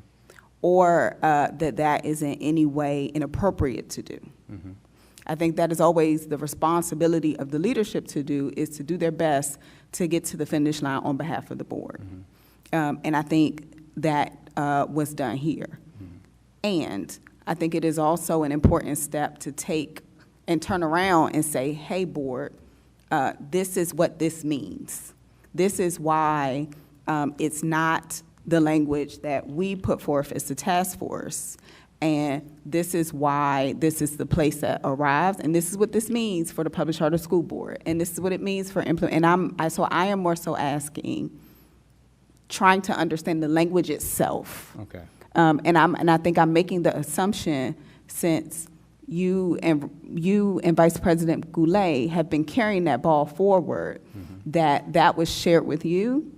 And so therefore you should be able to share with us more about the solution and why this is the appropriate solution, and or if there is a reason that August matters more than September. Okay. Because what I hear your counterpart saying is a month matters for getting everybody on the same page and people voting in full confidence.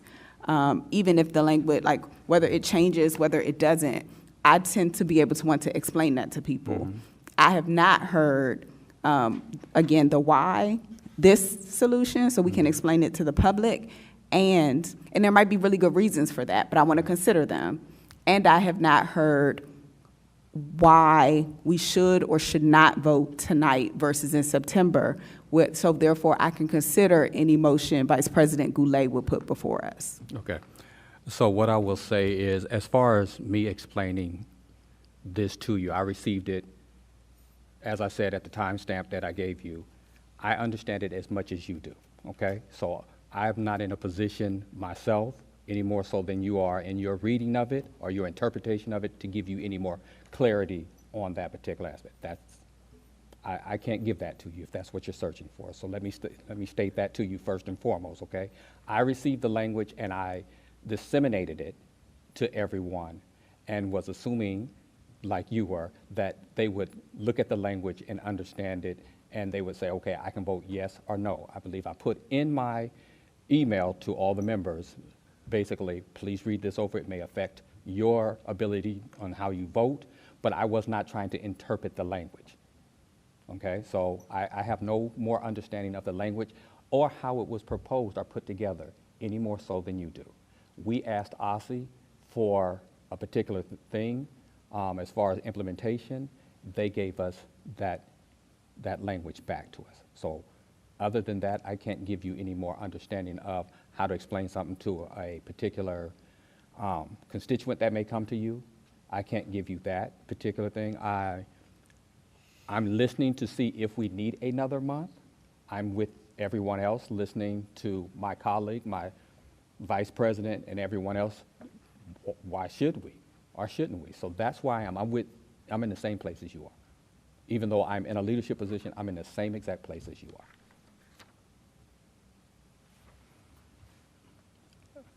are. Discussion. I don't know which hands went up first, or I'll go with Chang. Is a question okay for this part?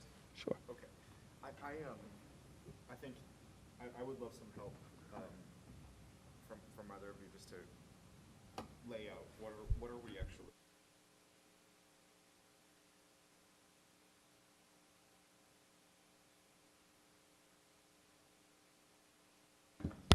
There's currently no motion to delay anything before the board.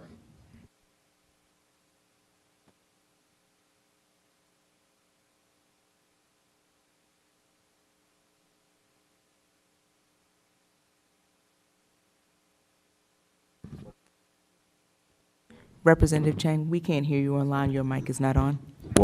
What is the consequence of delaying for a month? What is the downside of delaying for a month?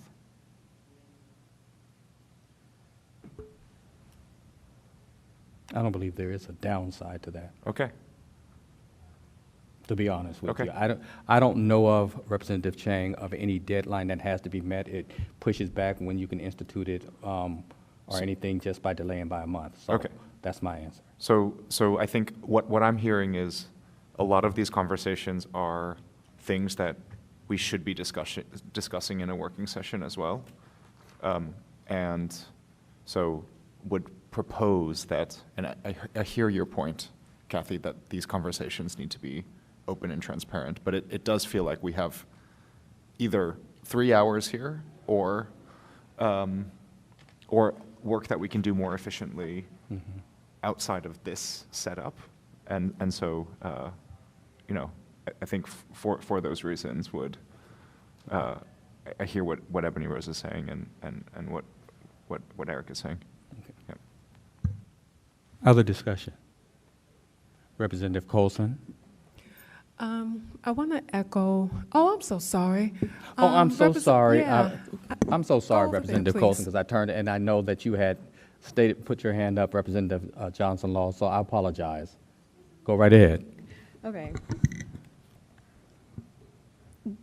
This is a weird request, but do you all have your computers? Can we look at the memo? I'm trying to figure out where the point of confusion is. Is it based on the letter that was sent about like the specific waiver?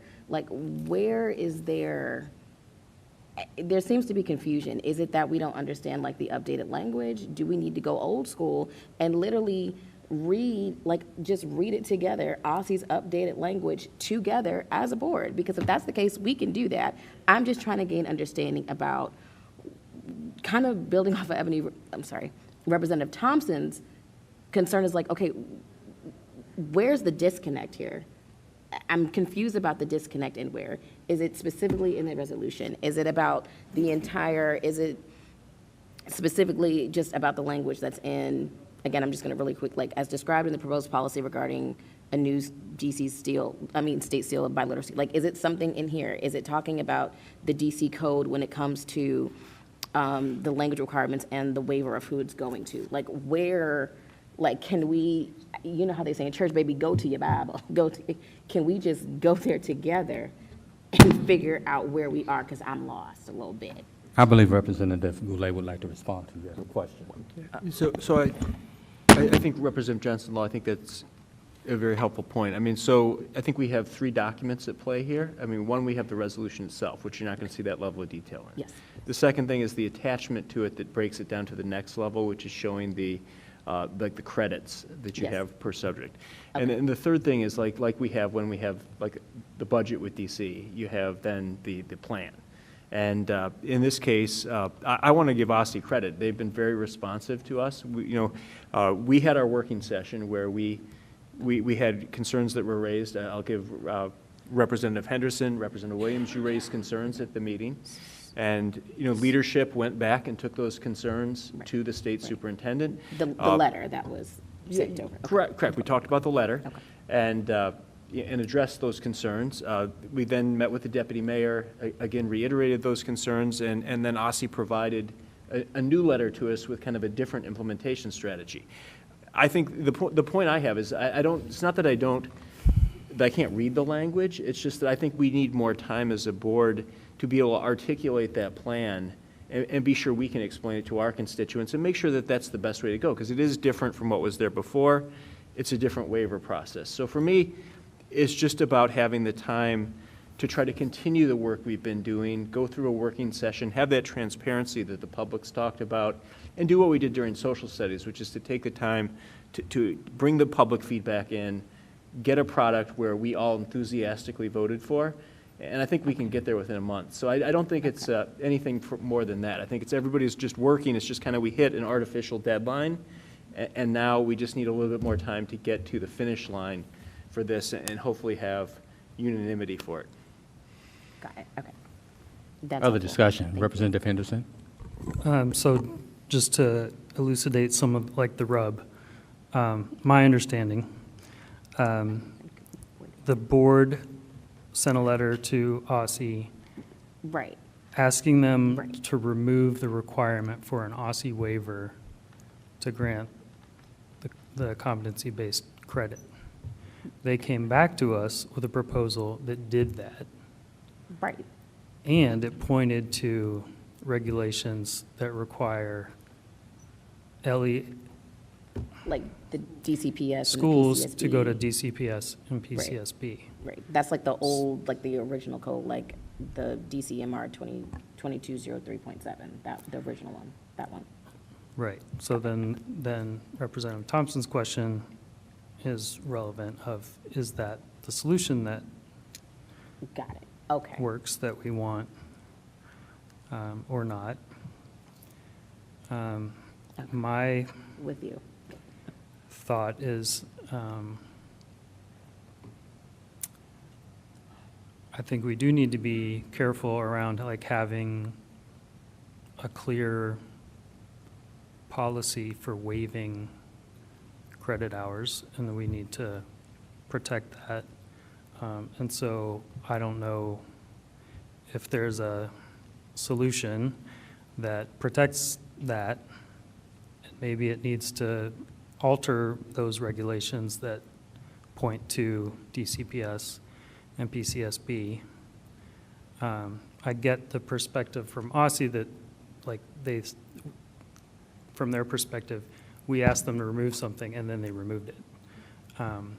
But we're now dealing with that proposal and considering the implications of that, and it doesn't solve all the problems that we were trying to solve with our proposed language.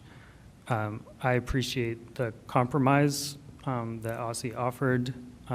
As everyone has said, like, they have been collaborating for years now and up to, moments ago, and all appreciation for that. I also feel like this is complicated by the fact that the resolution that we have that speaks to the graduation requirements doesn't actually touch this other proposal about competency-based credits. So, like, I feel comfortable voting on the resolution and what it has.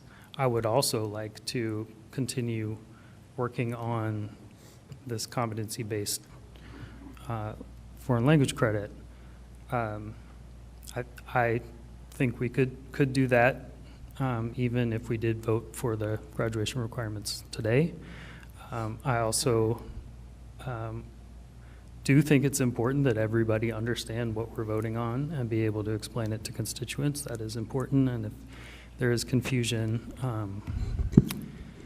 that may be reason for pause. But I hope that illuminates a little bit. I may have spoken from too many sides during that, but that's my read.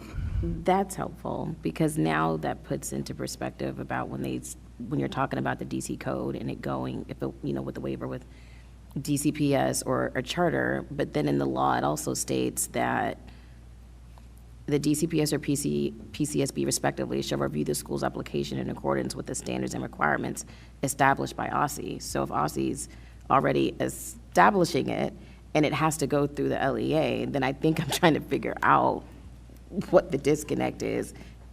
Yeah, because I think OSSE is doing that in their latest language. I think they're very clear on, they would set the scores that you would have to get, and they would approve the tests that you would have to get.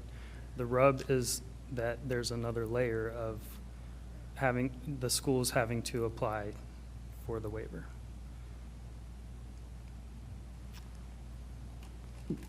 Got it. Second round, and we'll go to Representative Goulet. Oh, Representative Colson, I'm sorry, did we not get, sorry. I agree that this is the most important vote. I agree that as a board, I believe we want to get this right. And as a resident who also runs into her students years beyond their time with her, I want to be able to look at in their face and know that we did right by them. So whether we have a vote on this or not, I just want to be clear that I will feel better waiting to further discuss this and sit with this to make sure that we get this right. Because when I think about my time working in a school building, we are the implementers of the policies that come down to us. And it is with good intention that we receive these policies, but often just by nature of the work, nature of the day, nature of the staffing, these policies are often not implemented at the highest level at which they were written.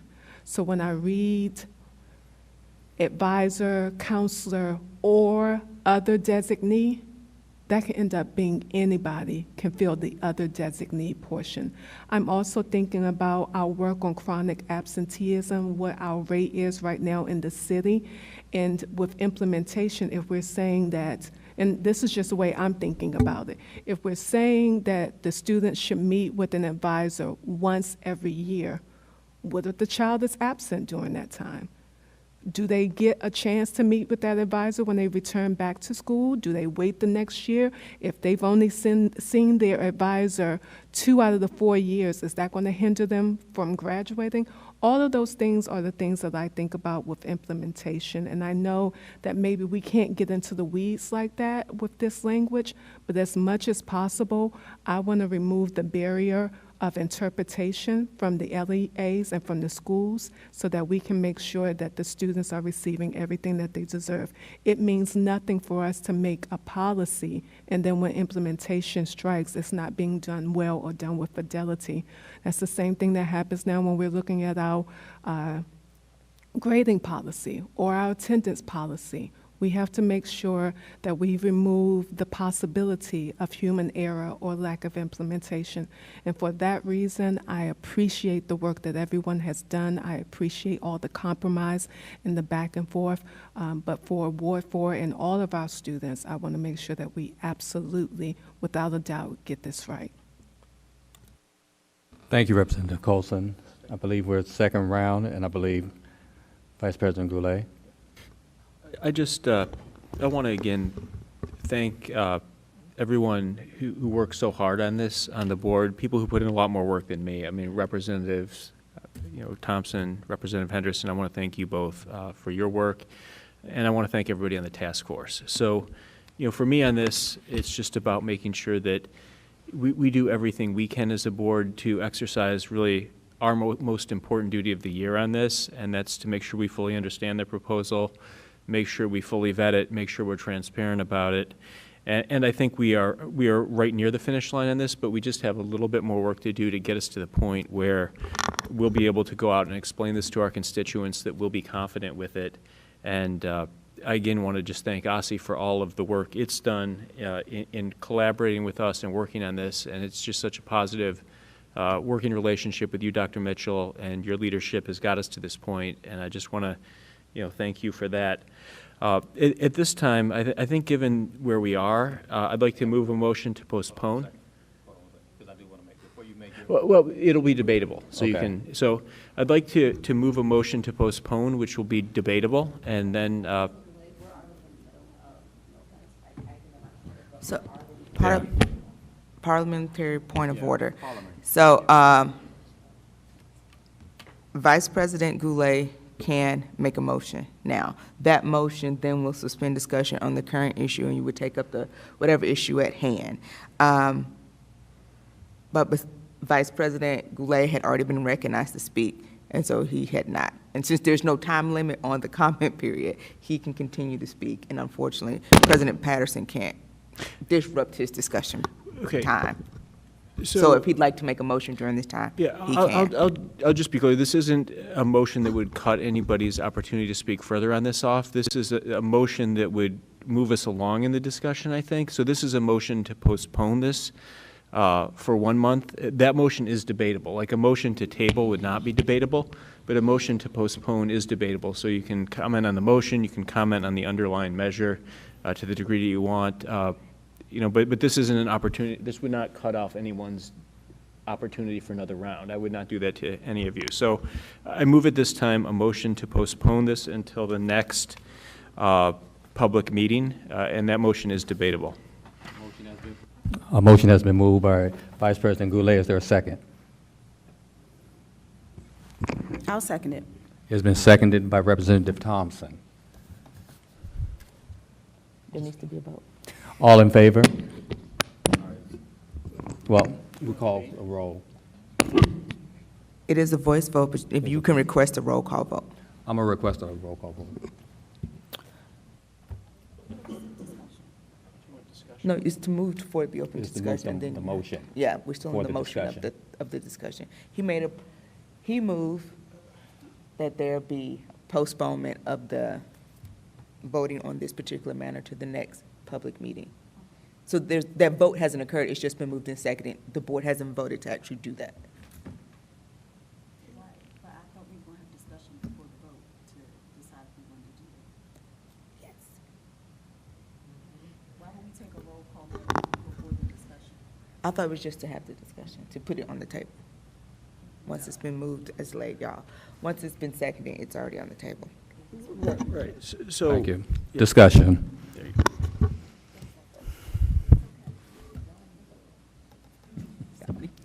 Discussion. Let's speak first.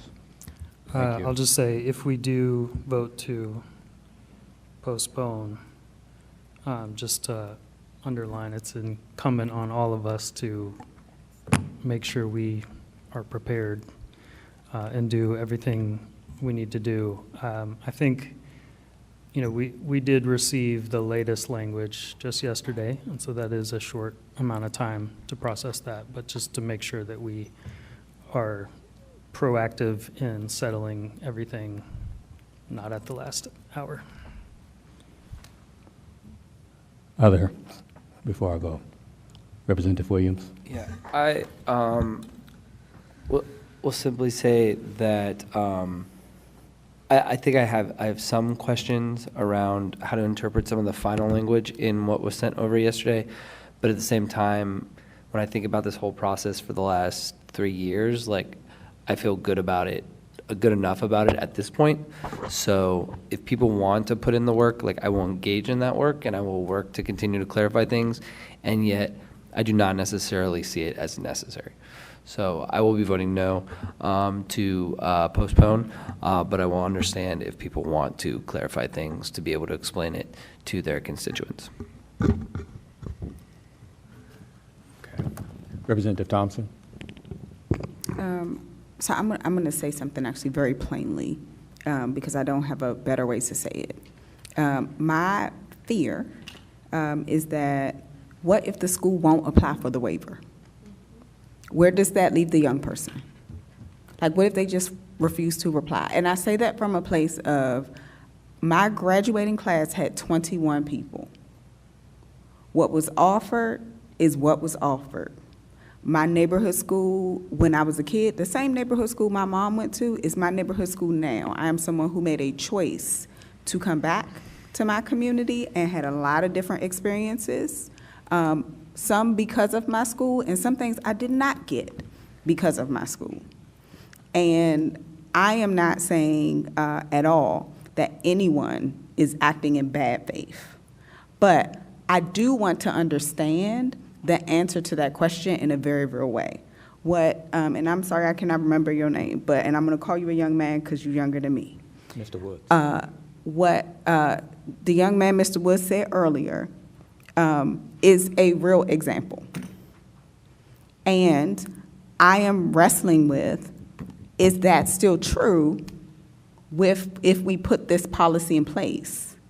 Because I actually don't know, I can't say consistently how each LEA makes decisions because we have upwards of 60 of them, probably upwards of 70 of them. And I want to be honest when I say to my kids who are from Ward 7, who go to pretty much all of them, this is what this means for you. So I do want to speak very plainly in the why I'm pushing about this particular language of why, like, and if there are real constraints, there are real constraints, and we need to deal with. I'm not pretending that any of it is light or artificial or uncomplicated. I am saying that if we understand the implications, we should actually deal with the complications. And I was like, I don't know what this means if a school has to apply to the PCSB. Is there something I don't understand here? Am I reading this wrong? That literally, if a school just says, yeah, we're not going to do that because we don't have the capacity, as somebody who went to a very small LEA, and I know a lot of my kids that I represent go to very small LEAs, and we hear so much testimony about people going to their LEA and getting nothing of a response after we just sat here for I don't know how many hours and listened to folks and assured them that we cared about engagement and follow through and screen time. That is a real potential consequence. And so I do believe that there has been so much good work put into this. And I believe that across the board. And I want to make sure that I can say, yes, this means you too, kid, no matter what school you go to, no matter what neighborhood you come from, no matter if they're going to apply to PCSB or they're applying through DCPS, this policy does apply to you in a real way. And so for that reason, I seconded Representative Goulet's motion to postpone, because I think that is worthwhile for figuring out over the course of a month, and I have not heard any reason to not do that.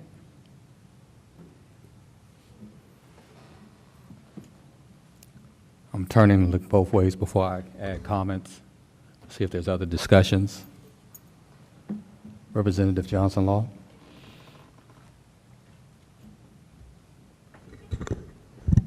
It's a question about what Representative Henderson said earlier, because all the work that the task force has done, all the work that we have done, all the work that the co-chairs have done, all the work that OSSI has done.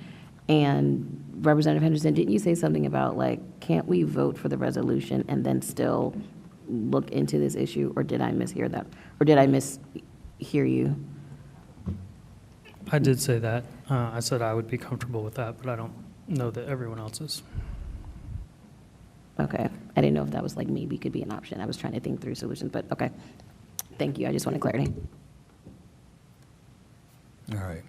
I want to thank everyone for their comments. As far as my own What I will say is this, is I appreciate the work and the responses from OSSI. I know we will continue to talk regardless if we delay or any other way that we decide to do it, the language of the letter so that we get more clarity about implementation. I know that's going to continue. And I want to state that what we're talking about is the implementation letter, not the resolution. We're talking about the implementation. And I understand and I appreciate Representative Henderson specifically and how he spelled that out about he's comfortable with the resolution even as we continue the discussion on the implementation aspect. That provides me, because I will tell you, as I told Representative Thompson, when I received the language, I received it like everyone else. I didn't get all of it, but I knew I was still comfortable with the resolution itself. And I know we're going to go back and forth with the implementation aspect. In that interim time, we've had conversations with individuals, even to the point, and I'm looking directly at Sally right now as she smiles at me, where we're talking about that specific part, and I wanted to hear from her specifically as a task force member who has extensive experience in this particular area, to hear if I told her we were going to make sure during the implementation that we were going to be transparent about how we do implementation. You know, I wanted to know and look her in the face and talk to her personally, you know, to give me a better gauge of how I was going to vote. I came away from our conversation that I'm still at the same point that has been reiterated by Representative Henderson. I'm comfortable with the resolution. I'm comfortable on voting yes on the resolution this evening. That's me. But I also listened to, because I'm one vote, to my peers who feel like delaying or getting a better understanding or how they respond to their constituents matters. Implementation, as you said, Dr. Colson, matters. So I know how I'm going to vote. I'm going to be not voting to delay, Representative Vice President Goulet, but I'm going to respect the votes of my other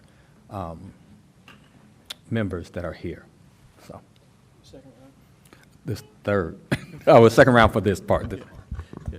So I thank you for sharing that. I think my concern, I'm going to put this on the record and be very brief about it, is that this resolution that we're talking about approving, I mean, the whereases just talk about a chronology and a timeline.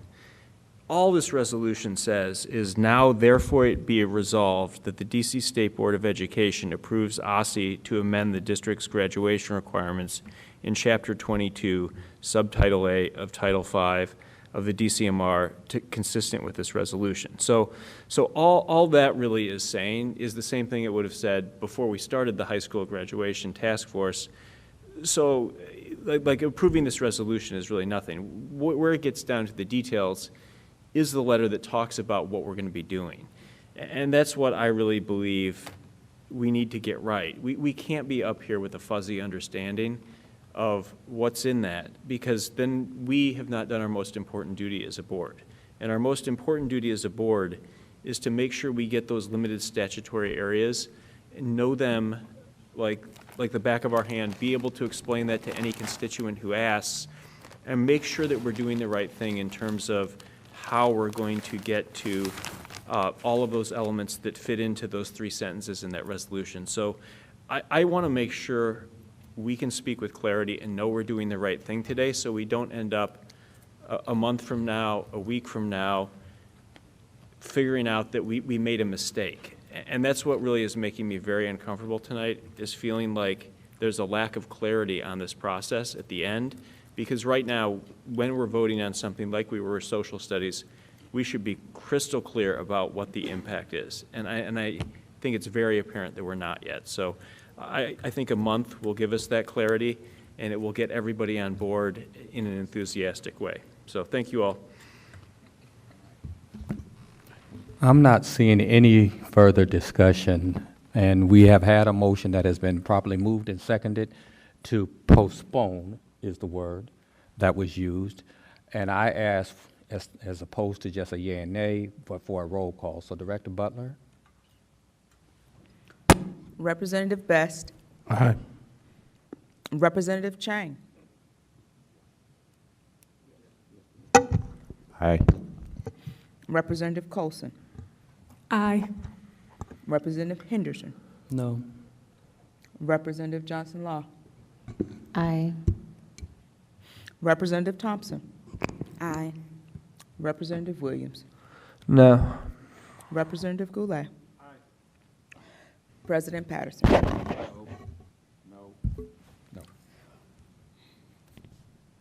The ayes have it on a voice count of, Lord Jesus, it's 7-3. That's not it, 6-4. 6-3. Thank you. Thank you, ma'am. So to be clear, there's no longer discussion on this issue on the agenda. The matter has been postponed. Exactly. Thank you so much. So that's where we are on that particular resolution, which is SR 26-13, approving amendments to the District of Columbia's high school graduation requirements. It has been voted to postpone. With that being said, we will next move to the vote on the state resolution SR 2614, appointing representatives to the D.C. Council's Community Schools Task Force and the DCPS Educator Evaluation and Performance Working Group. Is there a motion? So moved. It has been moved by Dr. Colson. Is there a second? Second. It has been seconded by Dr. Johnson Law. Okay. Having properly been moved and seconded, Executive Butler, will you read the resolution into the record? State Board of Education resoluting appointing representatives to the D.C. Council, Community Schools Task Force, and DCPS Educator Evaluation and Performance Working Group, SR 26-14. Whereas the D.C. State Board of Education is committed to leveraging research, advocacy, positive relationships, and policy recommendations to drive improvements in the quality of public education in the District of Columbia, especially for our most vulnerable students. Whereas the State Board contains standing committees and ad hoc committees and task forces to enhance fundamental education-related matters such as student attendance, out-of-school time, academic standards, literacy, teacher retention, and more. Whereas, in addition to the State Board's internal committees, there are certain external committees, working groups, and task forces related to education policy that require appointing a member of the State Board of Education to those entities. Whereas the Council of the District of Columbia, Bill 26-0661, Fiscal Year 2027 Budget Support Act of 2026 establishes the Community Schools Task Force and the DCPS Educator Evaluation and Performance Working Groups, both of which require representation from the State Board of Education. Now, therefore, be it resolved that the State Board appoints Ward 7 Representative Ebony Rose Thompson to the D.C. Council Community School Task Force. Be it further resolved that the State Board also appoints Ward 4 Representative T. Michelle Colson to the D.C. Council's DCPS Educator Evaluation and Performance Working Group. Be it further resolved that the representatives listed above are directed to report all updates monthly to the State Board at working sessions as relevant. Be it finally resolved that these appointments will continue until each representative entity and objectives are accomplished. Thank you for the reading. Is there discussion on the resolution? Representative Thompson? Can I just note that I too want to go home, and it is after 10 o'clock. I don't know if anyone else raised their hand for the community schools appointment. I do appreciate the appointment. I do know that more than one person raised their hand for the impact appointment. And I will say that I know prior to understanding that the board was going to make an appointment. Mendelson's office have reached out for suggestions of folks I know to me as an individual. I am wondering if, because we get a seat, if we should also maybe say, and we would recommend others. I know former Representative O'Leary has expressed interest and has done a lot of work around this, and I know our current representative from Ward 1 has a different perspective around this because he is a current teacher. And so I'm actually asking the board, if not to appoint the ward board, like that be our appointed seat, and we actually make a push for 2 other people to also be on the task force, just because that would give us kind of the band of all the work that has been done across the years since we have been such an authority on this. So that is my discussion, to see if that's something we can consider, because I would love for us I always want more. And I'm wondering if that is a way to get more, because I'm sure there was a very hard decision made. Thank you, Representative Thompson. Is there other discussion? Representative Williams? Yeah, so just to clarify then, Representative Thompson, what you're saying is that we would still keep, like, you as the community schools appointee and Representative Colson as the state board appointee, but then just add, if there are other seats, like that we would not be like from the state board, but if they're dealing with the configuration of the task force and they add other people for us to like be in consideration? Yes, so I'm essentially saying, I know that Mendelson's office reached out and said, we want recommendations for folks.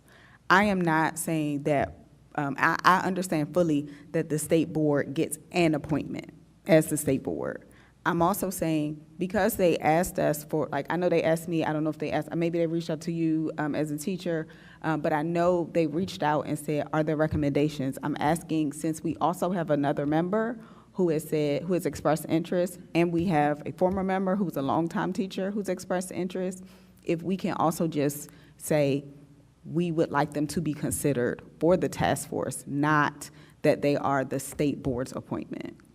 Because they are looking for individuals and they want more individuals. And I think that all 3 of these people have really valuable perspectives and insights. Other discussion? Did that answer your question? Okay. Is there other discussion? I'm seeing.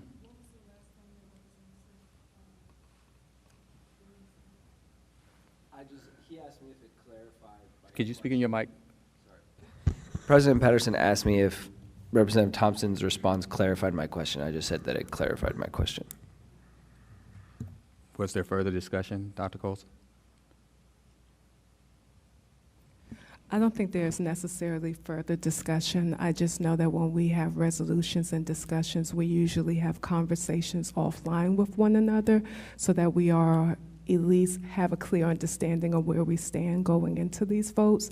And so I made that attempt to do that, and moving forward, I hope that that's a practice that we can try to implement with having discussions, and then wherever we stand, still having that discussion here on the dais, but at least having an understanding of where votes lie or where people stand. That's my only thought. Thank you.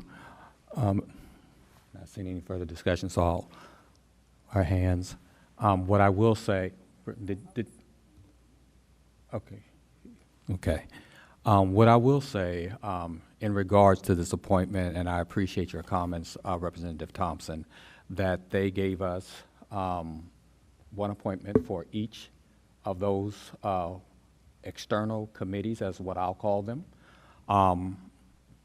after which I looked in the bylaws, and then I went beyond that, and I talked with the chairman's office, since he was the one that made the initial kind of request for them. Because from talking to their office staff members, they didn't know exactly how that worked. They had people's names that they heard, but they said, okay, what's your process for doing this? So I explained that to their staff and how we do that, what our resolution process was, and then I said I will get back with you after I talk to individuals who have shown interest. as you stated, and you asked the question I can answer definitively. Community engagement, community schools, you were the person that showed the interest. No one else showed interest. I got 2 members who showed interest in the evaluation aspect of it. I spoke to both of the individuals. Then I also asked, so to speak, questions about their tenure and what they had done, their experience with impact, and I took those all into consideration, and I made the nominations, which we are reading currently. That's how I did it. When I had a further discussion, and Representative Williams can attest to this, we talked about the particular nominees that I put forth that are in this resolution. I gave him my opinion. He gave me what he thought about those opinions and everything. And at that point, to your point, Representative Thompson, he said he feels that there should be other individuals that can be considered. I said at that particular point, I've done what my responsibilities were, and if that's something that we want to do, as I said, we can take that up with the constituting entity, if that's what we choose to do. So basically, I was saying that's not for me to do. Me personally, as the president, I've executed my responsibilities. But if this board decides that that's something that they want to do, I'm fine with that. They would have to take that up with the entity. So that was my final conclusion, because I've put forth, and it's in the resolution of who I was nominating from this board. Okay, Representative Thompson. I appreciate that. Mhm. I literally had this thought today, real time in the meeting, and so I was suggesting it because when in full transparency, I've been much more focused on high school graduation requirements than anything else. And I figured there was a hard decision made. I'm not questioning that decision, nor am I saying that Representative Colson is not someone who could represent us well.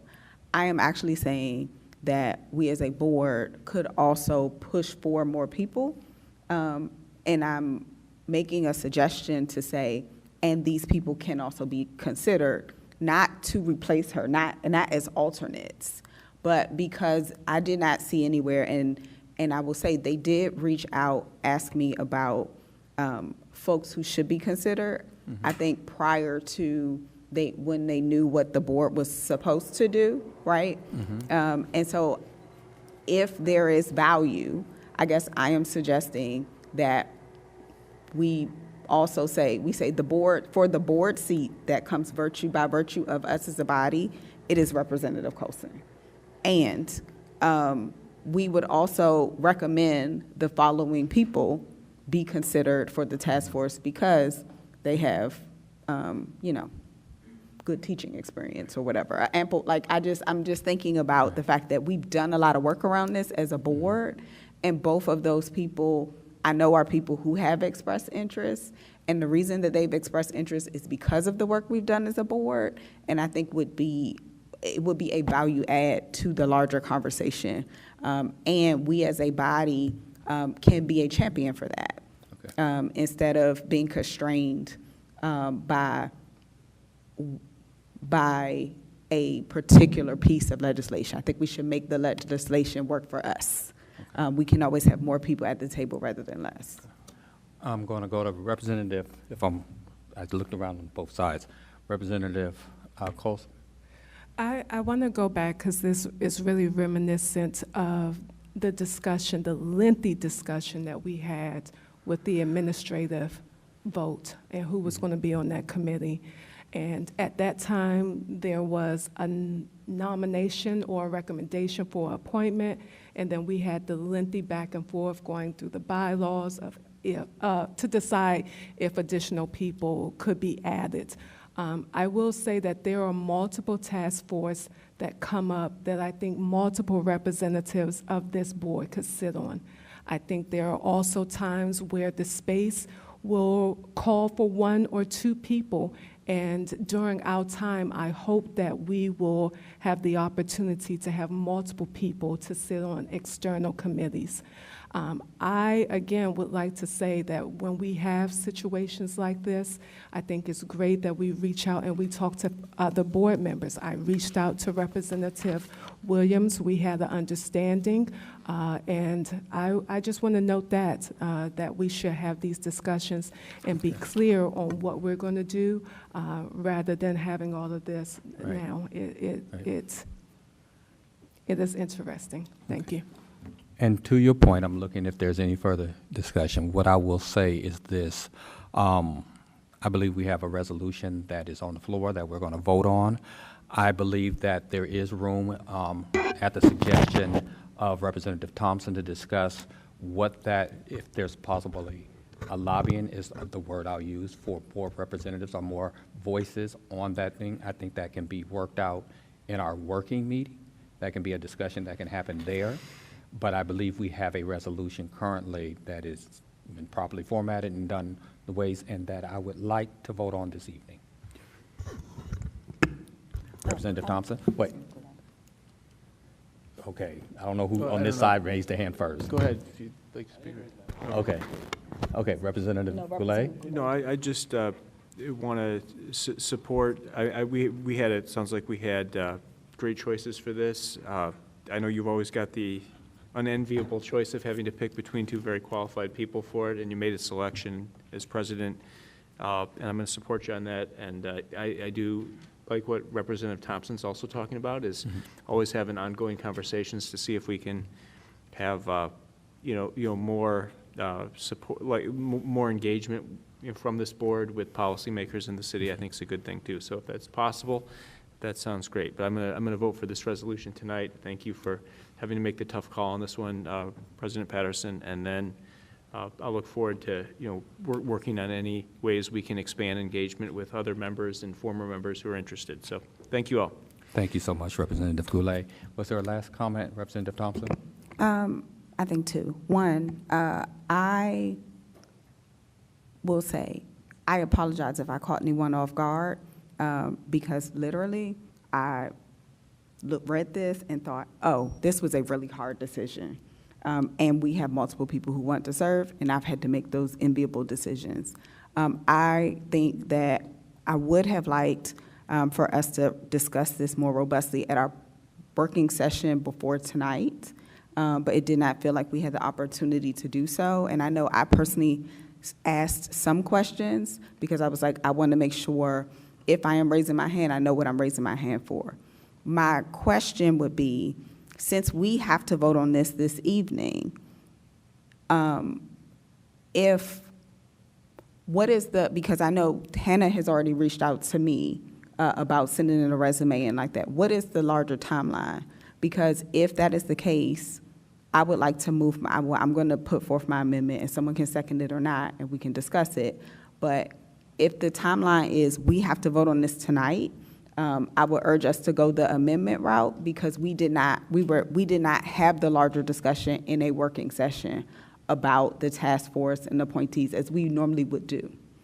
We just said this is something that's coming. And I get that, things were put in front of us at a certain time. I'm not blaming anyone. I'm only looking for a collaborative remedy. Okay. And what I'll say is I appreciate, and you're going to propose an amendment. What I will say is I attended virtually the meeting that we had, the working meeting. There was discussion. There was a process that said reach out to the president who is nominating. There was a discussion about that. I don't know if we want to have more discussion about who was interested, but I believe we had some discussion at that particular point. I discussed I discussed with the individuals who expressed interest, and this was the decision per the bylaws that I came up with. So I will not be supporting the amendment. I am always open to having the discussion about if we could add other individuals. I don't believe unless you can correct me, where we went back after the resolution and said we want to do something of this nature, but okay. So I will not be supporting the amendment, but you're welcome to put forward the amendment. Well, before the amendment, is made, can I be recognized? Sure, you can So recognize it. is it possible then to just send an email after this that it's not included in the amendment? I mean, this doesn't need to. It could be. Yeah, I think it just Yeah. could be a simple email that I mean, like, I've been clear, I've told Representative Colson this directly, like, she has incredible, valuable experience for this, like, we have different experience for this, there are other members who have also important, valuable experiences. I told her I would support her, I'm happy to support her. I also hear what you're saying with more robust discussion earlier, could have avoided this situation completely. But I don't want to undermine that, but if there's a way, because I know that the task force is not shaped fully yet, the composition could be, then if we could advocate for more state board participation on top of Representative Colson, then I would be open to that. But I think it could just take the form of an email. And that would be the route that I would go. And I appreciate that, and that's why I was suggesting that if we wanted to lobby them for, after this resolution is passed, for more seats, I'm in support of doing that. I wanted to be respectful of the discussion that I had with both of you and Dr. Colson, and move forward this particular resolution, because that's what's before us this evening. So I don't know if there's more discussion, but I'm kind of ready for, okay. And I think that's exactly how this goes. So, Clarifying question. So if we lobby for additional seats, that can be anyone? from my, What are the parameters in terms of who was? I believe, just to get us to the vote, I believe, if I'm understanding Representative Thompson correctly, there have been individuals who have showed interest in this, and that those are the names that they probably would be lobbying for, to expand it to include those individuals that bring value to the discussion because of their length of time of studying this, if I'm understanding this correct. But I don't think that excludes anybody either, from what I'm understanding your question is, if it could be anybody. So it could be a principal, it could be any of the former representatives, it can be anyone from any of the other unions, it can just be anyone. I think what we would be doing, we'd be lobbying for them to expand the number.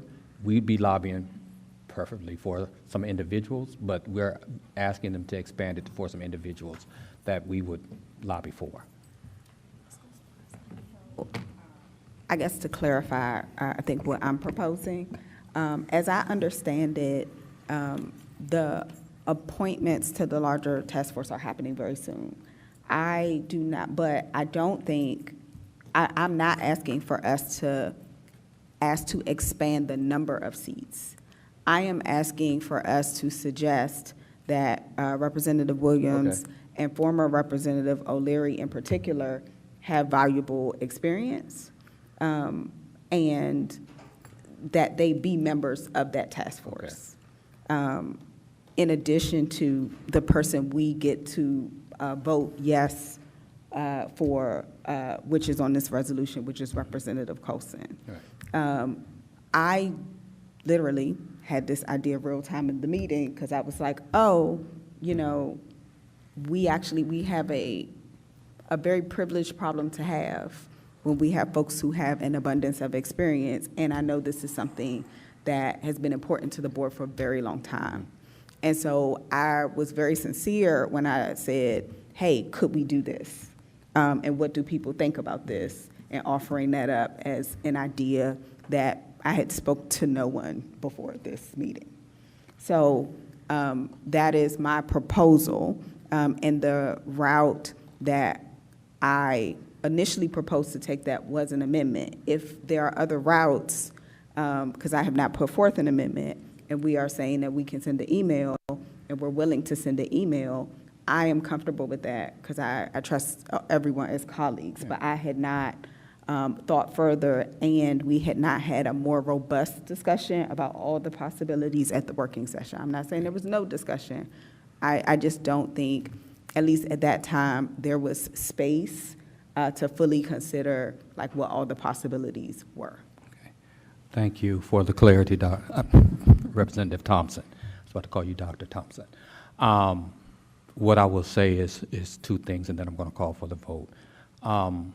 First and foremost, I'm glad that you mentioned that Hannah had reached out to you, because I know that they're going to start the process with community schools sooner than they're starting with the other working group. I believe they start like maybe a month later or something to that extent. Yours starts before that, the one you're being pointed to. So there is time to put forth, as if we choose an email or a letter, and I believe that those things can be decided definitively in our working meeting that we're going to do that. So that's what I would like to suggest. And with that being said, I would like to move to the vote. If there's no other discussion, the motion is to adopt SR 26-14. Executive Director Butler, will you call the roll? Representative Best. Aye. Representative Chang. Aye. Representative Colson. Aye. Representative Henderson. Aye. Representative Johnson Law. Aye. Representative Thompson. Aye. Representative Williams. Aye. Representative Goulet. Aye. President Patterson. Aye. SR 26-14, appointing representatives to the DC Council's Community Schools Task Force and DCPS Educator Evaluation and Performance Working Groups, has passed unanimously. Thank you so much, Director. Now we are at that point where I believe all of us are kind of happy that we've arrived. It's kind of late in the night. Members, are there any announcements or comments you would like to make before we adjourn? Representative Johnson Law. Just to all the folks in Ward 8, we're having a back-to-school bash this Saturday, August 22nd, from 1 p.m. to 4 p.m. At Sycamore and Oak. So please come out, get your school supplies. We already have over 1,000 backpacks with supplies in them. So please come out, please share. You can find more information on Sycamore and Oak's Instagram. Thank you so much. All right, I'm looking. Representative Williams. I would just echo the same thing with the Ward 1 and also include Raymond Elementary School. Any Ward 4 families are happy to attend as well. The flyers have been being passed out at all of the schools. It will be on social media. It's at 1451 Mitwood Place Northwest. All right. I'm looking this way. Representative Thompson and Representative Henderson after Thompson. So we have already had our back-to-school event, and I do want to thank everyone who supported that. I will not do the listing because it is too late at night. However, I will say that this Saturday is Chuck Brown Day in Ward 7 at Fort DuPont Park. Gates open at 11. Music starts at 2. And so if you are looking for something happy, safe, all the things away from the Grand Prix, Ward 7 is the place to be. Thank you. Representative Henderson. And Ward 5 backpack giveaway is this Saturday at Bunker Hill Elementary School, 10 a.m. to 1 p.m. All right, thank you. I'll end our comments with saying this. I believe most of us should have received an email that they talked about a clap-in for most of the first day of school. I would hope that our members would find a school in their ward or wherever they choose to. I will not be doing one in my particular ward. I am Ward 8, but since I have a senior who is returning, this is his senior year, I will be at his school at Duke Ellington doing a clap-in there. But I would hope, because it was put out to us, that you will choose a school and meet some students. I do know that we have educators who actually have to be at their respective school, so I get it. But those who can make it and do a clap-in for that morning of the first day of school, I definitely encourage you to do so. And on the charter side, if there are schools that are doing something, because I want to be fair on both sides, please, do something with some of your charter schools. I had the opportunity in my home ward to do the gauntlet, which was great for statesmen. To be there and to watch so many people and to welcome their young men into the school was an amazing feeling. I think it probably did more for me than it did the actual students who ran the gauntlet and had so many men, cheering them on, telling them they would be there. But our students need to see that. They need to see us, that we're going to encourage them throughout this year. So I would hope you would do that. With that being said, with no further business before the State Board, I will now entertain a motion to adjourn. So moved. It has been moved by Representative Johnson Law, seconded by Representative Williams. All in favor? Aye. Any nays? The ayes have it, and this public meeting of the State Board of Education is adjourned at 10:31.